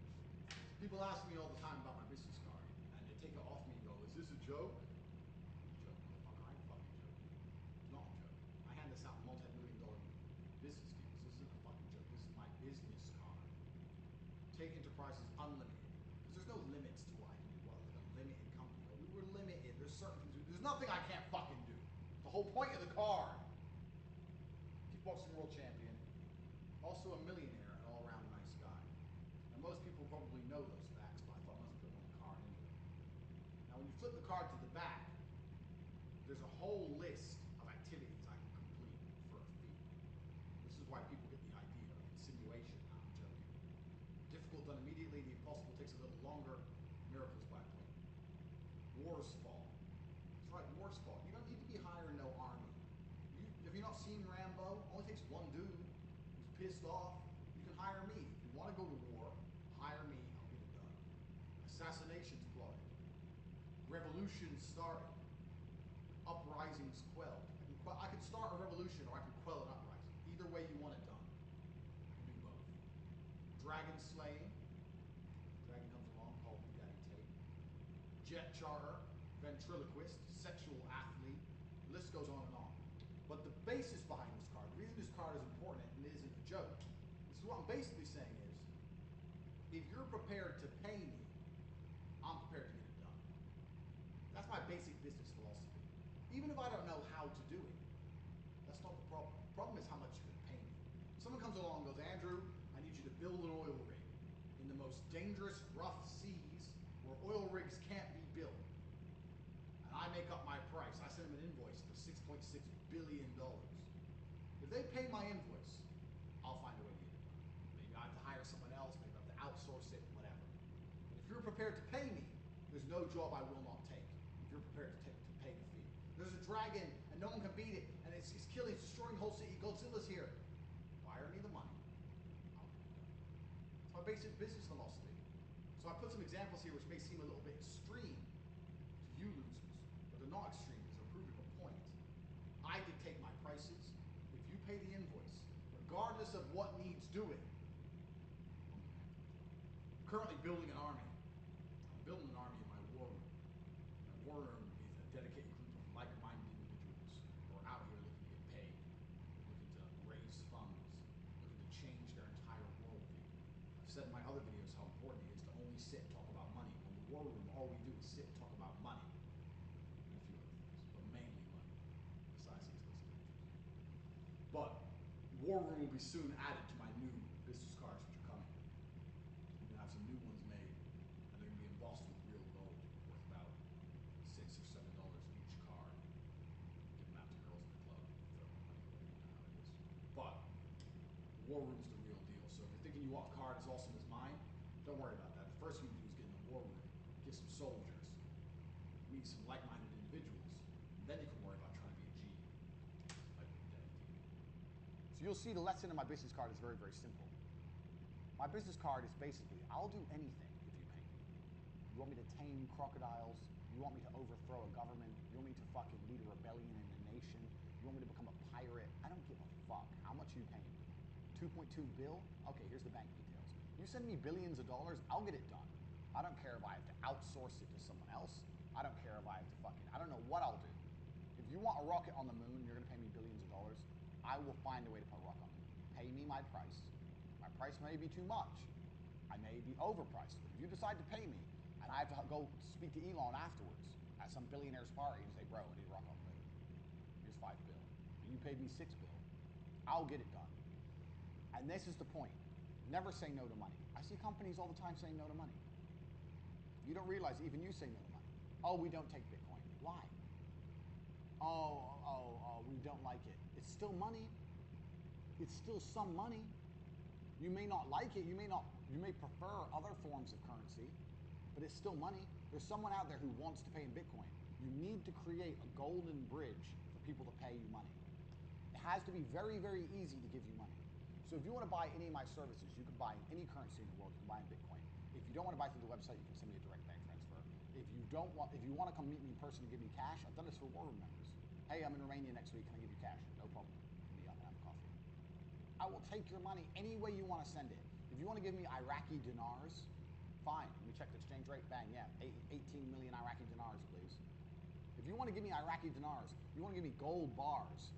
If you want to give me fucking laundry detergent, I don't give a fuck. If you have 2 trucks of laundry detergent worth $5,000 and you want to use that as payment, I'll take it. I may try and say, don't you have cash? No, I don't have cash. No Bitcoin? No, I don't have Bitcoin. All I have is this detergent. Cool, bro, I'll take it. I will take your money. Never say no to money. Any way people want to give it to you, take it. Any way it's easiest for them, take it. This comes down to the whole legality thing. Remember what I said earlier, get rich before you get legal? This is important. I know loads of guys who are like, oh, we can't take cash because it's against the rules. We can't take Bitcoin because the Federal Reserve, the tax. You're not rich yet, bro. You're not a multimillionaire. You need to take everything you can fucking get. Worry about that bullshit later. Fuck the rules. Dude wants to give you laundry detergent and a gold bar and fucking a pile of South Korean won. Who gives a shit? He's paying. Take it. Take the money. Always take the money any way they're prepared to pay. Any way they're prepared to pay. Such a fucking mistake people make. Make it very, very easy for people to pay you, because people can have loads and loads of unique ways of paying. So this happens a lot in Romania. So in Romania, when a company sponsors another company, they usually do it with stock. So let's look at my good friend Sebastian. Who knows me knows my good friend Sebastian. He owns RXF. RXF is a cage fighting organization. So here's our cage. On the cage, you have the sponsors, which get to be all over TV. But the sponsors don't give him cash, they give him product. So one of the sponsors sells roofing things. But they don't want to give Sebastian cash because this is Romania. And it's just Romania works in a different way. So he goes, I don't want to give you cash. I'll give you roof tiles. So he's paying for his sponsorship in roof tiles. Sebastian goes, okay, cool. I'll take your roof tiles. Sebastian takes roof tiles. Then he has another boy who goes out and sells the roof tiles, or he makes some phone calls, got a bunch of roof tiles, he wants roof tiles. Old school for Moosin. But effectively, Sebastian doesn't go, no, I want money. Because then the sponsor will go, well, I don't want to give you money. I've got a bunch of roof tiles in my room. And then he'll lose a sponsor. Sebastian makes it very, very easy to do business with you. If you'll pay me in roof tiles, lumber, fucking anything you want to give me, no problem. Just give it to me. And all you need from there is one or two other connects to shift the stuff. Because roof tiles are money. Because roof tiles are worth money. He gets $5,000 worth of roof tiles. He calls a guy. Hey, I got $5,000 worth of roof tiles. Take them for $4.5 grand. Come pick them up right now. Bang, you may lose $500. Bang, bang, bang, bang. Transaction done. Doesn't lose a sponsor. Make it very, very easy for people to pay you, and never, never, never say no to money. Ever. 62. This is some basic shit you should already know. You need to diversify to become anti-fragile against attacks. And when I say this, I'm talking particularly about big tech. And also the way you accept money. So the reason I put these in the order I have is because they all lead into each other. So if you're like Sebastian, you're anti-fragile. You're very anti-fragile because the way he takes money makes him very, very hard to stop. So let's say the IRS or the tax services were to come along and freeze Sebastian's bank account. He'll still run his shows because he can just take roof tiles and lumber and alcohol. He doesn't give a fuck. He runs a show, and by the end of it, he's sitting on fucking 400 bottles of vodka, enough roof tiles and lumber to build 3 medium-sized homes. He's fine. Because this is how Romanians are. They're wheeler dealers. They're hustlers. This is the hustlers' university. It's about hustling. You want to give me a whole bunch of wood and some bottles of fucking wine? Cool. Give me it. Sebastian's anti-fragile now. You can block his bank. Doesn't make a difference. Can't stop that man. He's running the shows. He's getting wood. Doesn't give a fuck. Be anti-fragile. So the more ways you take money, the more anti-fragile you are, because a bank may freeze your account, or you might lose a particular merchant account. So you need to have lots of different merchant accounts, Bitcoin, lots of different ways to take money. You need lots of different banks. But also you need to be anti-fragile in the places you advertise. You need to be on all the platforms, even the ones that aren't so successful, because the successful ones will get banned. I am on Twitter, Facebook, YouTube with 2 channels, Telegram. You've got to be everywhere, all the time. Not even if it's just to reach new people, even if it's to reach the same people different ways, because shit gets fucking destroyed. You have to be anti-fragile. The easiest way to be anti-fragile is to diversify. I talk about this in one of my Take Speech videos, which we're going to reference in here, about you can't go off grids. You need to be on as many grids as possible. Interesting question. If you guys want to ask me a question, you can email me. Email address is at the bottom. Or hit me up on my Instagram at Cobra Tate if you really have an important question, I'll answer it. I've got a question saying, what should you do when you make money? It's one of the first things you should do when you make money. And this is actually interesting because it's actually something I recommend you guys do now, whether you have a lot of money or not. But we live in a world now of globalization, and it's nearly impossible to be off-grid. It's impossible to be beyond the sphere of government control if you want to live a life worth living. You're going to need a bank account. Crypto helps a lot, but you're still going to need a bank account. You're going to need a passport. You're going to need a driver's license. You're going to need all of these things. So the idea of living off-grid is if you want a very simplistic life. If you want a modern life, living off grid is going to be possible. For a long time, I pondered what's the best way to live off grid? What's the best way to avoid a single government having influence over me? Because one of the main reasons I don't care about politics is because I don't consider myself having a leader. I'm in Romania now. I don't know who the leader is. And if a leader came who I really dislike, I could move. I live in countries where I don't know who the leader is, and the world doesn't know, and nobody gives a shit. So I like that. I like feeling like a citizen of the world as opposed to stuck in one place. One of the first things I recommend you do, and this is what I did when I realized that going off-grid is impossible, is actually put yourself on as many grids as possible. I've said to some of my friends who have like $5 grand in the bank, what about $5 grand in the bank? I want to spend it on a holiday. I say, no. If you're going to spend $5 grand on a holiday, fuck that and come out with nothing.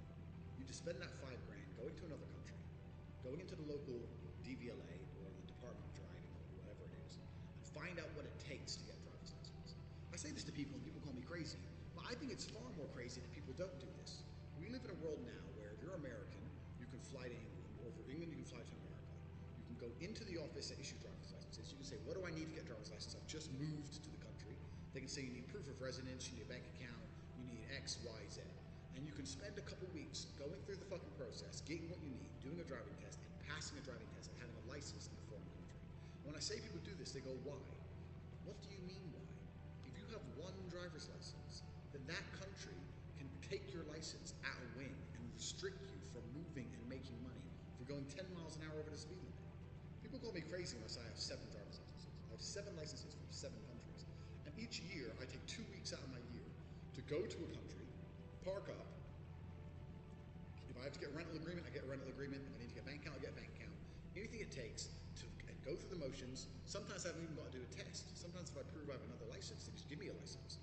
Anything it takes to have a license so that when I am stopped by the police for speeding, which is all the fucking time, because I have a Lamborghini Aston Martin, a Bentley, I drive how I fucking want. I'm not going to live like a little cuck. It's 50 miles an hour. If I do 55 miles an hour, they're going to take it away from me. This is how people live, under government control, suppressed and afraid. I'm going to lose my license. If you stop me in America, I'll pull out a Polish license. What are you going to do? Call Poland? What's the fucking officer going to do? You were speeding. Yeah, sorry. I'll give you a ticket. We should take your license. We have to deal with Poland about that. I don't even know how the process works if you're trying to take a Polish license. I don't think the American cops even have a jurisdiction over a Polish license. I always say I don't think, but I do know that they don't. An American cop cannot take the license of another nation. They can't do anything. Every country I'm in, I just pull out different licenses. I get stopped for speeding 5 times a week. No one does shit because I have so many driver's licenses, and you guys should do the same thing. And the point of this story is the first thing you do to get money is you need to prevent a single government having access or control over your entire life. Same thing with passports, man. If I fuck up big time and England wants me in jail, I can fly on a Nigerian passport, or an American, or an English, or a Polish, or an Estonian. I have so many fucking passports. What, are you gonna block them all? I've got 4 more I haven't even named on YouTube. They can't stop me traveling. There's always a passport I can pull out. There's always a driver's license I can pull out. If you ban one, I've got another one. I've got bank accounts in 19 countries. My shit is diversified. So am I off grid? No, I'm on so many fucking grids. You can't lock the grid on me because there's too fucking many of them. People are asking me what's the first thing I should do when I get money. I'll tell you the first thing you should do right now, if you have a little bit of money in the bank, is look it up because you'll be surprised. Even a license like a Thai license. Thai is the best. You pull out a Thai driver's license. It's not even in English. It's in those squiggly letters. They're like, is this real? Like, yeah, it's real. You can't drive here on this. Yeah, you can. Google it. If I have an international driver's permit, which I have, which costs $150, and a Thai license, I can drive in Europe. And they sit there and they look at the Thai license and think, what am I going to do, call Bangkok? Oh, fuck it. And they let you go. So people say, what's the first thing you should do when you get money? The first thing you should do when you get money is at least obtain 2 passports, at least obtain as a minimum 2 driver's licenses, and at least as a minimum a bank accounts in 2 different countries. Otherwise, you're wrong. Otherwise, you're living like a little cock at the whim of one government. Let me tell you something. Governments are assholes and governments also change. I find it absurd that you motherfuckers right now, all of you watching this right now, are driving to and from work. You need a car for your livelihood. You need a car to pay your mortgage. And you're living in a world where if you go 10 miles per hour with the speed limit, they're going to take that away from you. You've done absolutely nothing to negate that. People call me crazy for having 8 licenses. I think having 1 license is fucking crazy. Get it done. And the basic lesson behind this is very simple. You need to be able to take money so many different ways into so many different banks. Here, remember what I said earlier? This is your business. You're taking money so many different ways into so many different places. You're advertising yourself in so many different places that you're near impossible to stop. This is how you need to think about anti-fragility. And this is another reason why the whole idea of being super legal with your company. Oh, I've got my limited company, it's all set up. Here's my limited company, and here we are, blah, blah, and we file our taxes. They can come along and close you down like that. You should have 8 limited companies, and 8 different bank accounts, and 9 different payment processors. You're a hustler. Hustlers can take money. Even if even if it's just one company, even if you're still fulfilling it from the same warehouse, even if you're doing one thing, find a way so that you're very, very difficult to pin down. Like, who is this guy? He froze 2 of his banks. He's still driving a Lambo. How? This is a lesson from my personal life. I'm telling you. Anti-fragility comes from diversification. So, you can get one bullshit member of staff and make their job. Okay, we already have one payment processor. Stripe said yes to us, let's say.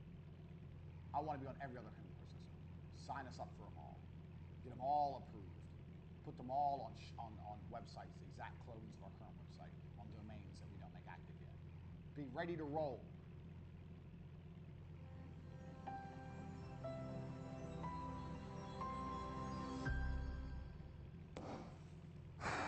Next lesson. I'm gonna have a cigar with this one. It's late at night. It's like 11:15. I've been working on Hustlers University since 7 a.m. Had a few gaps, had a few errands to run. And here we are, 11 o'clock at night filming. Because I'm a G. Right, number 63. I've had a few people say to me who've watched a couple of courses already, oh, it's hard to keep up with the numbers. Don't be a bitch. Don't be a pussy.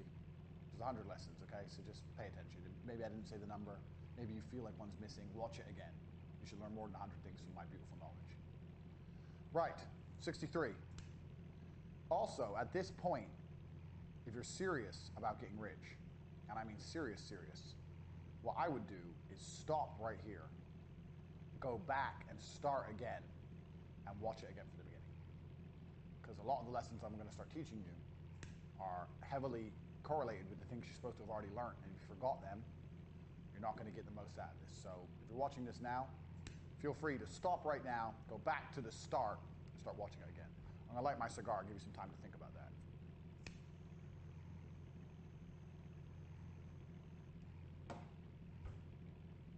If you decided to stay, congratulations. If you're here for the second time after watching everything again, double congratulations. 63. Your staff don't work hard. Now, I say this because it is impossible for your staff to work as hard as you do if you're serious about making money. If you're serious about any business, as the boss, you are always going to work the hardest. The only way you can lead anything in life is from the front.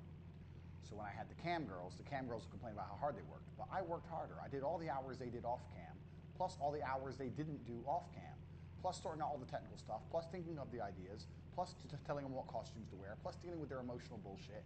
I did a lot more than them. You can only lead from the front. If you're not doing more, if you're not setting an example, you're not leading, you're talking.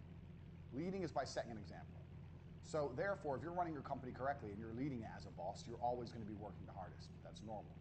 However, that means when your staff come along and say, oh, I've worked really hard. No, they haven't, because you've worked harder in all circumstances. So if you need more work doing, if things need to happen, if money needs to be made, first thing you should do is tell your staff to do more things, because they're not doing enough. And this is inside of my companies, which are run ultra efficiently, and everyone I work with is very, very good. In a standard company, do you have any idea how much work doesn't get done? Have you seen the average person's workday in a normal job? They go into their office, oh, hi, Linda, they talk shit. Oh, who wants tea? Everyone has tea. Sit down. 2 hours checking emails. Like, no one does anything. Tea again, lunch break. It's brutally inefficient. Most companies are brutally inefficient. One of the biggest ways to save money is to have less staff, and one of the ways to have less staff is to make your staff work properly. I guarantee there's nearly any company in the world you could walk in and fire half the motherfuckers in there, and if the other half actually tried 100%, the company would run just fine. People don't try 100% because they're not incentivized to try 100%. Money doesn't incentivize people. We're going to get onto that later, how to get people to really work hard for you. But your staff do not work hard. Never sit and think, oh yeah, he worked hard. No, your staff don't work hard. Beef them. Shit needs doing quicker because they're not working as hard as you. And if they are working harder than you, then you're in trouble. Here I am, 11 o'clock at night filming. My brilliant cameraman, James, is thinking, fuck, I had to film at 11 o'clock. I worked hard. Well, I've been working since fucking 7. So, welcome to the real world. Life sucks. Next.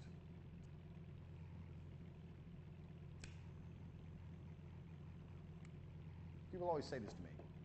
Tate, what about burnout? What? Do you want to be rich or not? Burnout. Do you want to be rich or not? You work and you sleep. Do you want money? Oh, but I might burn out. Burn out. You're not some fucking Formula One car. Your brain ain't some supercomputer. You're a geek. You either want to work and get shit done or you don't. I don't believe in burnout. What I believe in is reality. I believe in cause and effect. I live in a binary world. I believe in done or not done. I don't believe in burnout. I believe in finished or not finished. I'm filming now late at night because it needs to be finished. It needs to be done. Until it is done, it is not done.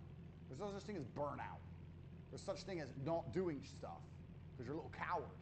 Fucking burnout. What's wrong with you people? What about burnout? Let me tell you something. If you work to the point of burnout, you should at least have 10 mil in the bank. If you get to the point where you're so burnt out and your body can't possibly move, I'm burnt out. Your fucking neurons no longer fire in your brain. Your cells no longer replicate. And you're laying in bed about to die because the amount of spreadsheets you've done and how many emails you've sent. Then you should be fucking rich. Until you're rich, you ain't burnt out nothing. You know what you are? Lazy. L-A-Z-Y. Let me write that fucking down. Motherfuckers ain't burnt out. Tell you another way to spell burnout. This is how we spell it around here. This is how the rich people spell burnout. That's how we spell it in the Millionaire Club.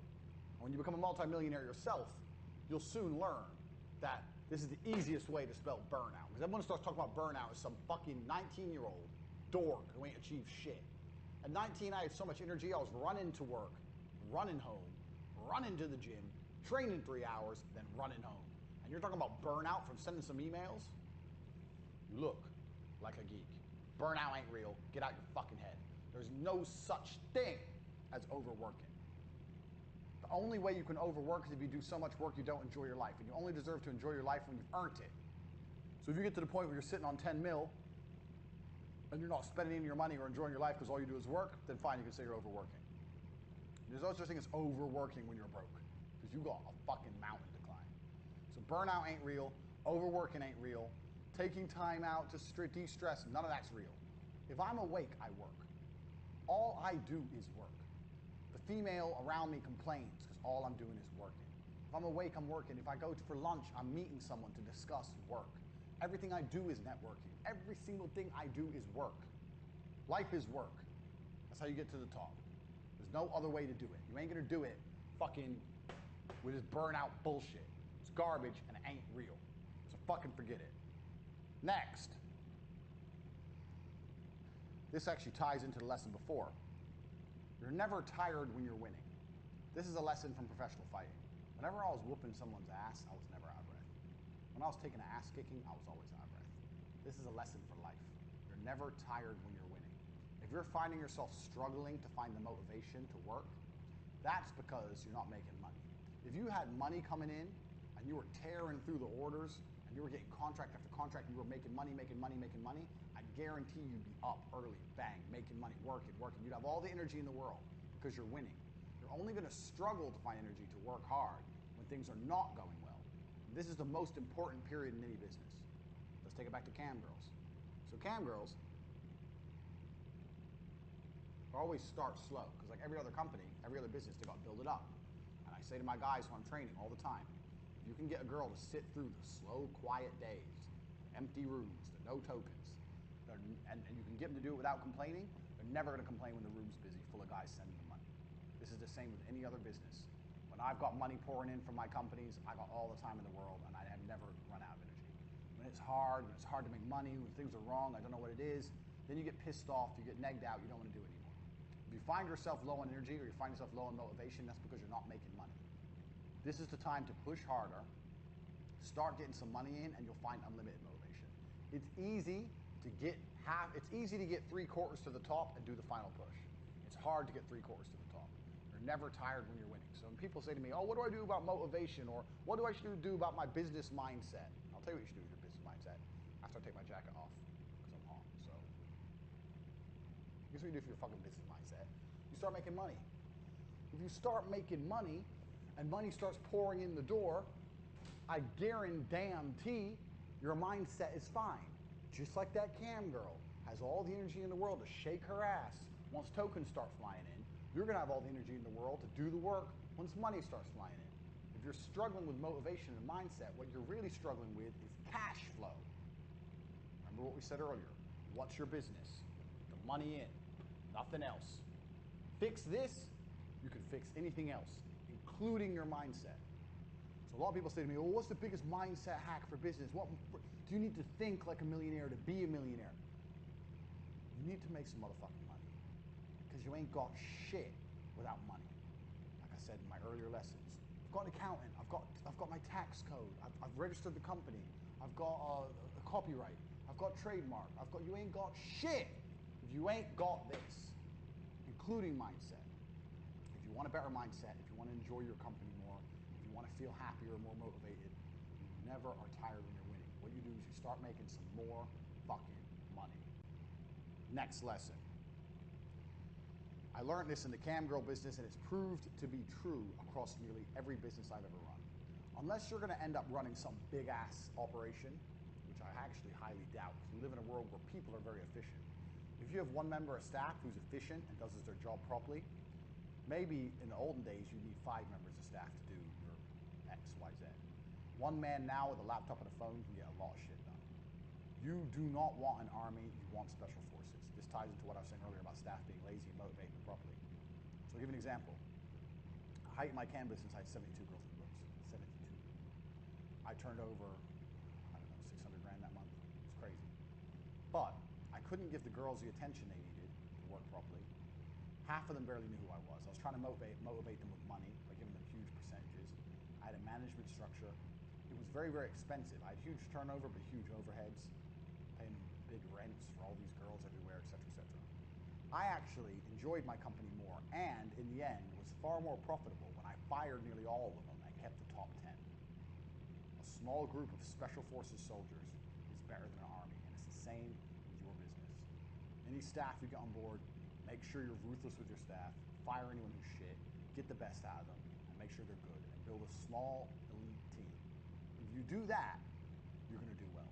The whole idea of having lots of staff is not something you should ever aspire to. Never aspire to that. In fact, there's no bigger nightmare on earth than having a whole ton of staff to deal with. You don't want it, and if you think you want it, it's vanity. You do not want that. Small teams, special forces, properly motivated. Special forces are the best of the best that get shit done. Army's full of lazy-ass idiots. It's always going to be. The real army plus your business army, because it's simply they cannot be managed the same. Keep that in mind. So, multifaceted individuals, people who can do more than one thing, members of staff who can do something, one thing, and another thing. Think outside the box and keep your staff team small and keep them trained high. That's what you want to do. You do not want a big army. Keep that in mind. Next lesson. This is very, very important. This ties back to the first lesson in Hustlers University. What was lesson number 1? Speed. And with speed, this is another super important lesson. I'll tell you how I learned it. This lesson is something is better than nothing. Do anything. Action is super important. And this ties back into number 1, speed. So, when I was working at the fish market, I worked at a fish stall when I was 15, my uncle's fish stall.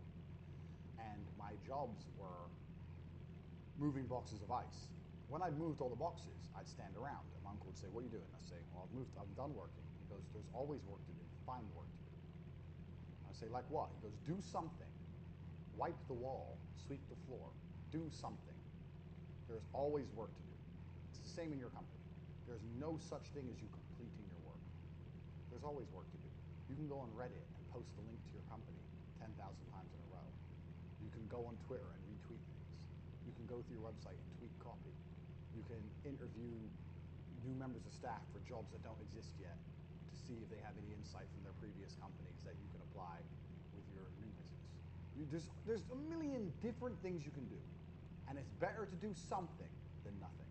I think it was General Patton. Was it General Patton who said, a good plan today is better than a perfect plan tomorrow? Absolutely correct. Do something. I don't know what to do. Then do something. You have to do something. And I train my staff to do the same. Oh, but you didn't answer. I didn't know. Do something. Email someone. Tweet something. Maybe it's not perfect. Do something. I'd rather you have done something and it only be 60% right than you have done nothing. Because if you do something, that's 60% in the right direction. If I told you what to do, maybe it would have been 100% in the right direction. If you do nothing, it's 0%. It's not very often that someone's going to do something and catastrophically destroy your business. How can someone destroy your business by doing something? By putting out a tweet or sending an email. Nothing bad is really going to happen. Even if nothing good happens, it's a neutral. Do something as opposed to nothing. There's always more work to do. There's always something you can do. I used to say this to my cam girls all the time.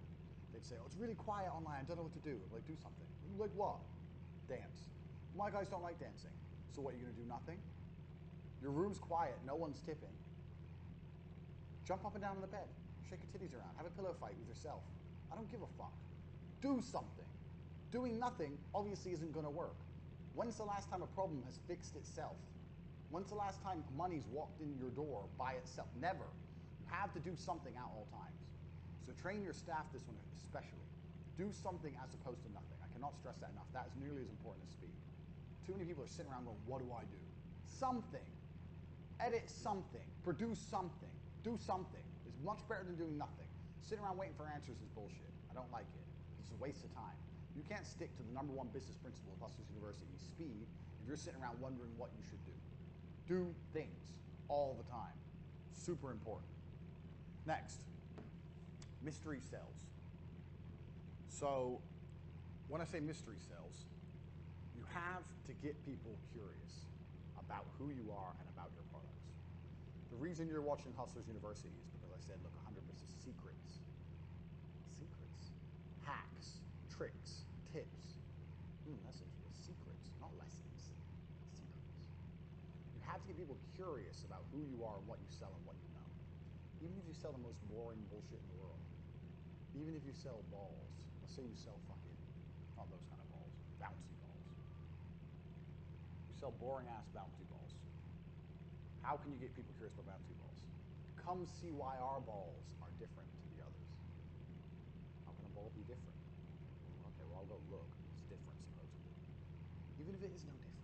It bounces better. No, it doesn't. Yeah, it does. Who gives a shit? Stick to your word. You have to get people curious. Curiosity sells. And a lot of businesses nowadays do not provide any curiosity. A lot of the reason why you guys are even sitting right here is because you want it to be on the inside, not the outside. Curiosity is linked to FOMO. You want to know things that others don't know. A lot of businesses I see nowadays don't have any curiosity involved. So even on internet businesses, I see guys selling an ebook. My ebook contains XXXXXXXX. I don't say that. Did I say Hustlers University is going to contain this? No.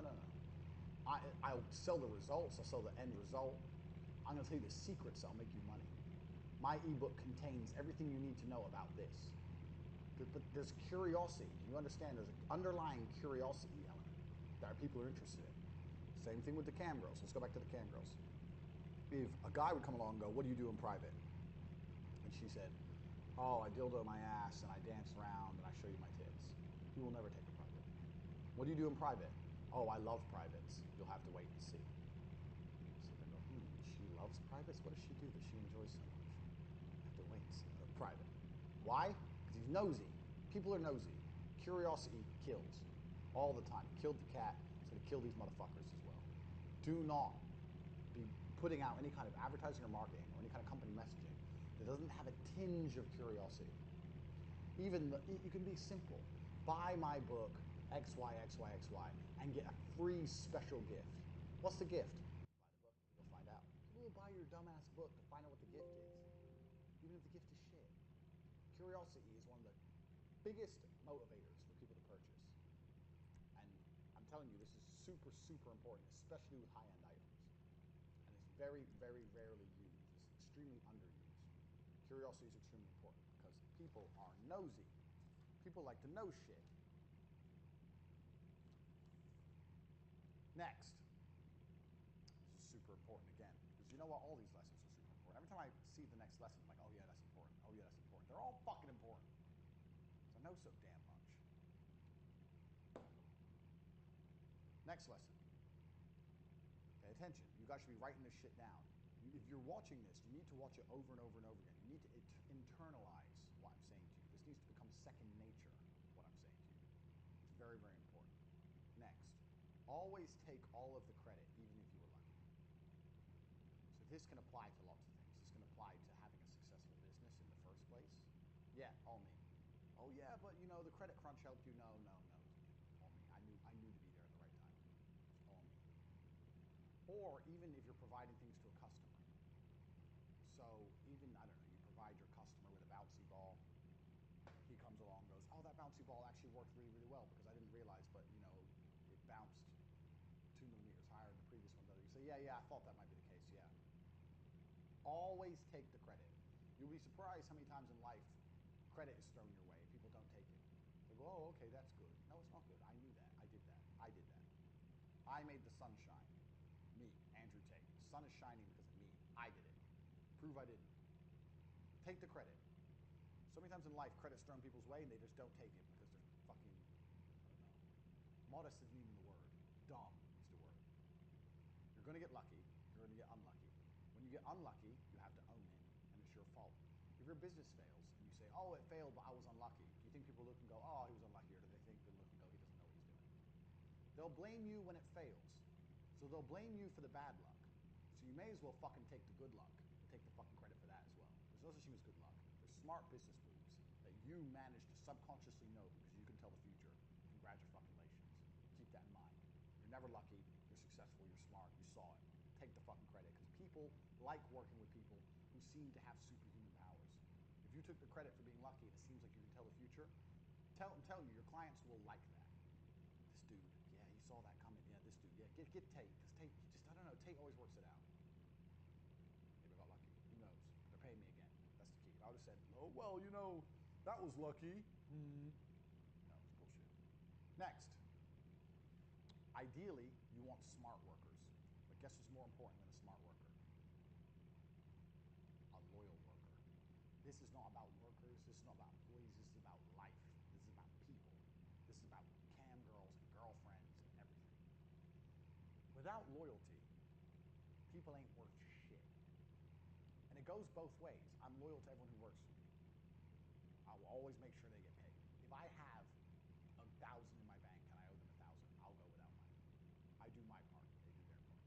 Loyalty is both ways. But it doesn't matter how perfect someone is if they're not loyal. So let's look at this in 3 different ways.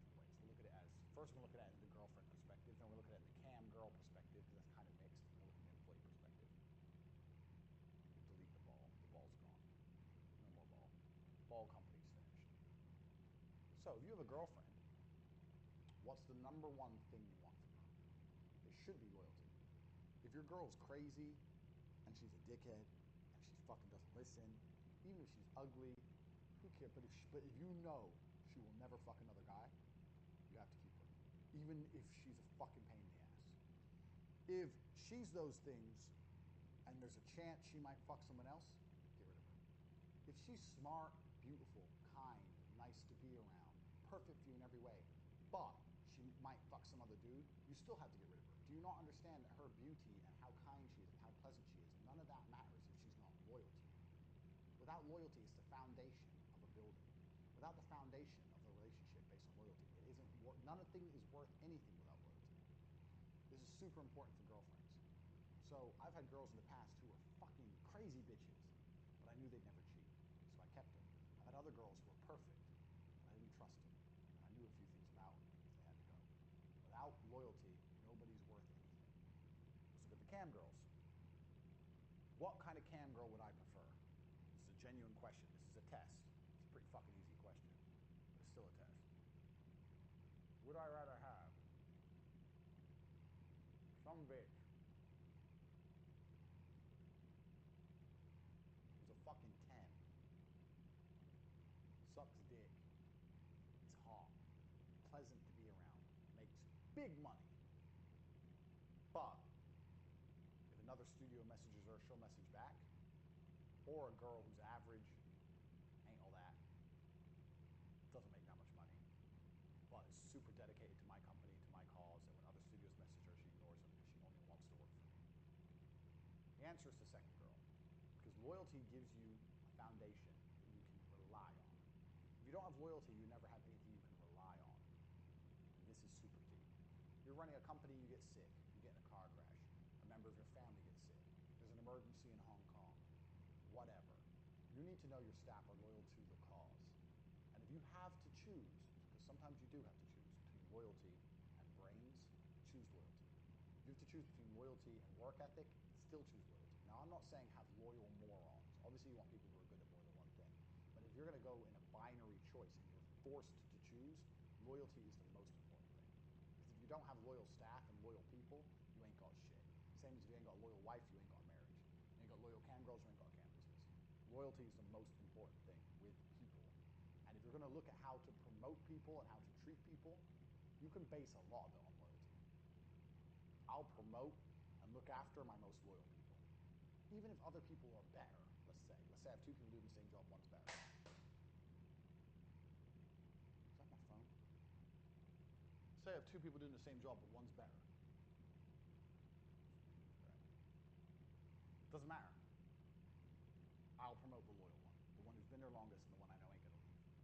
Loyalty must be rewarded because loyalty is the most important thing. This is human nature. This is life. This is more than business. This is super important. You can apply this to nearly any relationship. Next, this is a lesson from T2, which I talked about probably already when I was talking about the T2 television days. I want to go back into it because it's really important. So let's get rid of our 1, 2, 3. My diagrams are so good. They're beautiful. You can see I did a lot of prep work with my diagrams. Art classes and shit. They get the point across. They get the point across. Anyway, next point. This is super important. And this is the lesson I didn't learn with T2. You need to feed yourself first. And I know I've already spoke about this, but I'll speak about it again because it's written down here. You're in the business to get rich. You need to get money. You need to feed yourself first, not the company. I'm not saying don't reinvest in your company. I'm not saying not pay your company office rent. I'm not saying go bust. But with T2, I was so busy trying to stay afloat and putting all the money back into the company that I missed a chance to become extremely wealthy. I could have taken nearly $1 million liquid and just let the company debts get bigger and bigger and just let the whole fucking ship sink sooner. But at least I would have taken a whole bunch of money out instead of prolonging the inevitable, which eventually happened anyway, and having no money. You're in the business to get rich. Feed your business, of course, but do not be shy or ashamed to get rich yourself. I know like there's a lot of billionaires and stuff which are intricately linked to their corporations, like their jets and their boats and their houses are all through their company and all that shit. We're not looking to do that. We're hustlers. We're looking to get money.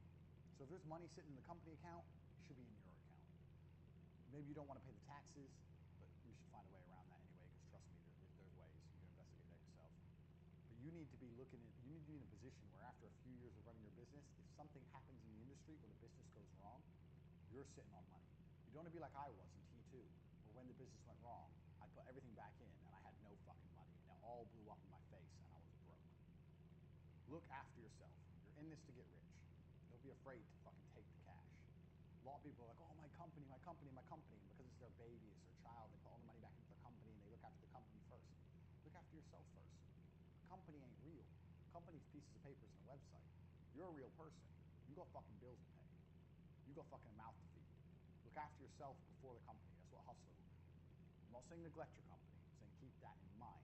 If the company blew up today, what would I be sitting on? If the answer is not enough, keep that in mind next time a big invoice gets paid. Scoop a little couple grand off